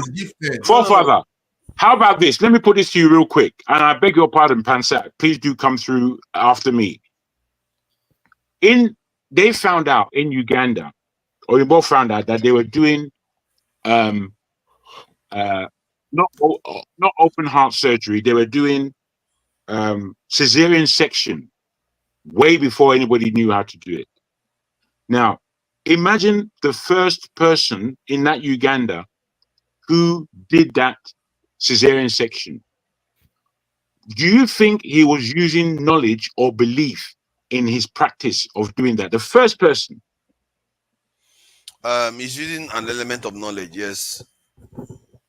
Although it's also possible that the person just decided that, you know what, this woman is about to die, and I may have delivered another child before, but I know this child is in there based on what I've experienced with delivering other children.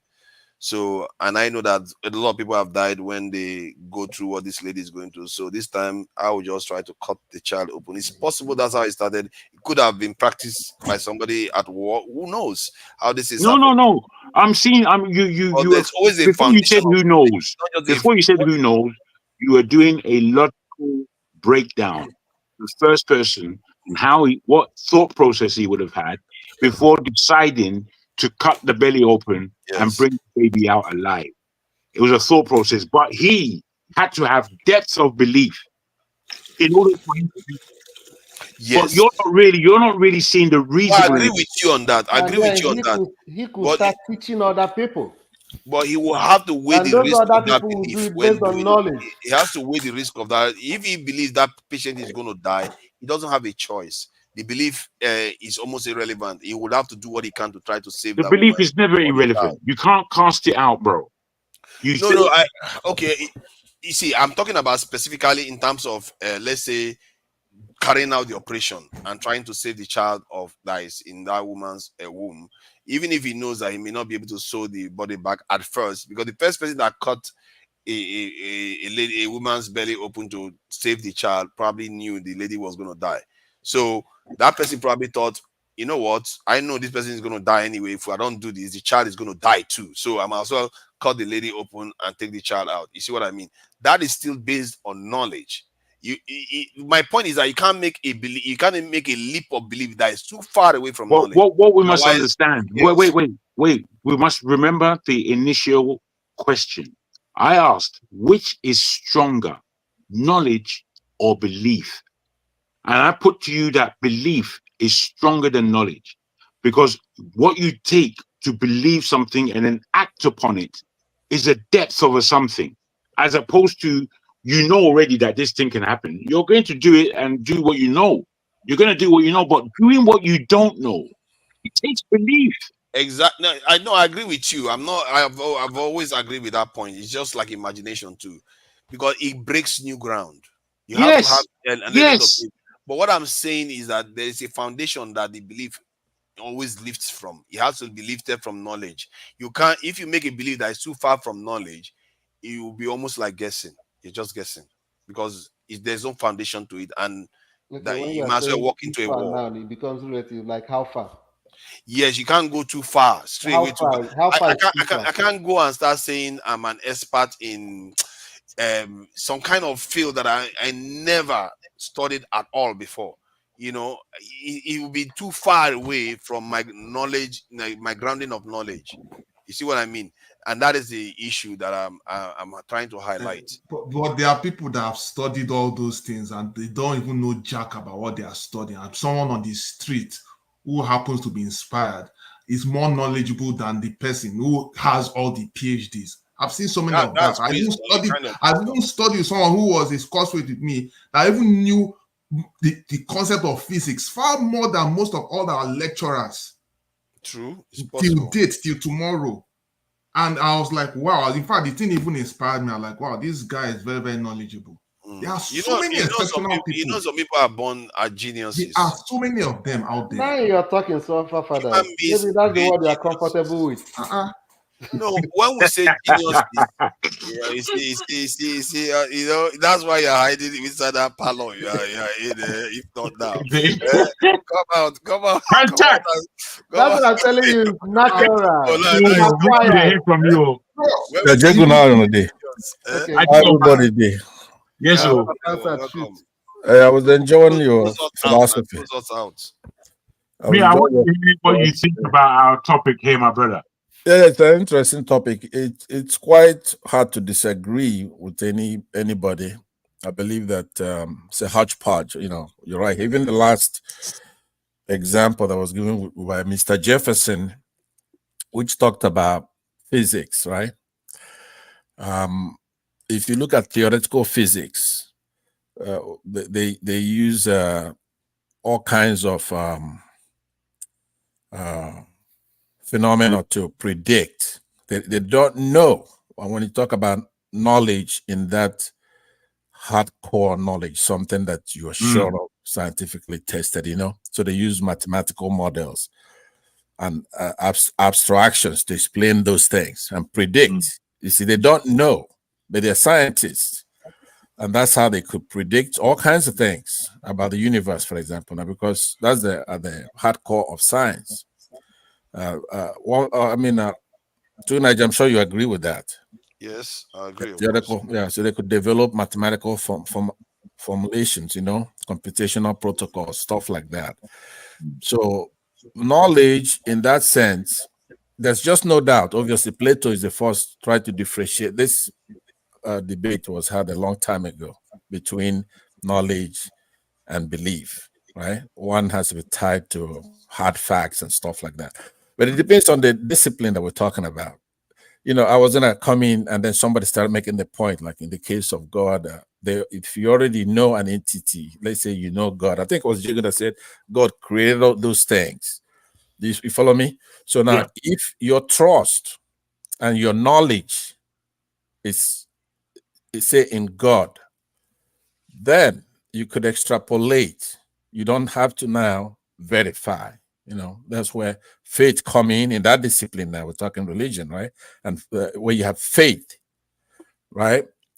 So I don't think that anybody could define anything by fiat and say this is the boundary, right? This is where it ends. I believe that we're all going to be right and we're all going to be wrong when you're dealing with philosophy like this, because it has some variables. It depends on the discipline. If you're in religious circle, then belief is better than knowledge, because how much do we know? We don't know, 0.009% of what's out there. Even when it comes, first of all, the things that we know as objects, like planets, universes, or whatever out there that are objects, it's like less than 24% of what makes up everything, right? So you can never know. Are you saying But that belief is greater than knowledge because there's no knowledge base? You require because massively into the wilderness so that you are separate from knowledge. Is that why? no, what I'm saying depends on the discipline. When you know God, right? You have a lot. You have a lot more than somebody who doesn't know God, who knows whatever he's talking about from experiment. Only in that. But if you're in a scientific vertical now, right, then you do need to show proof. Do you understand what I'm saying? So they're interconnected. Let me tell you, for example, let me say, who do we have coming tomorrow? Today, it's actually today. I'm not so sure now. Is a shower. Shower, right? Yeah, that's my God. We need to be preparing for that too. You don't know. A lot of people want to ask him questions. You don't know that shower is coming tomorrow. You believe he's gonna come tomorrow. They understand what I'm saying. So well done. People think belief is in the sense of religion or faith. That's right. That's right. You're gonna go to work on Monday. I believe it's going to come based on the fact that when guests are due, generally they do show up based on knowledge. That's what I'm saying. So you could dance around like that, but the point is that we operate with faith and we operate with belief, even in a practical setting, just like religious people do. Non-religious people also use faith to operate. But anyway, that's my input. Let me ask Pastor. Hold on, sorry. No. Before you ask him, please. First now, why do you wait. I conceded to you the last time. Please. 10 seconds. I conceded to you that all I want to say is I really enjoyed the way Pansat handled that question, because he took it really in a diplomatic way, but in a thoughtful way. The process was accurate. I don't know what you can argue with in the way Pansat put that. Maybe I was here and there the way I put it. And Kansas brought it home. He really did. I brought it home. You know, he said he Thank you. agreed If not, and thank you, Jay. You know, he said he agreed with both of us. You have a new guy, Jefferson. Pastor, don't run away. Hold on. I want to ask you a question. Pastor, you asked me a question. Hold on. Pastor, don't run away, my brother. Yeah, Pastor, you said that if when is who is going to be coming today, they say Showore. So you said I don't know whether he's going to come, but we believe he's going to come. So if I tell you that Showore is coming to my channel, to Nigeria channel that doesn't have up to 500 subscribers, are you likely to believe that? No, you won't believe it because there's no foundational knowledge that I have done anything like that. Am I wrong? Okay, which foundation? I want to ask you, you need foundational knowledge. I have been inviting guests that are the caliber of Showore. I've never even invited one guest ever to my channel. So why would I invite Showore as the first guest? So let me tell you the answer to that. To believe. Yeah, the answer to that, right? It's also the only metric to measure something like that is not how many subscribers you have. It could be a factor, but you know, to Nigeria, the thing is that you have a reputation on this platform, right? I'm not saying that it's 100%, but there's some confidence level, some trust. You're not going to make that kind of claim. Besides, 500 is nothing to sneeze at. I have seven people, 7 followers, right? You're just confirming my point. That's what I'm saying. It doesn't. That's not the only rubric. It's a rubric. It's not a one thing, right? There are many things I'm going to use to determine what you're saying. Besides, it has to make certain sense. If I have nothing to contradict that, if I have something to, let's say it's coming to my channel, right? And then you claim he's coming to your channel, even if it's Dr. Damage is making the claim. So there are many things, but it will take it into minutia. The point of the matter is that we all operate in some kind of faith as human beings. It's not a religious thing. Oh no, that's true. Right, innate in us as human beings, and we deal. But what is healthy about faith? Should faith leap very far away from knowledge? No, it should not live very far away from knowledge. But there are a lot of things that there's a pillar already somewhere. Do you understand? For example, we know that Monday comes after Sunday, for example. So there are many things that lead that, and normally it doesn't change a lot, like you said before. So we know it's going to be Monday's coming after Sunday again. Believe it or not, it can change. Do you understand what I'm saying? But it's going to take a lot for that to happen. So we make those kind of calculations, right? The brain, has that kind of ability. But let's also bring it to religion right here now. I'm saying if we have God, if you're somebody who believes in God, and you know that God is faithful, that God is good all the time, right? And if you believe that, then there's a lot of things you could extrapolate for that. After all, this world has been going for so many years. Do you really think people who believe in God are stupid? No, you have a lot of intelligent people, physicists, chemists. That's the reason why they do believe in God. Do you understand what I'm saying? As a creator. That's also faith. You have to, you're not there, you don't know that it happened. It's a fact. You know you exist, you didn't create yourself. It's a fact of existence. You see that? Right. But an atheist, I will agree with you because I subscribe to that. But if you want to stand out and debate that fact, right? Even those atheists, when they first of all, they have a religion. Their religion is atheism, but they don't know that. And you're gonna notice they have a lot of belief and faith in whenever they talk. So I'm saying that all of us are in the same camp. Some facts you have, some I have. So we have it as a body of knowledge. And that's why when I came in, you want to hear from what I have to say. You want to hear from a bomb. There is no human intelligence here. Yeah. Will the sun rise tomorrow morning? By faith, I believe it is. Right? Inshallah. Not by knowledge. It's not by knowledge. Why do you think it will rise tomorrow morning? Because when you do the calculations, everything points to.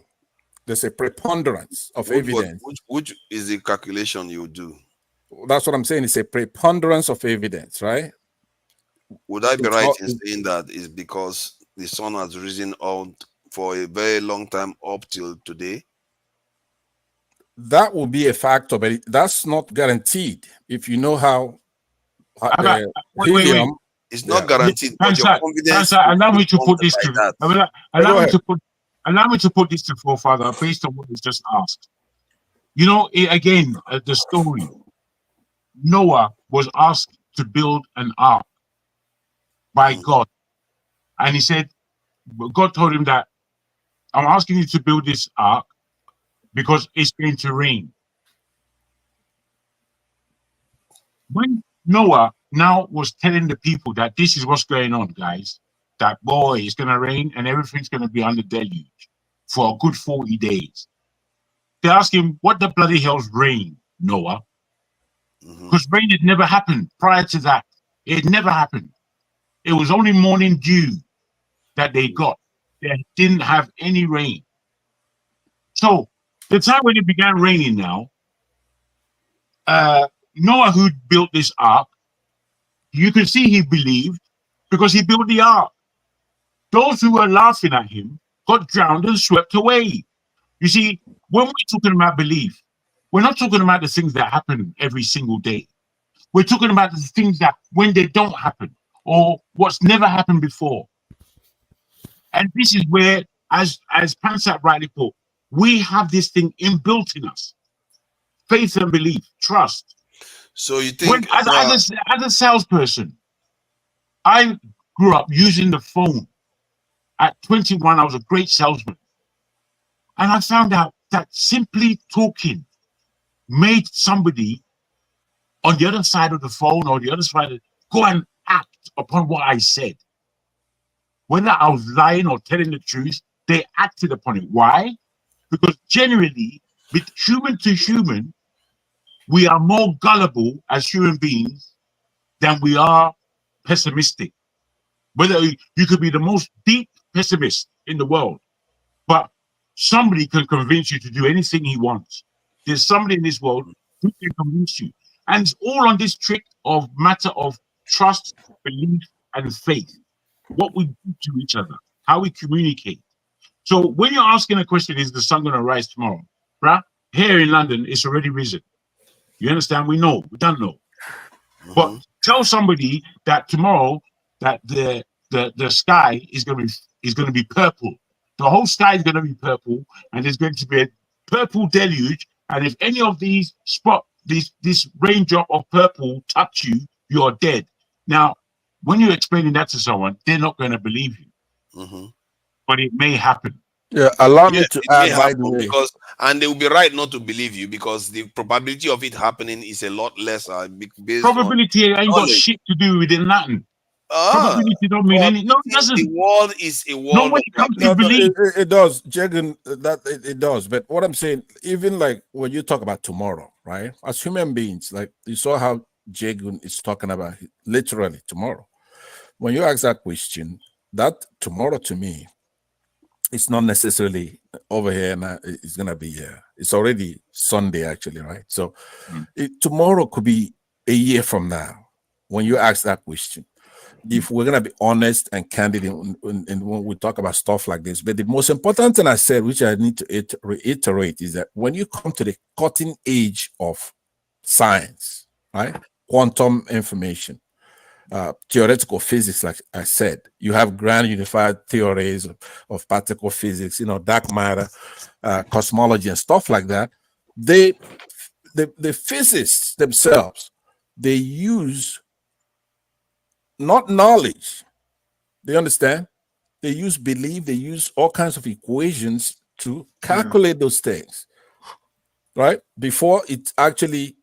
Now, they could go back and modify it if they're wrong, but without belief, without faith, without abstractions, right? That's we cannot go anywhere. We cannot do anything.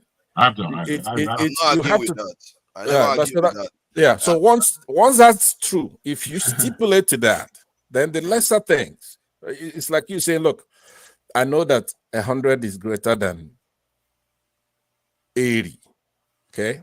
Now, you also saying that 100 is greater than 1.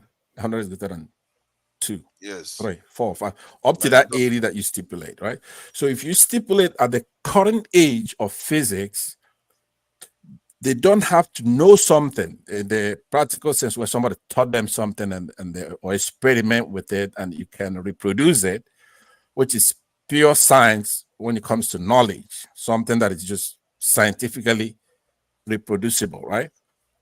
If you will admit this cosmological theoretical physicists who deal with particles, dark matter, dark energy, then anything less than that, obviously, you also stipulate to. Do you understand what I'm saying?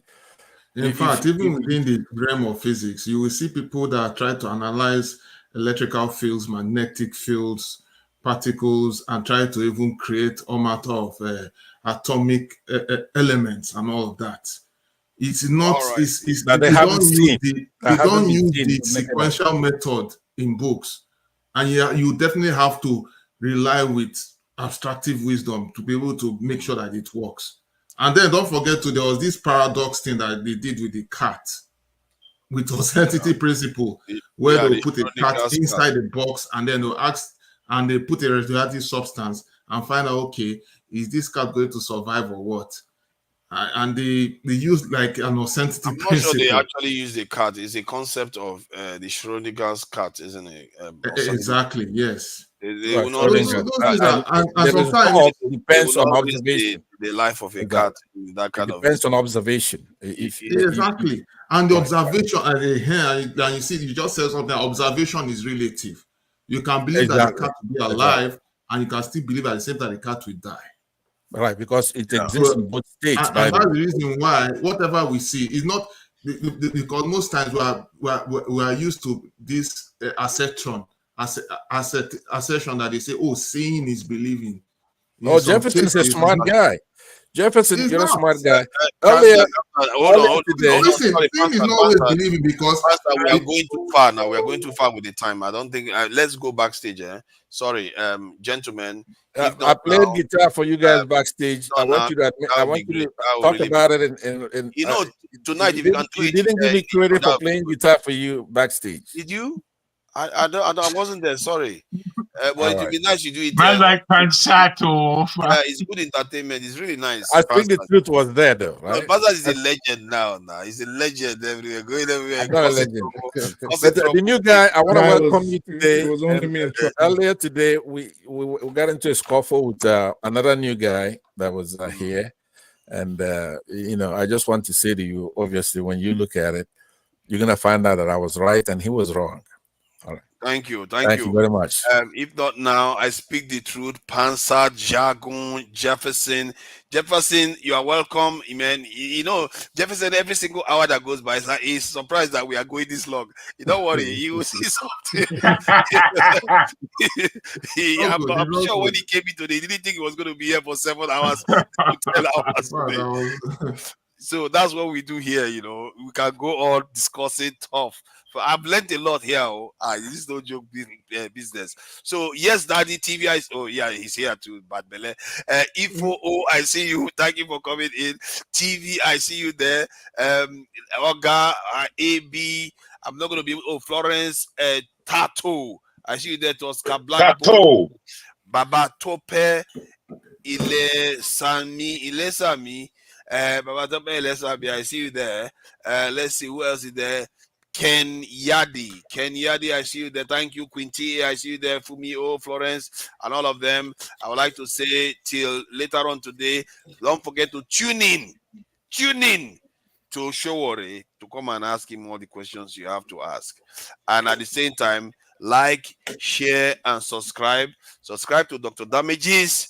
Subscribe to True Nigeria because we need the subscribers. I'm a humble servant of the people, and I only have 477 subscribers. That is pathetic, isn't it? But I will be making it one day and one subscriber at a time. Just go and subscribe. If you let all that talk, you're gonna get more subscribers. For one thing, I'll subscribe to you. Let me talk. Oh, so you are not subscribed? These are one of the enemies of progress. I'll subscribe tomorrow. Oh my God! You guys are killing me here. You're killing me here. I thought you guys are already given 400 or something. I have. Invite me to your show, man. Then I'll subscribe. My show is here now. I'm streaming to my channel from here as it is right now. Most of the time when I'm streaming here, streaming to my channel. That truth. It's nice to meet you.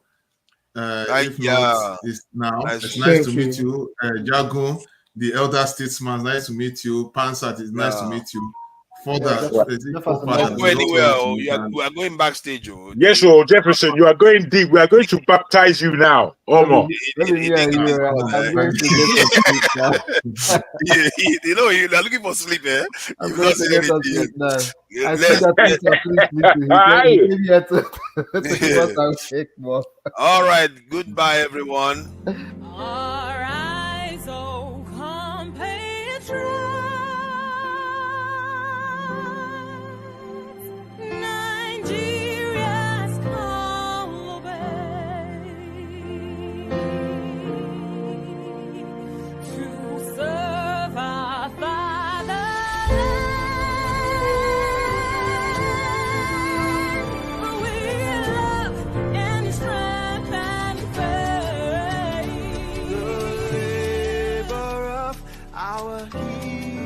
Past shall never be in vain. To serve with heart and might, one nation bound in freedom.